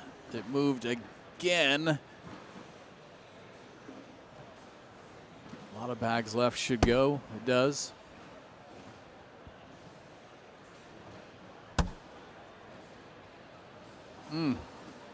Literally fourth bag block. And Costanza gets checked up in it. You got to hit that if you're Costanza, man. That is his bread and butter, man. He is he's a top roller in this game. Definitely underrated roll. We've been seeing him roll bags for years. You need to be on 17 right now.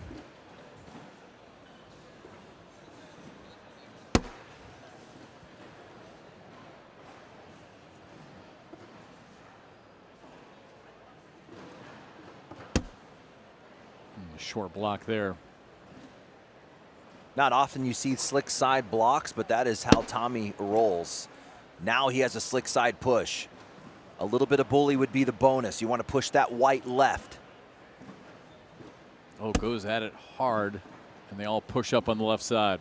Missed it left. We're going to get Heiser's roll bag here. Save the drag maybe for the end. Not enough. There's not enough room to slick side get around. We should get a lift bag or a roll out of Tommy. And that's what he tried. That thing just died. It didn't get any lift out of it. Now maybe you get the airmail out of Heiser because you have the drag. A 3-point lead, trying to go backside, it looked like. Clips Tommy's bag, goes off the back. Costanza says, I don't mind airmail.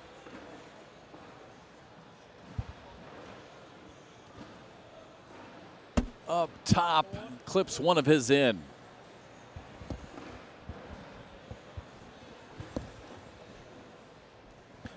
That was a good miss.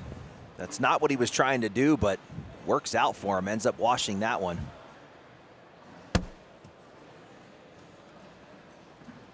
This one feels like it's just dragging on with misses. Kind of sloppy rounds.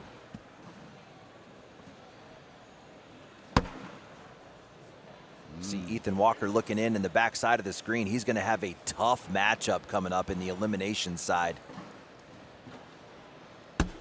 He's going to get Tony Smith and Mark Richards next. That game is not assigned yet. Nice reverse cut. That's Crick moving his tilt to the other side. He's going to be right low as a lefty. Honestly, the slick side push has not been working for Costanza all day. I say you abandon mission, and that's what he's going to do. He's going to roll over that. He wants no part of pushing that black WTF closer to the hole. Is he going to go for it on 4? Nah, I'm going to stick with this little cut roll. And does so perfectly. And it will stay 18-15. So a lot of action in this one, and all of a sudden just 4 straight washes.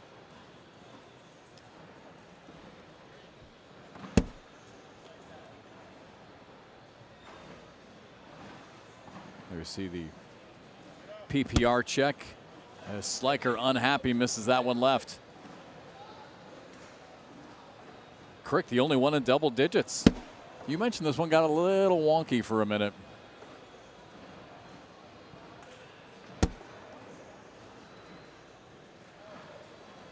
Sliker's got him lined up right in front of Heiser. Ooh, that one was just kind of like a knuckleball through the air. That's actually nice. Somehow you end up blocking at a level half. Yeah, ends up with hole control. Drops in. Sliker's got 3 lined up in front for Heiser now. A back block is by the book. Can he hit it? And he does. Perfect line. Tommy left with a short airmail. Last bag for Sliker. He's able to pop one in, but that's not going to be enough. So Crick and Heiser take out Costanza and Sliker as their march continues here in Rock Hill, winding it down to our final 4 teams here in South Carolina. Back with more right after this.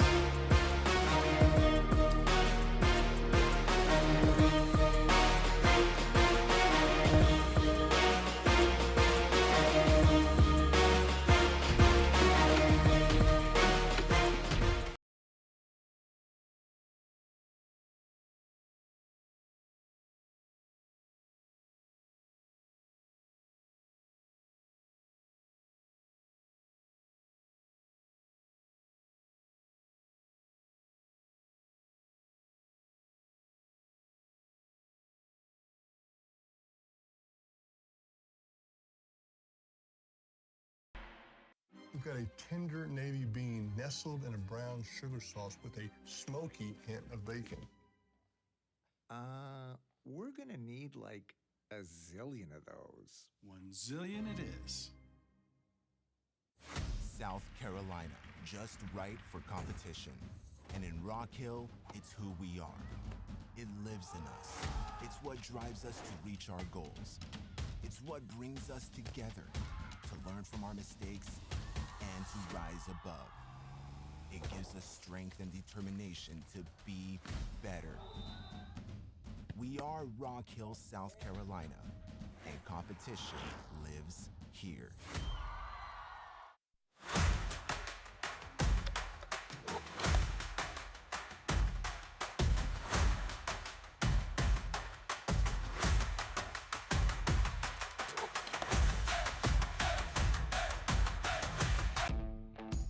Today is your day. A day to rise, to make your mark, to move forward. What you build doesn't stop when the job's finished. It becomes part of your story, your land, your livelihood, your legacy.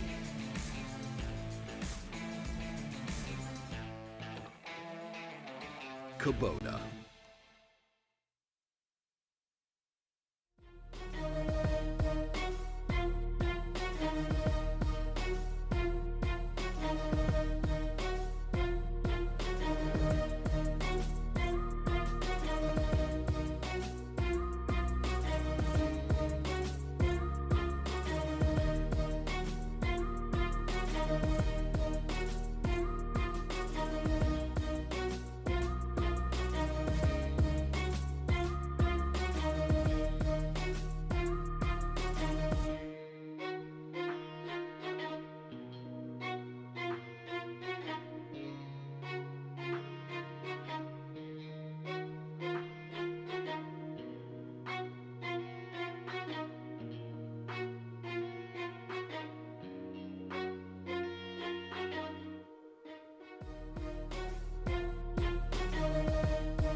A beautiful Friday here in Rock Hill, South Carolina, alongside the beautiful Anthony Ione. I'm Jeff McCarriger. That's the beautiful Jamie Graham and Cash Chamness. As we are set bottom of bracket D, both these teams trying to battle their way back to take on Jackson Gore and Zach Aiken sitting in the king seat. So Justin Burton Jr., Cash Chamness against Jamie Graham and Jacob Trzynski. Thank you to all of you tuning in here this morning and now this afternoon here in South Carolina for the 2026 Doubles ACL World Championship. We started with 32 teams today. We are going all the way down to our Final Four. The Final Four will be on Saturday, tomorrow night, 6 p.m. Eastern on ESPN2. All right, Professor, what do you see here in this matchup? Couple of the best, but it's just been an absolute grind for Jamie Graham and Trzynski today. They've had multiple matches go to 20-20, really just squeaking their way into this loser's final. And what's wild is if you make your way up to the winner's side of to the final of this bracket, you're going to run into a team that has not had to deal with that type of play. Jackson Gore and Zach Aiken have been crushing their ops all day. So whichever team wins this is going to have to bring their good stuff. And no warm-ups. Looks like we are live here. Jamie's leaks a bit off to the left. Cash follows him that way.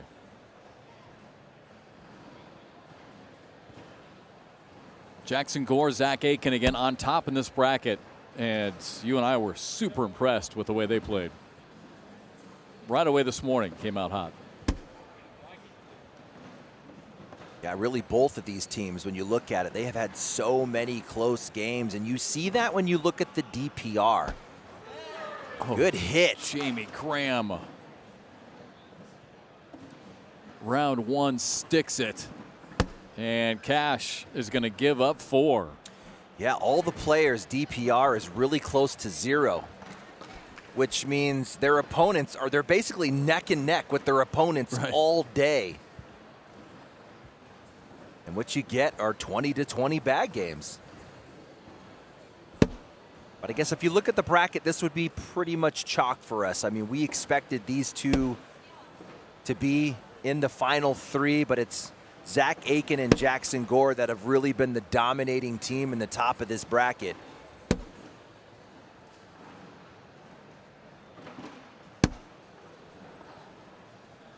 JT unhappy, a little low and to the right. And JBJ puts that one in. Chat chiming in on this one, Anthony. I'll get your thoughts. It looks like maybe a bag change for Cash and JBJ.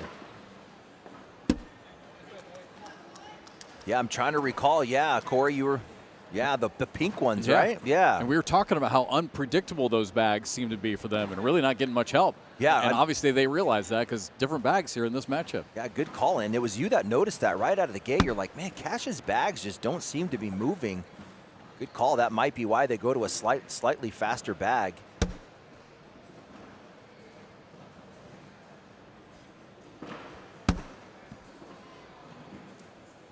You can tell instantly the difference in the bags, especially Cash is in.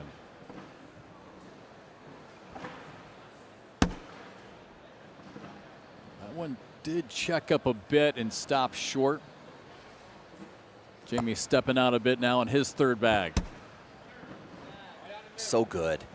Side by side is the by the book. Now Cash going to have to flip it over. How clutch is this kid, Cash Chamness? That's the best bag I've seen him throw here on the broadcast court. And Jamie just catches the rim on that one. And at the same place in this bracket, that's the loser's side final. You got Tony Smith and Mark Richards, who dropped down kind of early as well. They are currently down 5-0 against Dave Moores and Ethan Walker. I would love to know if they have trailed. I bet they have.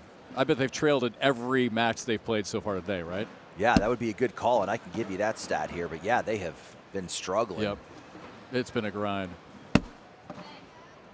Maybe in the first one, maybe they didn't trail in the first one. I can't remember all the way back to 10 o'clock this morning when we started. I feel like they've trailed most of the day. They trailed 14-10. Even in game one. Against Riker and Wells. Oh, that's right. Yeah, they did. Yeah, I remember. That's why when you and I picked it up, we were kind of watching over there. Yeah, you're right. They have trailed every single game, and pretty significantly. Yeah. They came back from a 12-6 deficit. Against Windsor and Belvin, they were down big, weren't they? Yeah. Brzezinski looking to pick two up here with the, JBJ saying, hey, my bad, my bad. Good job for Trzynski in finishing up. That's the Trzynski you want to see. When you got Trzynski clapping it up, looking at Jamie, and when he starts saying, come on, Jamie, it is not good for the other opponents.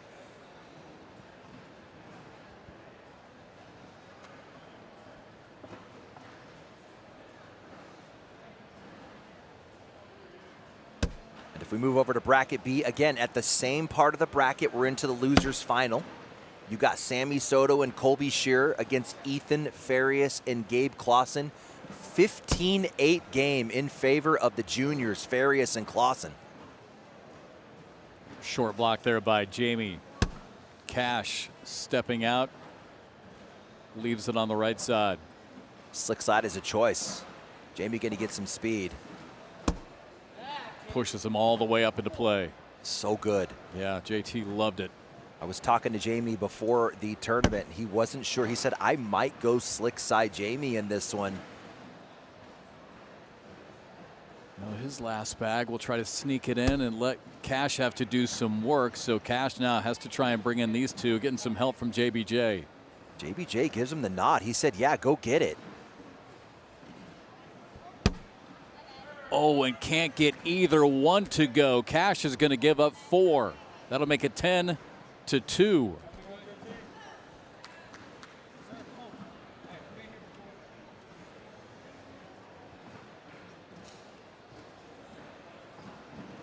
8-point lead. Just 5 rounds in. Burton Jr. taking his time. Drops that one in behind JT's bag.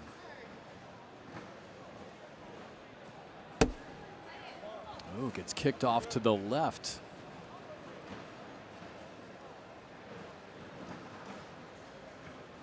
And Burton Jr. trying to skip it in.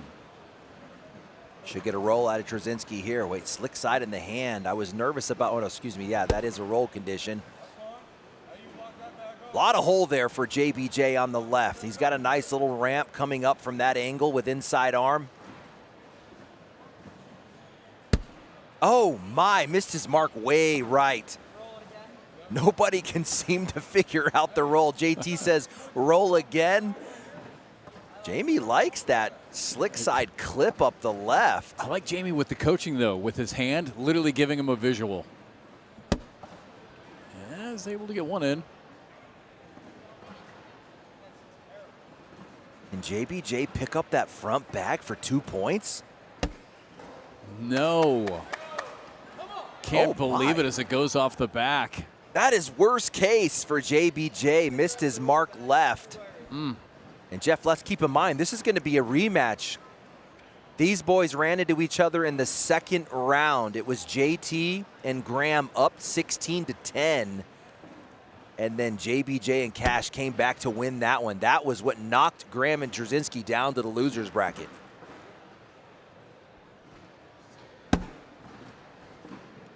(13-2) in just 6 rounds. Right away, Jamie will contend with that bag in front, blocks in behind. That is so good. That is a perfect back block. Yep, here comes the chess match. Around and in for Cash. That is so good, man. He literally put a U on that bag. It cut right to left.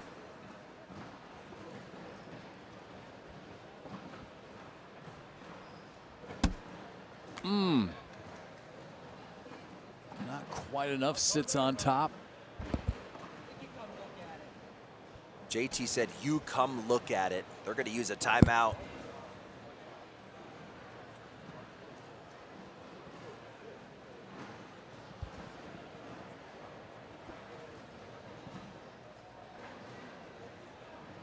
Jamie going over all the options right now. And you talk about IQ in this game. There's no one in the building, in my opinion, with more IQ than this guy, Jamie Graham. He's been doing this forever. I mean, he was playing against Matt Guy when he was a teenager, man. So what does he see here for his final bag of the round? An 11-point lead. Definitely with the clip, it's what happens to his throw bag.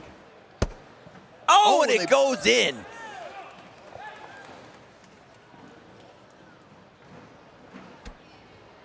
And now Cash is going to call timeout. JT slams his hands together. Handshake for Jamie Graham. Jeff, that was absolutely gross. Perfect speed, perfect line. What do you like for Cash on this one, Jeff? It's just a weird setup. From the second that this lined up this way, I didn't even know really what Jamie was going to do with it. This is a roll collect. He's going up. Oh my goodness, he goes way up to try and clip it. Huge points. All right, watch this again. Full box. Look, he's all the way out, and it's the slick side line that is absolutely crazy. He used the back of the hole as a bumper, if you will, or a wall. That's what stopped all the momentum. So good. 18-2, just 7 rounds in. 14 points in the last 4 rounds for Graham and Trzynski.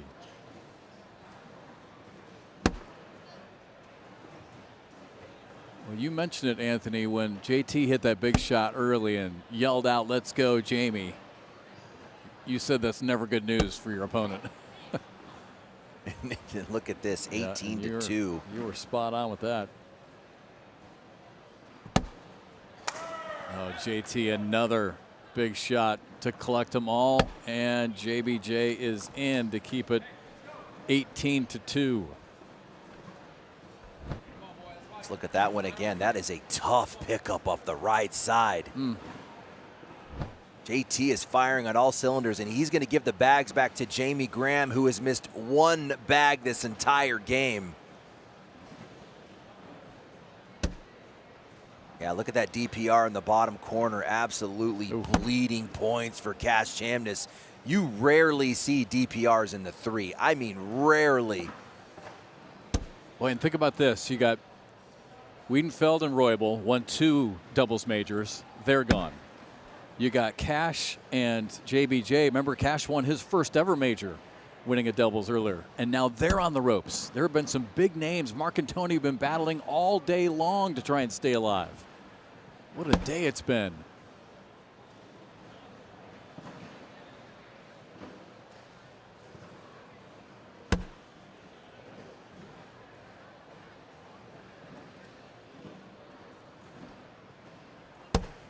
And that one stops short. 2 more points for Jamie and JT. And now 1 miss away.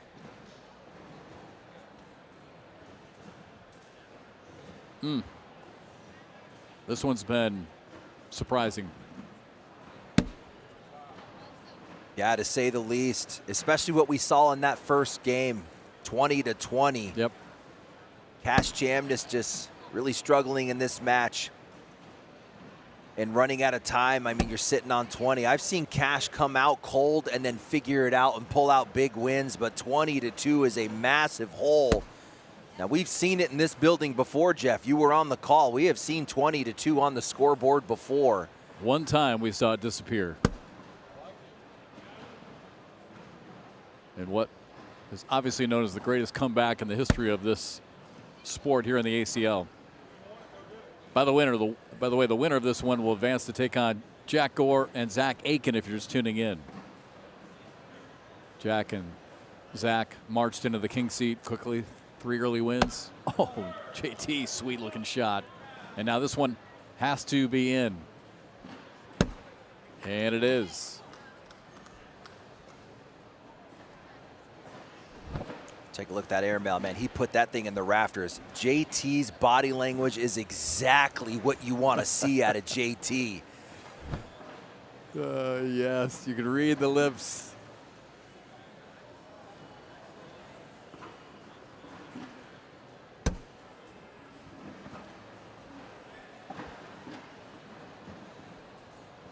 Jamie, 11.6 PPR.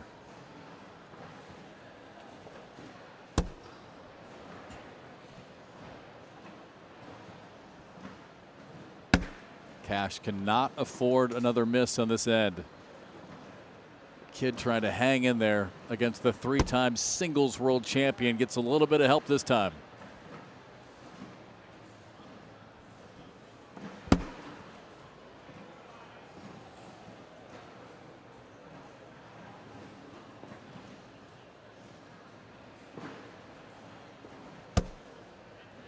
That one drops back in, and now a chance here at 2. This is how it starts. Yeah, that was the thing with that broadcast when it was 20-2. And all of a sudden, Jay Rubin and Jordan Power got a couple of points just like that. Actually, I think it was a 3 spot to make it 20-5, if I remember right. And then all of a sudden, it was 20-9.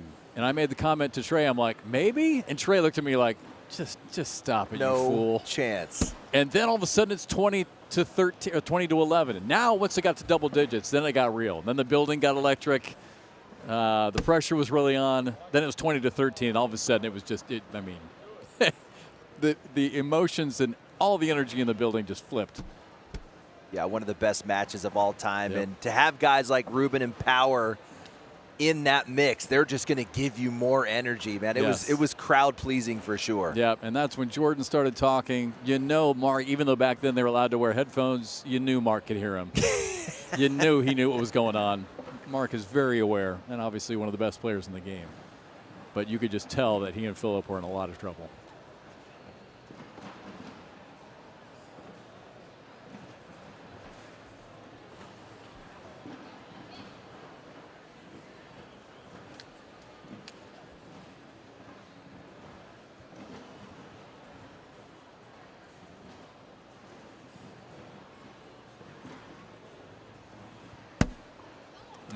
Good bag. That is so good. He's coming cross board. He's on the left side of the board going to the right side of the other board. That was an unbelievable shot for JBJ. And got to have it, Anthony. Could easily have had that one leak off to the right. Good call. Which could have ended the game. Had to have it. This time is the back block, though. Yep. Big push for the game for JT. They're going to take a timeout. He has 2 bags to work with. So he makes that incredible shot and then kind of, I don't want to say he misses an easy one. None of them are easy, I get it. But still, that's every day, right? He can go in behind with a back block. 100%. And if you're JT, you have got to come in with speed. I wouldn't even worry about my line so much. You got a bumper left. Even if you spray out to the right, you're going to get a clip. Just make sure you have speed. He's got stick in the hand, though. Jamie said push through. He's going to roll over this. Third bag. Oh, goes over the pile and in. I mean, the slick side was there, man. I don't know about the airmail. The risk versus reward was in favor of the slide shot, but hey, JT hits it when it counts. JT yelling, I thought I missed it left. I actually don't get that shot selection. All right, so now we're down to the final bags here of this round. JBJ is inside arm. I mean, is he left with a bar of soap? Is he just going to throw a laser up the middle and hope for the best? Yeah, look at him. Look at that arm movement. That tells me he's kind of warming up for something hot. He's not stepping into it, though. Some guys will step back of the box and walk their way into this. Jeff, we were talking about this earlier. Yeah, going at it hard and missed the entire pile. I mean, and JT is now just on for the win and does it. So an air ball by Justin Burton Jr. on his final shot ends up ending their run. The air ball, that is awesome. Hey, congrats to Graham and Trzynski, but they're going to have their hands full, man. Jace Fleischer has been cooking, as well as McKinney. They got some juniors coming up in the final. What a day here in Rock Hill. Jamie Graham, Jacob Trzynski battling back here in the bottom of bracket D. And we're back with more right after this.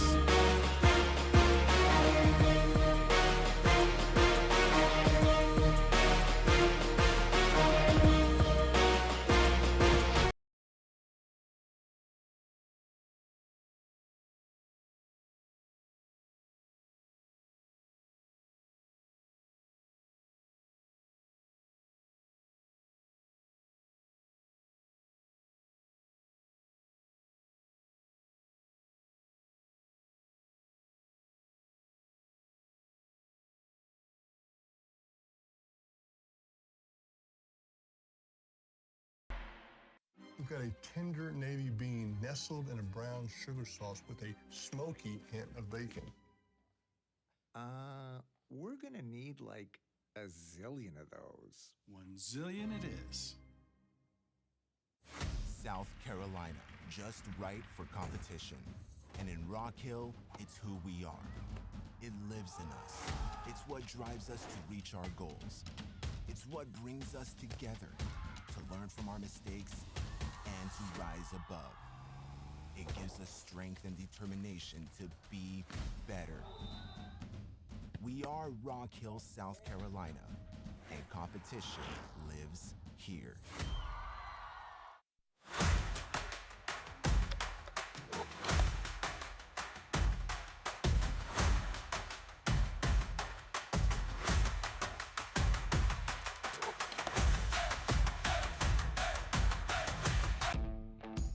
Today is your day.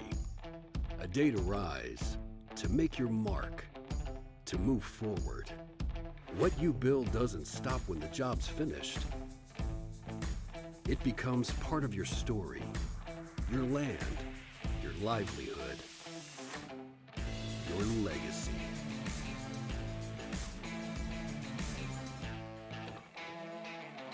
Kubota. At Camping World, we're making RV ownership easier than ever. When shopping for your next RV, Camping World Clear Price ensures the price you see is the price you pay. No hidden fees, no surprises, just clear, upfront pricing every time. And we're lowering the price of RV maintenance and install nationwide. Because the easier and more affordable we make RV ownership, the more time you spend camping. Camping World. Customers first, customers forever. From your favorite athletes to your favorite music, listen to everything you love and so much more with the free iHeartRadio app. From live play-by-play to your favorite game day anthems and the biggest sports podcasts in the world, the iHeartRadio app lets you take it all with you and stay connected to your favorite team wherever you go. Download the free iHeartRadio app today. Today is your day, a day to rise, to make your mark, to move forward. What you build becomes part of your story, your land, your livelihood, your legacy. Kubota. Eye bags, dark spots, wrinkles. There's one product that can fight them all. Only one. Particle face cream. ParticleMin.com. Engineered for men, made for our skin. And backed by science, and it actually works. Visit ParticleMin.com and use the promo code on your screen to get 25% off.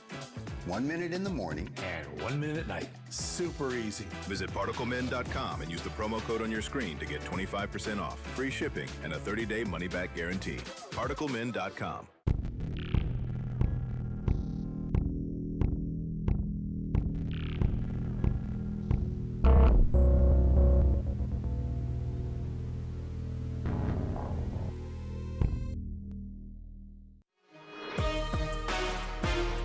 It's all about bracket finals as we work our way in for the pro doubles mains.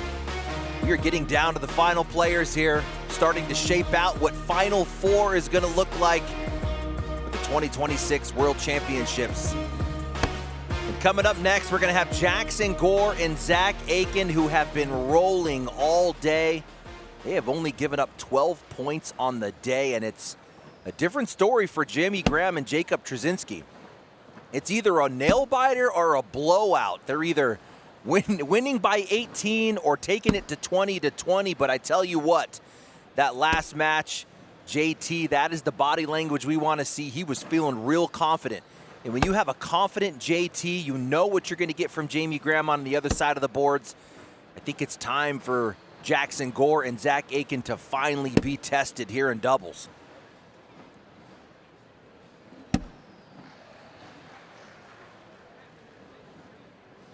And this is the first time all season that Zach Aiken has been able to be given the higher seed. So he is able to choose his bags all day. He said that's one of the best parts of today. He's forcing his opponents to switch bags. So we know he's going to be comfortable with what's coming out of his hand, and we're going to fire it up here on this side.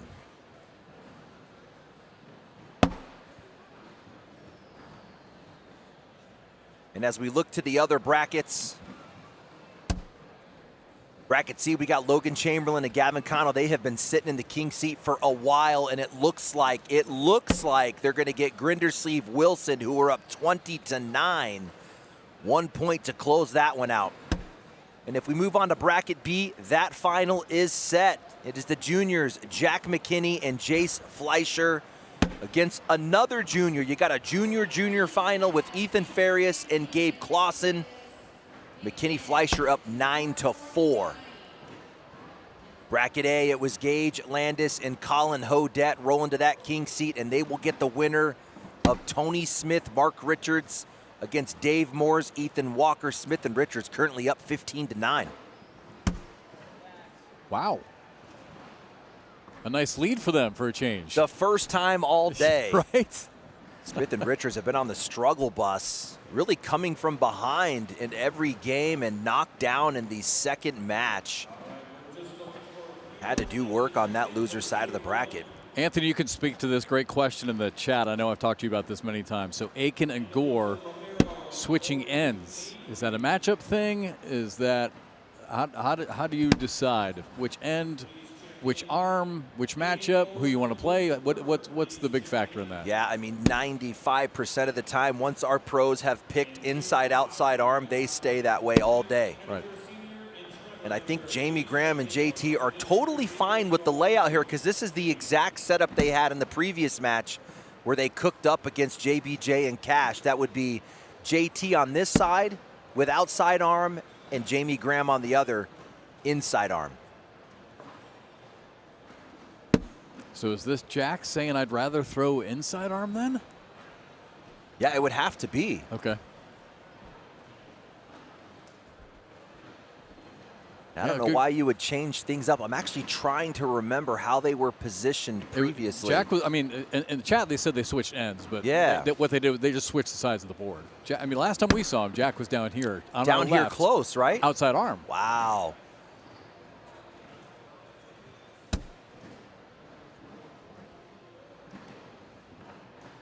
Yeah, that's rare, man. I would not change anything. These guys have not given up more than 6 points all day. Yeah, because remember, we were talking about how big Jack was. That's right. It was early in the day, but yeah.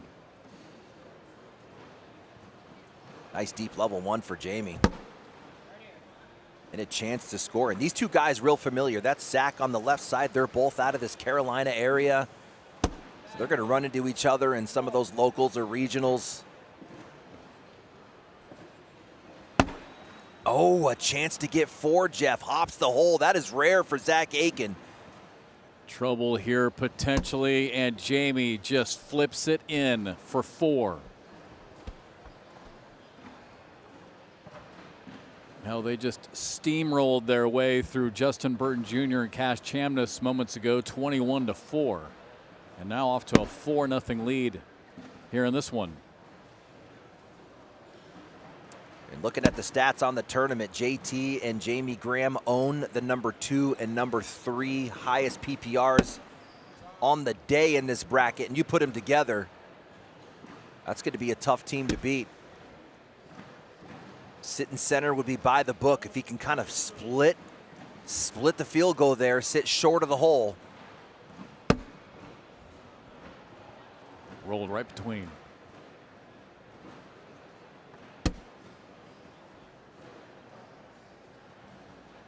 JT, a quick look at the monitor to his right. Fires it in behind. Inside arm is going to help Gore. There is an opportunity to push 2 up the right. And it rolls and sits on top. He can't believe it. I think all 4 sat. Nothing dropped. Nope. That was a 6 spot? Yep, nothing went. So now 10-0. It'll be JT and Graham that need to double dip this one. JT and Graham have now outscored their opponents 31-4 in these last 2 matches so far. Zach with a chance here potentially. Yeah, that bag is not moving at all. Yeah, that's a rare unforced error on bag 1 for Jamie Graham. There's no going to get that one. Yep.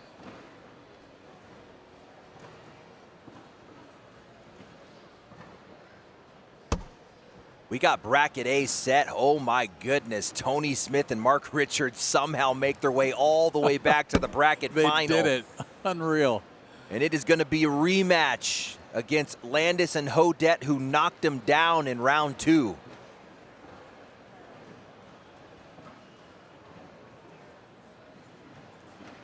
What an incredible run. And it has been a difficult day for those two. Jamie, a deep block here. Zach Aiken a chance to really help themselves out. Oh, one fell in for a couple of points. Almost got that one to fall back in for 4, but they're on the board to make it 10-2.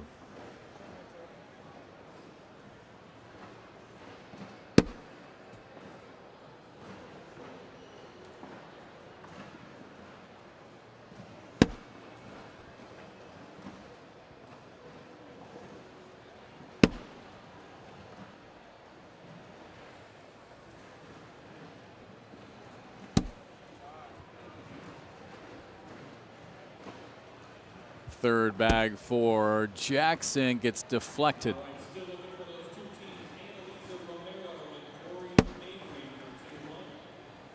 Not about the Aiken and Gore that we saw in the first 2 matches, and it shows in that score. Another chance to get 2 for JT and sit on 12.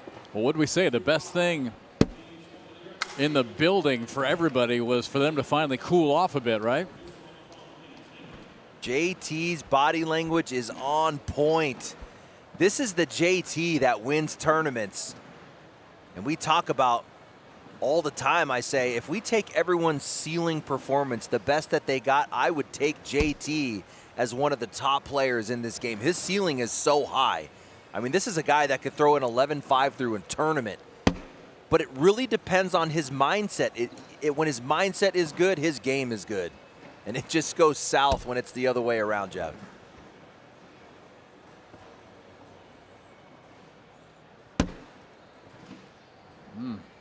Little curl on that bag. Sits in a block position. Jamie gets checked up in it. That's a bad spot. That's going to allow Aiken to collect that with that bumper left. He's coming in low and hot.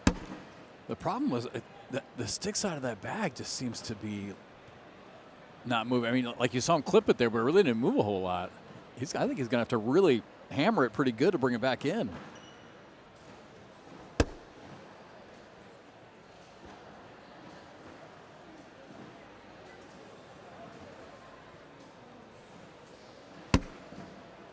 Wow, it's going to end up being a wash. Oh. I'm telling you, he could not get that bag to move. You could tell when it sat, it just stuck.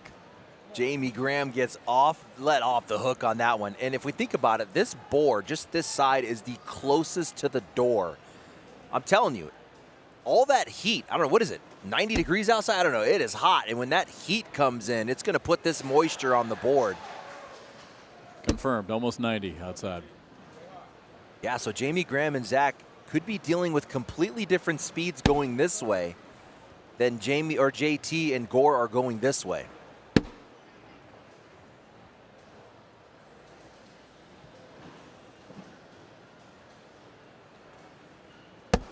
Third bag pushes everything left side a little closer. Yeah, it's not terrible because his bag's going to fall. Oh my, slick side cut for Gore. Wow, gets himself right back into the round. He was giving up points. That was dirty, Jeff. Come on, man. Last bag for JT. One goes. One in his hand sits on top, and now final bag for Jackson. Cuts it again, but stops short. Wow, his ability to move right to left. That was actually nasty. Let's look at this thing. Watch it slick side on an edge. Oh my goodness. Never even touched the gray bag sit in front. Goes crossboard. And here he is again slow side trying to creep in at that 3 o'clock. Just that little corner kind of hung him up there. What an amazing shot.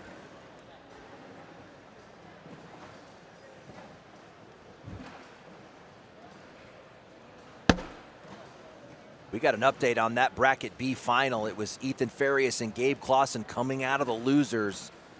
They're up 17-11 on McKinney Fleischer, and McKinney Fleischer have been rolling all day. But again, they had to wait. So keep your eye on that. Is that going to be a storyline all of a sudden? I mean, we saw what happened here with Jackson and Zach. So is waiting going to be an issue for some of these players? Some of the king seat matchups.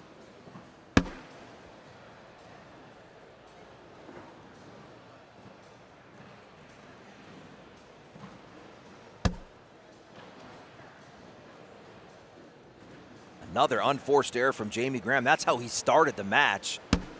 Zach Aiken takes advantage. He'll take those two to make it 12-4. All right, programming update here for you. What'd you say, Corey?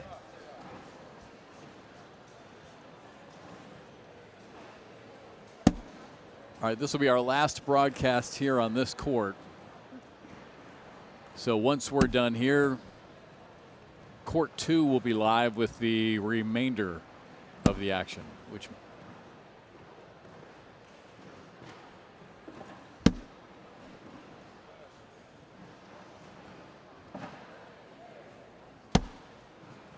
these little errors right now from JT and Graham on open holes.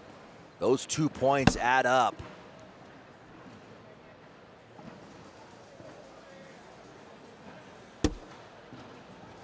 There is room on the right side. That is a sticky bag for Gore. I can see JT getting around this one and leaving it for the wash. Trying to cut it and does perfectly. JT saying I can put it on an edge too, man. That was a hard right or left hook. Look at this thing, exaggerates it. Oh my goodness, so good. That's gonna save wash. Round 11.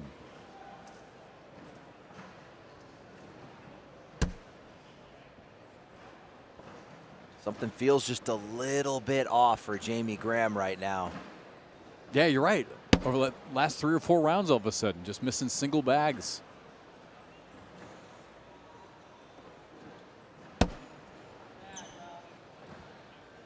And really unforced, right? A few of these misses. A lot of unforced. I wouldn't be surprised. Oh my goodness, that is set up for a bar of soap. JT's giving him the nod. He's gonna come through hot with a slick side. Watch this white bag get launched into the stands. No, he abandoned ship. He didn't want to, and I told you, Jamie Graham will typically step back. Yeah. Yeah, So- you could tell that didn't have near the amount of speed on it. And now he's got to get this for a wash. And he gets it to stay 12-4. But you're right, though. You noticed it. It's all of a sudden, last 4 or 5 rounds for Jamie, it's been a little bit of a battle.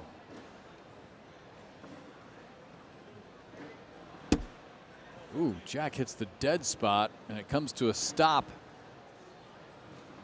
on his own side as JT, we've seen him cut right to left all day. Get some help there from Gore. That is still rescuable. He's going to go on a rescue mission. Watch him step out on this. JT trying not to help, and he doesn't. Actually, better there than in. You're right. JT's going to want to push up into the left, drop his bag, and stay short. There it is. That's actually a great shot. That's going to make that collect really hard for Gore. Keep in mind, JT still has a bag left. Yeah, Jamie Graham even saying so good. That was perfect. Now Gore has to deal with a 4-bag wedge.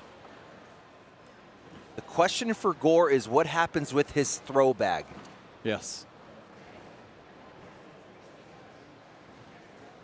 Find out right here. It goes at the pile. Hard. Oh my gosh.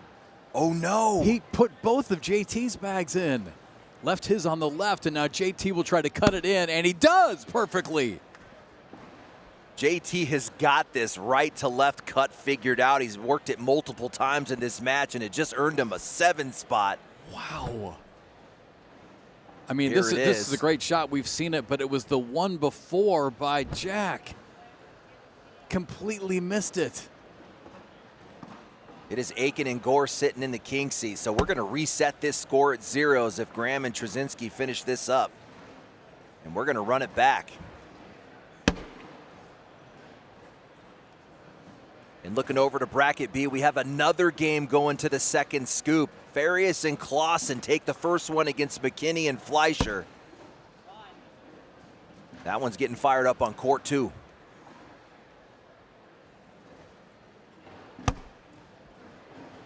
Good bag by Aiken. Is it too little, too late? Jamie pushes his in and now sits in front. Aiken's got it off to the right. Jamie's got a chance to win it. Game bag in the hand with the cleanup. Fires him in. And that will be enough here in game 1. So we will force a second and decisive game to see who will win bracket D and head into the final 4 for the 2026 World Championship tomorrow night on ESPN2. Oh my goodness. What do you think? Do you think they switch back sides? That clearly didn't work. That would be wild if we actually saw them flip sides. I would never have seen that before.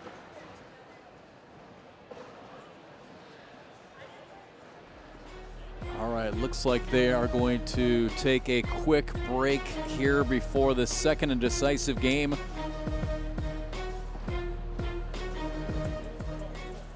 Okay, actually, we thought they were going to take a break. They're not. They're just going to fire right into this second and final decisive game. Oh, my goodness. Jamie and Jacob, we'll see if this continues, Anthony. Last two games, Graham and Trzynski have outscored their opponent 42-8. Oh, my gosh. That is actually crazy. Putting the hammer down. We'll see what happens here in this final game of Bracket D. And it's JT who was really impressive in that first scoop. Just looking at how he finished up. Yeah, JT throwing a 10-6-7. Oh. Cooked Gore at a 2.5 DPR. Gore not enough. Flops off to the left. JT asking if he wants the back block. He went for an airmail, hit it on his third bag, hits another one on the fourth bag. And now Jack in trouble. That one goes off to the left. And a big start here for JT. Oh, wow. Let's take a look at the airmails. And this is the JT that wins tournaments, I'm telling you. But it was the second one. Right here, over the top on bag four. Look at the celebration, and when you read his lips, he said, "Come on, Jamie." When you get "come on, Jamie" out of JT, I'm telling you, you are not winning that match.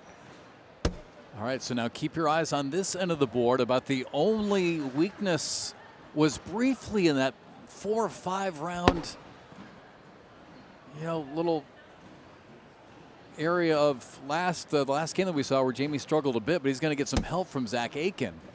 So Jamie now sitting early here for 2. Guys, the difference in the game, Jackson Gore. Jackson Gore threw an 8-1-7, and that was against a red-hot JT, bleeding points at 2.5. That is 2.5 points a round. That is going to be a quick game.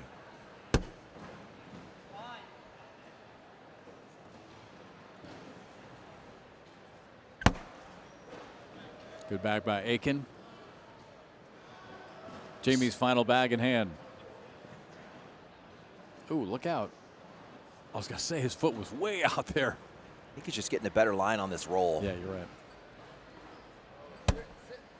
Ooh. Airmail drag on the front for points. In for the wash. Looks like he's going for the roll and can't get any help. No drip at all.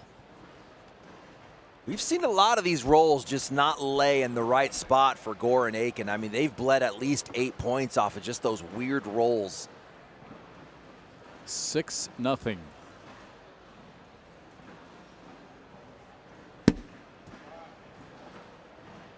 Not only chasing a doubles world championship here for Jamie Graham, but he is also in this building chasing his 4th world singles title. Nobody has 3. He's standing alone there. You put yourself on 4, and he's kind of out there way by himself.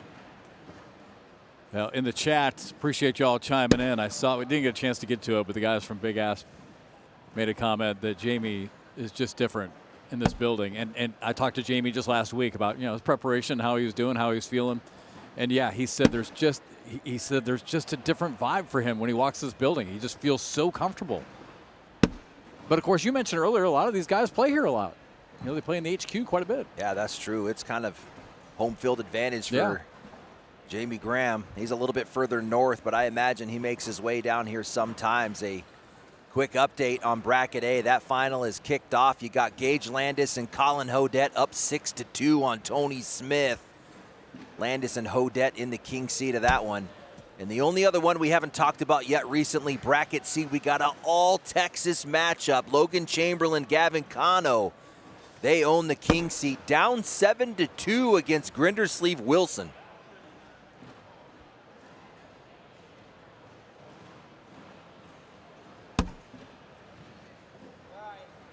Jamie trying to cut around it, couldn't do it. And now Zach Aiken is off to the left. We keep seeing these rolls just spray out. Yeah, all over the place. You're right. Nothing changed for Jamie Graham except now he has a field goal back on the roll. I mean, that's going to help keep his roll center. Double bumpers on a roll bag.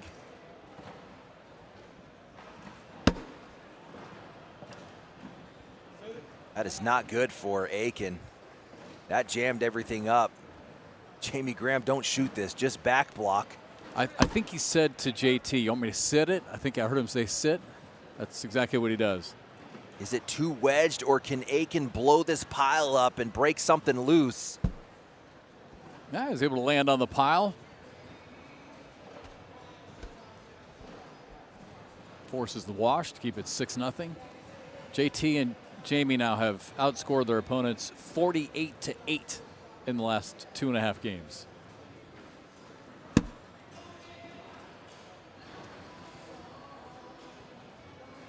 Short block on the first bag, and Jackson Gore unhappy. Leaks it off to the right to Hare. Jackson Gore on the struggle bus. He cannot figure out his line. His rolls are not going where they want him to. JT might have helped him out there a little bit. JT was off his mark. Oh, and now look at Jackson. Look, he just and you said it best. They're just spraying everywhere. They're so unpredictable. They just don't know where the roll shots are going right now. Right up the gut for JT. Got it.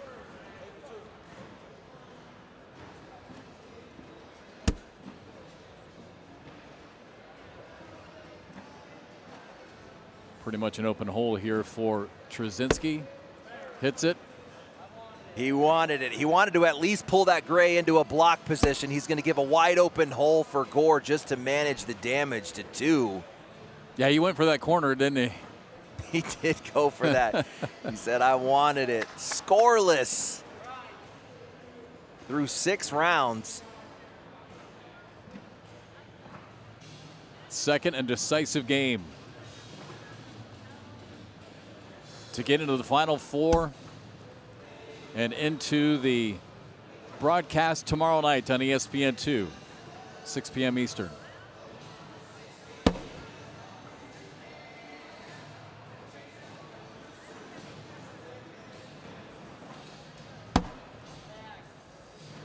Good bag from Jamie, pushing through. Cleaning that block out, and Aiken and Gore really in a position where they might have to start manufacturing some points here, at least get something going. Better there than in. I love that bag for JG.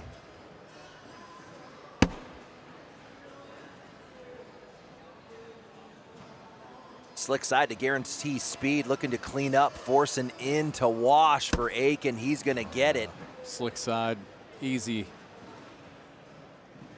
Pressure back on Aiken, down 8-0, and tumbles that one in.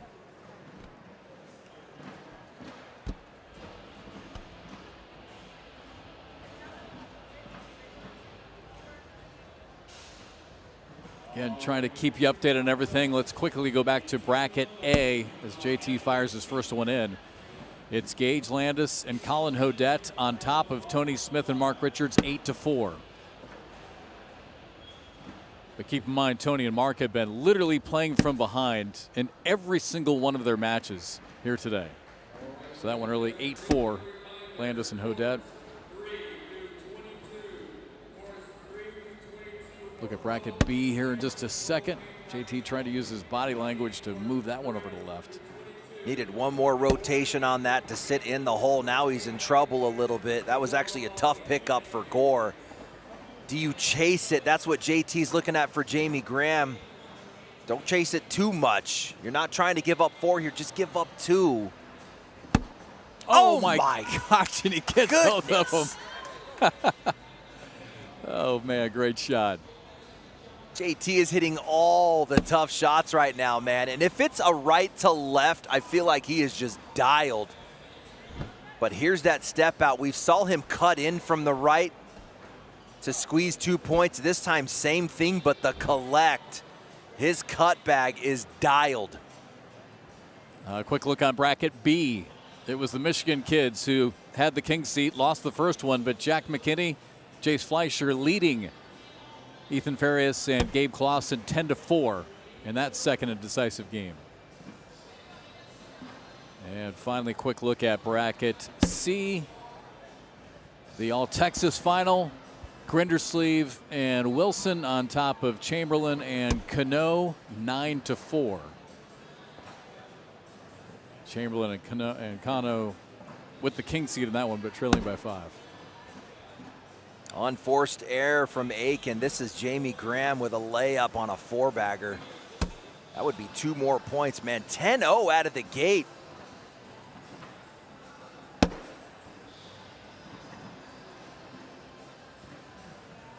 No slick side Jamie on this one. He's going to stay stick on bag 4, and that is the perfect speed. 2 more. Now a 52-8 run. It's unreal. By Graham and JT in their last 3 games. And Jeff, it's going to come down to Jackson Gore here. We actually saw him. He left the court on the last down. And it was Peyton Haynes who we went over to for some coaching. Women's finalist Peyton Haynes, she's going to be in the Final Four, and she was coaching him up a little bit. Couldn't quite hear what she was saying, but let's see if we see a change out of Jackson Gore here.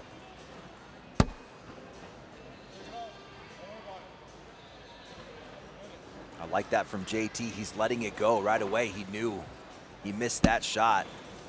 Not where you want to be when you're Jackson Gore. A back block out of JT would be by the book. Take away that push. That's perfect. Yeah, that'll work. 3rd bag. Oh my gosh, Jack Gore takes 2 in. He wasted no time lining that up. He picked that bag up and chucked it. Yeah, there's some anger behind that one, some frustration for sure. Oh, really good shot there by JT, actually.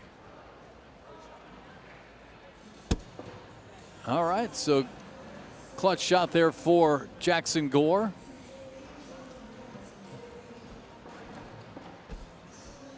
That puts him on the board 10-2. Watch this. Absolutely dirty from Gore, man. Yeah, Gore saying finally. Back-to-back slicks for Gore to get 2 points. And that's what he needed. A little something just to kind of get the blood flowing again. And maybe Peyton Haynes coaching him up from the side was a little pep talk he needed.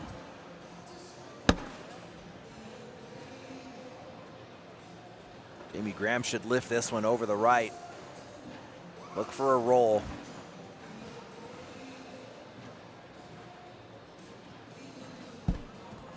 Yeah, that's why I like the roll there. He still had 2 bags to work with. I don't feel like you needed the airmail yet.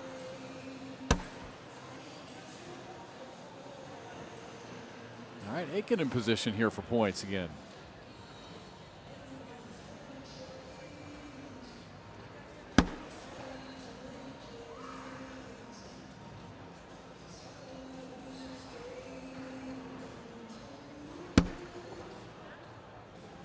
Again, keep in mind it was a 52-8 run here for Graham and Trzynski until these last 2 rounds. Jamie does just catch the lip on that one to pull it in. That's going to make it 10-5 now. So a little run here by Gore and Aiken. Trying to stay alive here in the final game of bracket D. That bracket A match is in striking distance. That is Landis and Hodette on top of Richards and Smith. And Smith bleeding points again at a negative .75 rate.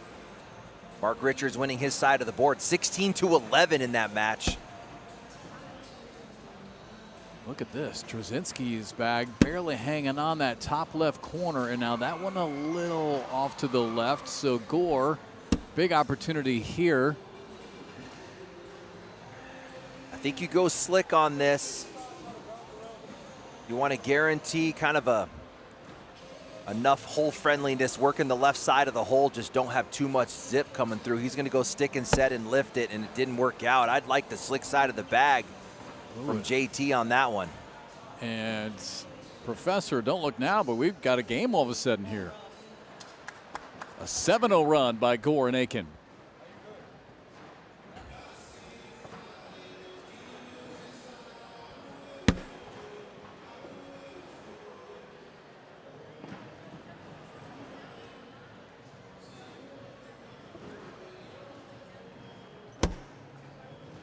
Jeff, we just had a huge surge in the Texas match. It was Kano and Chamberlain down 10-4.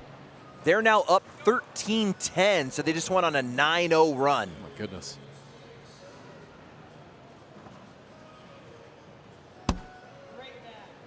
That's a good bag there for Jamie. Makes it difficult here for Zach. Third bag coming up.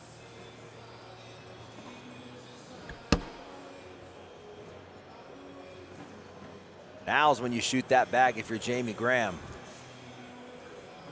Arguably the best airmail in the building. He wasn't confident in his decision.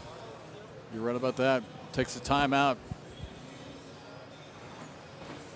Big round here all of a sudden for these two. It's been a heck of a run over the last 3 games. But now a 7-0 run by Gore and Aiken. And Jamie wanting to make sure that he's right on this decision, whatever it's going to be.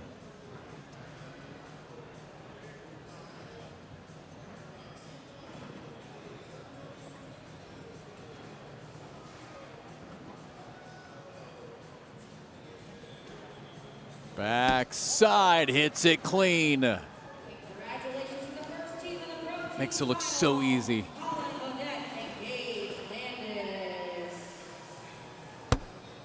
Aiken just flops it on top. Another airmail? Another airmail all day for Jamie Graham. Quicker decision this time, floats it up and in, hits it back-to-back airmails for Jamie Graham. And that snaps the 7-0 run by Gore and Aiken.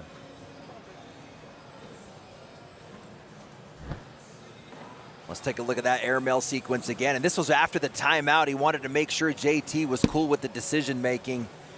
And Jamie Graham is just that guy. Back-to-back airmails. And Anthony, I see what you're talking about. We've got our first team into the Final Four for tomorrow night's broadcast. Congratulations to Gage Landis and Colin Hodette. They went, what, 4-0? And just like that into the broadcast? 4-0 and just took down the defending champs, Tony Smith and Mark Richards. Wow. Tony and Mark had just been flirting with disaster all day long. They were behind in every single one of their matches. It was incredible the run they made just to get back to the final. But it is Landis and Hodette. JT loving it, trying to get 2 more here. And Gore can't save that bag. It's way out of play, so make it 16-7 here in this game.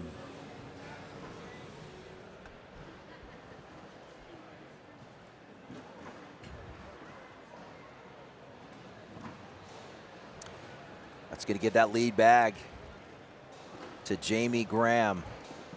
16-7. I feel like you just keep running bags. Zach Aiken definitely struggling with the speed of the boards right now. Everything's been kind of jamming up front of the hole for him. By the way, one last note on that win by Landis and Hodette, knocking out Smith and Richards. That now means that everyone who won a major is out, right? Oh, good call. Am I right about that? Tony and Mark are gone. We have Ethan Farias and Gabe Clausen still alive. Oh, that's right. Okay. So 3 out. So 3 out of the 4. Then. 3 out of the 4, yeah. Who won majors and doubles. Gone from World Championship contention here in Rock Hill. Roybal, Wiedenfeld out early, went 1 and 2. JBJ and Cash were out. Now Tony Smith and Mark Richards out. Meanwhile, another airmail from Jamie Graham. That's 3 airmail in a row, and this is set up for a 4th airmail. Hands down. Can he drag the front, though? Gonna have to go up, hits it on the backside, leaves that one right in front. Last bag for Zach Aiken, skips that one off to the left. Oh my. After a 7-0 run by Goran Aiken, JT and Jamie Graham just 1 point away as you see him hit it clean.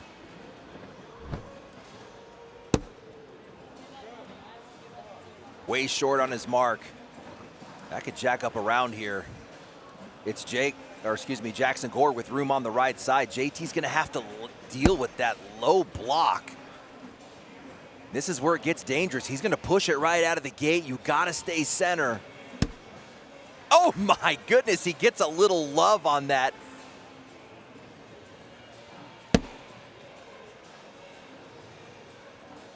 Two bags left. Didn't like it. He pulled the push bag out. It was like reaching into his golf club or his golf bag. Goes slick side. All three lined up in front. Boy, that one just bounces off the pile. Oh boy. All right, let's keep in mind Jackson Gore still has a bag in hand. This is cleaning up everything for the win. But also, if he can just dump one and stay on, that would be Gore having to get in to stay alive. Flips it over, slick side. Fourth bag. Can clean it up for the win, and he does. Hits them all in. Last bag here for Jackson Gore. And nothing he can do, so Jamie Graham and Jacob Trzynski march all the way back, and they become our second team into the Final Four.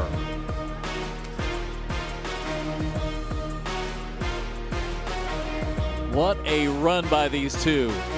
And they put the hammer down in the final 3 games. They win 2. Here in the bracket final, again, they'll get into the Final Four. One programming note for you. We'll take a quick break, and then keep in mind, coming up at 3 o'clock, we're going to do it all again. We'll flip the action from doubles into singles, starting at 3 p.m. Eastern, here from Rock Hill.